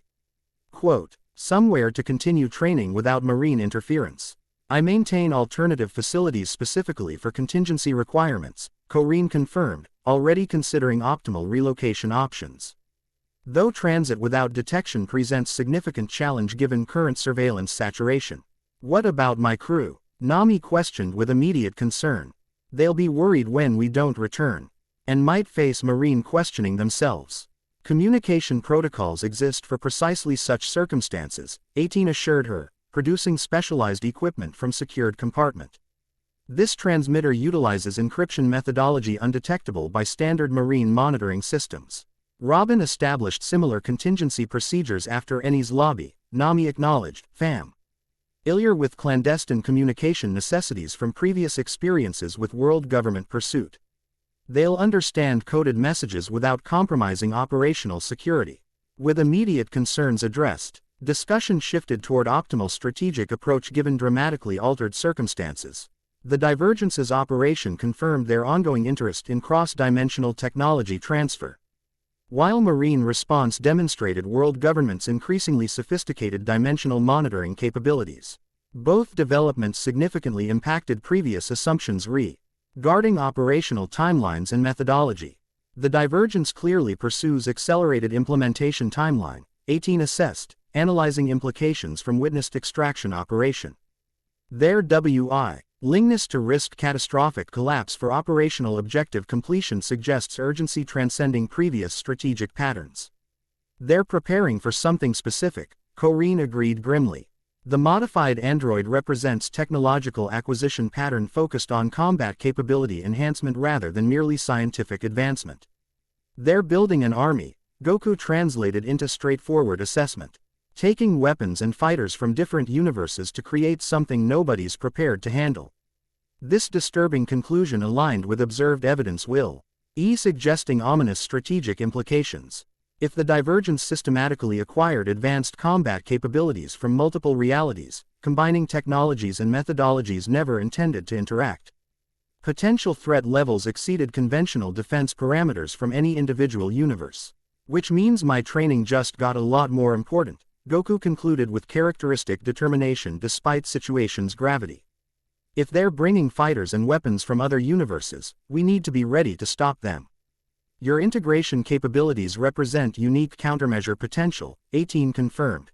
Analytical assessment supporting his intuitive conclusion.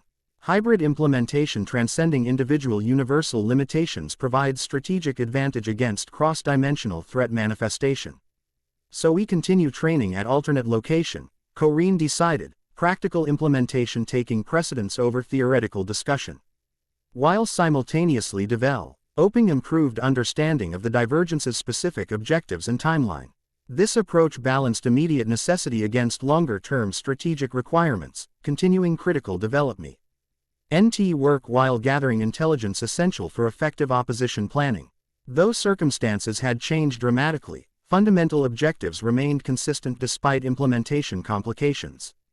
As recovery period concluded and preparation for relocation began, Goku experimentally tested his developing abilities, assessing integration stability following extraordinary implementation.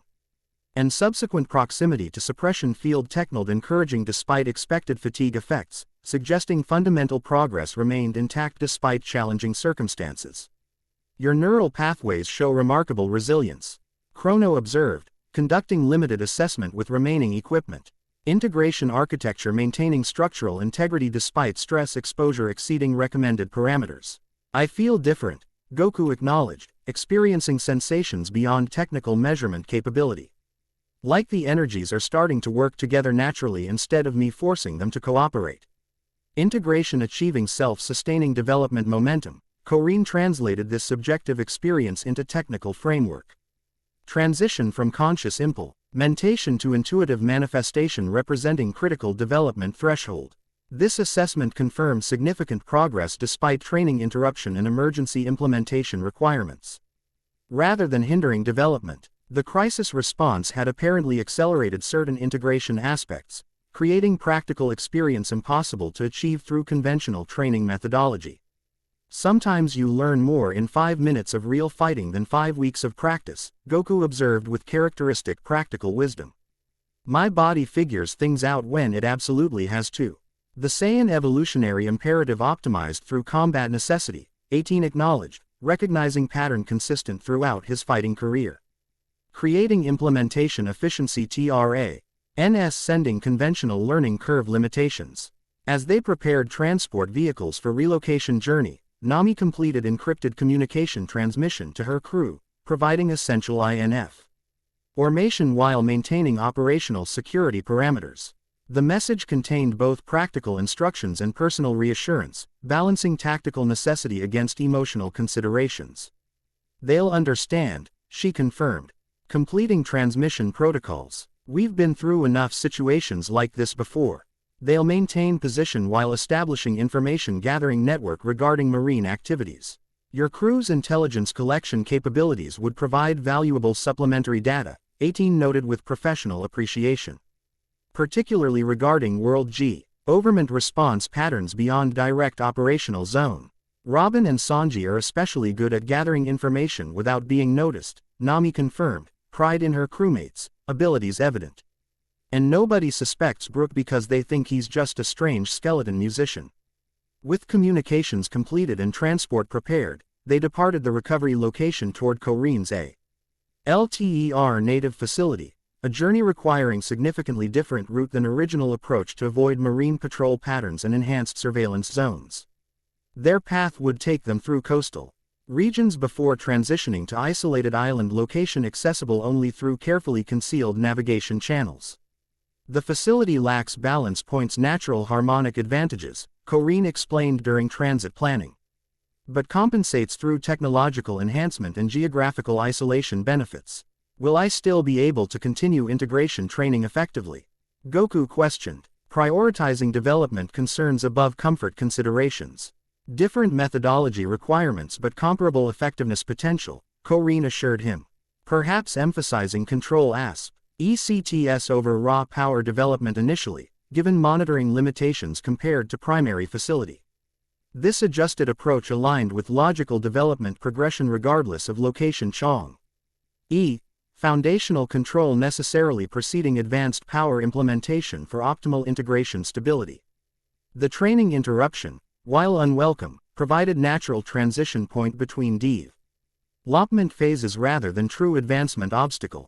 Their journey proceeded with careful attention to security protocols, utilizing Nami's exceptional navigation skills alongside Korin's intimate geographical knowledge to avoid detection while maintaining efficient progress.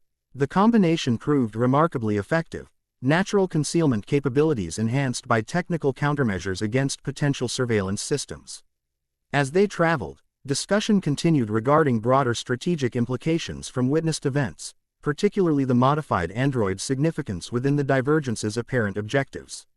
Its hybrid construction suggested technological integration methodology potentially applicable to dimensional stabilization approaches, though implemented for fundamentally different purposes. The android's cross-dimensional functionality demonstrates integration principles conceptually similar to our stabilization theories, 18 observed, analyzing technical implications beyond immediate threat assessment, suggesting parallel development paths despite opposing implementation objectives. They've solved some of the same problems we're working on, Goku translated into practical terms. But using the answers to break things apart instead of putting them back together. An accurate if simplified interpretation, Chrono acknowledged. The fundamental principles governing dimensional interaction remain consistent regardless of application purpose. This observation carried significant implications for both training methodology and potential countermeasure development. Understanding the Divergence's technical approach, even when implemented for destructive rather than stabilizing purposes, provided valuable insights regarding underlying principles governing cross-dimensional interaction. As afternoon transitioned toward evening, their journey continued through increasingly remote coastal regions where human presence diminished dramatically. Isolation provided security advantages while creating natural conversation environment, tension gradually reducing as imminent danger receded, allowing deeper discussion regarding personal implications beyond immediate tactical considerations. So the divergence is collecting technology and maybe fighters from different universes, Nami summarized, processing broader strategic situation. While the boundary tries stopping all dimensional crossing entirely. And we're somewhere in between, trying to stabilize things without completely closing everything off. A reasonable situational assessment, 18 confirmed. Though additional factions likely exist pursuing variant objectives regarding multiversal interaction parameters.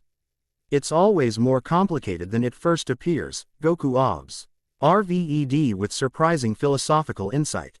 Back home, I thought fighting stronger opponents was all that mattered. Now I'm dealing with different universes, reality breaking apart, and powers that work completely differently from what I'm used to. This reflection demonstrated significant perspective evolution beyond his traditionally straightforward approach to challenges. While maintaining characteristic determination, Goku clearly recognized dimensional crisis represented fundamentally different problem category than conventional opponents, requiring comprehensive understanding alongside raw power application. The multiversal context necessarily expands conventional perspective parameters, 18 acknowledged, her own experience following similar evolution patterns since arrival in this reality. Requiring cognitive framework adjustment beyond single universe limitation models. You mean we all have to think bigger, Nami translated with practical clarity. About everything from how powers work to what's really important. As darkness approached, they reached coastal destination where transportation transition would occur, a secluded cove accessible only through narrow channel requiring precise navigation knowledge. Here, according to Korin's arrangements, watercraft awaited for final journey segment to isolated island facility. The vessel proved considerably different fr. Expet, incorporating technology suggesting origins beyond standard Grand Line engineering practices. Its construction combined traditional materials with components reminiscent of Frankie's innovations, yet implemented through methodology suggesting different developmental lineage entirely.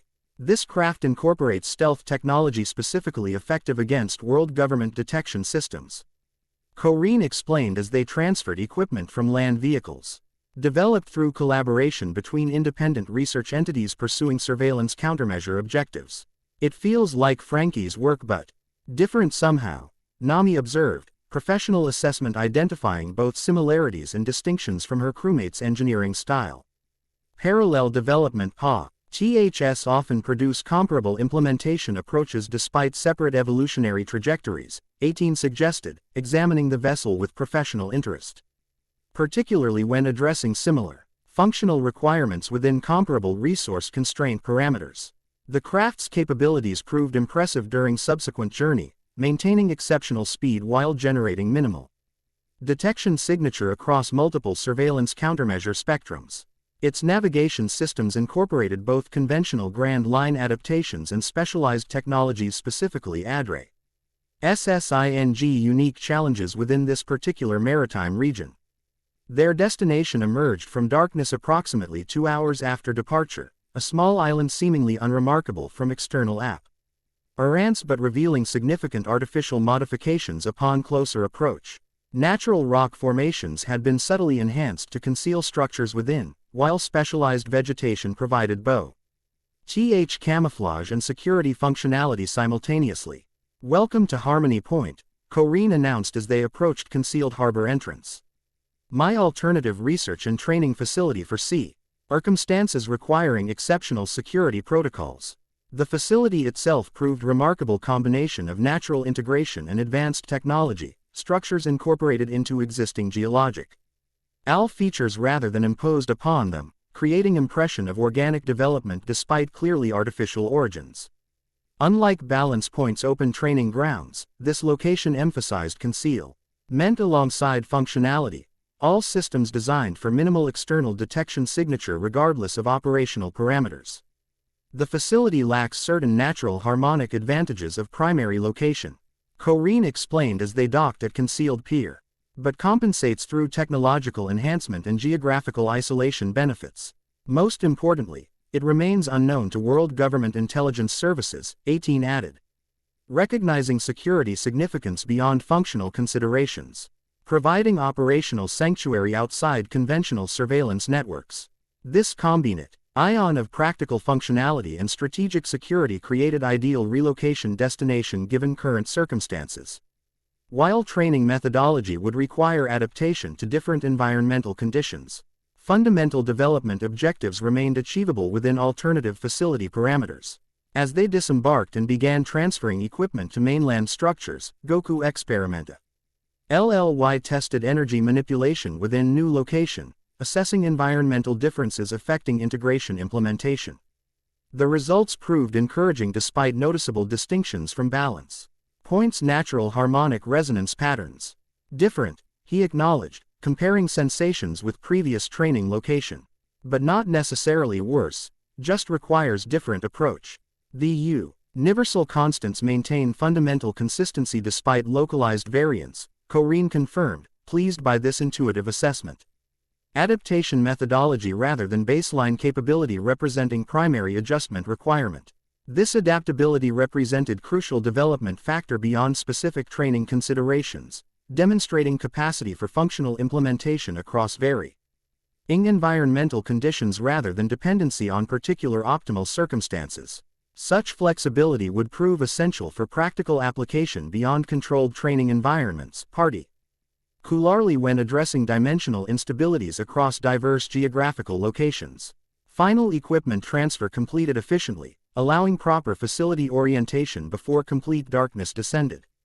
Unlike Balance Point's relatively straightforward layout, Harmony Point featured complex structural organization incorporating both aboveground and subterranean elements, training areas, research laboratories, living quarters and support facilities arranged for optimal functional interaction rather than conventional architectural aesthetics. The facility was designed specifically for integrated research and practical application, Corrine explained during orientation tour, allowing simultaneous theoretical development and implementation testing without location transition requirements. Most impressive among various functional areas, the primary training chamber incorporated technology clearly designed for dimensional boundary research alongside conventional combat training equipment, instruments for monitoring universal constant fluctuations positioned alongside traditional martial arts implementation tools. This environment allows precise measurement of integration FACTS regarding dimensional stability parameters, 18 observed, professional appreciation evident despite clinical assessment. Potentially accelerating development from theoretical understanding to practical application methodology. Meaning we can directly test how my abilities might help fix the bigger problems, Goku translated into straightforward objectives. Not just learning to fight better, but specifically how to address dimensional tiers. Precisely, Corrine confirmed, pleased by this immediate comprehension of facility's purpose beyond conventional training functionality. Theory and application developed simultaneously rather than sequentially, optimizing developmental efficiency within available timeframe constraints. This approach addressed fundamental limitation in traditional training methodology, bridging gap between individual capability development and practical implementation requirements at significantly larger scales. While enormous differences remained between personal energy manipulation and universal constant stabilization, the pathway between them became more clearly defined within this specialized research environment. As comprehensive orientation concluded, practical considerations regarding recovery and preparation for tomorrow's resumed training took precedence. Despite extraordinary resilience, Goku clearly required proper recuperation following Day's exceptional energy expenditure and incomplete adaptation stresses. Similarly, equipment required calibration for new environmental parameters before resuming formal monitoring protocols. Saint represents essential component of integration development, Corrine emphasized, recognizing necessity beyond mere biological recovery. Neural pathway consolidation occurs primarily during sleep cycle, particularly regarding newly established connection architectures. Basically, my brain needs time to organize what I've learned before adding more, Goku simplified with characteristic practicality. An accurate functional interpretation, Corrine acknowledged. Though significantly underestimating underlying complexity, the facility provided comfortable accommodations despite prioritizing functionality over luxury, individual quarters designed for optimal recovery conditions rather than mere comfort considerations. Most notably, specialized environmental controls maintained precise Spheric composition specifically supporting enhanced cellular regeneration during rest periods. As they settled into evening routine, conversation naturally tactical considerations toward broader implications regarding recent developments, particularly the divergences demonstrated technological integration capabilities and apparent strategic objectives. The modified android represents significant advancement beyond previous interdimensional adaptation implementations, 18 observed, analyzing witnessed capabilities from technical perspective, suggesting accelerated development timeline compared to theoretical models. They're getting better at bringing things between universes without breaking them, Nami translated, grasping essential strategic concern. Which means whatever they replanning might happen sooner than expected. A reasonable extrapolation from available evidence, 18 acknowledged. Though specific objective parameters remain insufficiently defined for precise timeline projection. This uncertainty regarding the divergence's ultimate goals created fundamental strategic planning challenge beyond immediate training considerations. While clearly pursuing cross-dimensional technology acquisition, their purpose beyond mere capability enhancement remained obscure, potentially ranging from relatively limited multiversal access objectives to comprehensive reality reconfiguration ambitions. Whatever they're planning, it can't be good for either of our worlds, Goku concluded with straightforward moral clarity despite situation's complexity. The way they are willing to risk destroying that whole area just to get their android back shows they don't care about collateral damage. A consistent operational pattern throughout documented divergence interventions, 18 confirmed grimly. Prioritizing objective completion above stability maintenance regardless of potential catastrophic consequences. This fundamental philosophical approach directly contradicted both Goku's intrinsic protective instincts and the Straw Hat Pirate's characteristic concern for innocent bystanders despite ostensible outlaw status. The contrast highlighted essential moral framework differences transcending mere tactical disagreements, fundamental value divergence regarding acceptable sacrifice parameters versus obligation toward general welfare protection. As evening progressed toward night, conversation gradually diminished, fatigue from extraordinary days events eventually overcoming even Saiyan resilience and android operational efficiency. Final security protocols established. They retired to assigned quarters with agreement regarding morning's training resumption timeline and adjusted methodology appropriate for new facilities' unique characteristics. Alone in his assigned room, Goku performed final energy assessment before sleep, carefully examining integration stability following days' extreme implementation requirements and subsequent exposure to marine suppression field technology. The results proved remarkably encouraging despite expected temporary capacity reduction from excessive expenditure. The neural pathways established during mornings training remained intact despite afternoon's extraordinary stresses, while new connections had apparently formed during crisis response, practical necessity creating developmental acceleration impasse. BLE through conventional training methodology. Most significantly, his adaptive response to suppression field exposure suggested developing resistance parameters potentially valuable against similar technologies in future encounters. Beyond these objective measurements, subjective experience indicated significant perceptual evolution regarding energy relationship understanding. What began as conscious effort to combine separate systems had begun transformation toward unified comprehension, recognizing fundamental connection principles transcending apparent differences between Ki and Haki implementation characteristics. This developing perspective aligned perfectly with Korin's initial instructional framework, understanding different energy manifestations as varied expressions of underlying universal principles rather than truly separate systems. The practical experience gained through necessity had apparently accelerated theoretical comprehension beyond normal learning curve parameters. As sleep approached, Goku's thoughts shifted briefly toward home, friends and family in Universe 7 currently beyond reach due to dimensional separation. The disconnect created natural emotional response despite his characteristic adaptability and present-focused nature. Despite new connections forming in this reality, established bonds remained significant across dimensional boundaries. Yet, alongside natural homesickness emerged growing connection with new companions, appreciation for 18's remarkable adaptation to leadership role in unfamiliar reality, respect for Nami's practical courage and navigational brilliance. Recognition of Korin's profound wisdom transcending conventional teaching methodologies. These relationships, though recently established, already demonstrated potential. Depth comparable to long-standing connections from his home universe. Most interestingly, his developing ability to bridge different energy systems seemed mirrored in personal connection capacity, maintaining established bonds while forming new ones simultaneously rather than requiring replacement or separation.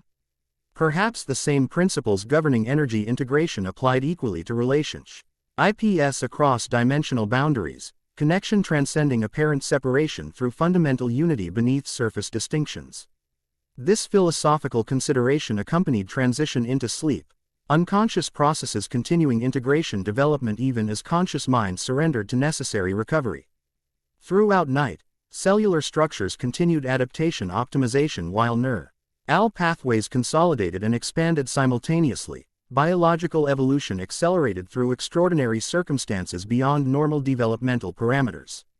Outside, night settled completely over isolated island facility, concealing its existence from conventional observation through both natural camouflage and technological countermeasures. Within this secure environment, potential development for addressing multiversal threats transcending individual universal limitations, capabilities bridging dimensional boundaries through fundamental understanding rather than mere technical manipulation. The challenges ahead remained formidable despite encouraging progress, the divergence pursuing aggressive cross-dimensional technology acquisition, Marines implementing increasingly sophisticated containment methodologies. Fundamental reality stability continuing gradual deterioration despite localized intervention successes. Yet within these mounting complications, unexpected opportunities emerged simultaneously, integration possibilities exceeding theoretical projections, adaptive capacities developing beyond conventional limitations, connections forming across apparently insurmountable boundaries. Tomorrow would bring resumed training under adjusted methodologies, continued strategic planning regarding observed threat patterns, and further development of capabilities potentially crucial for multiversal stability maintenance. But for tonight, recovery took precedence. Bodies and minds rebuilding from extraordinary exertion while unconscious processes continued essential integration development beyond conscious direction. Chapter 3 End. The End. I hope you enjoyed this episode. Remember to subscribe and like this video. See you in the next video.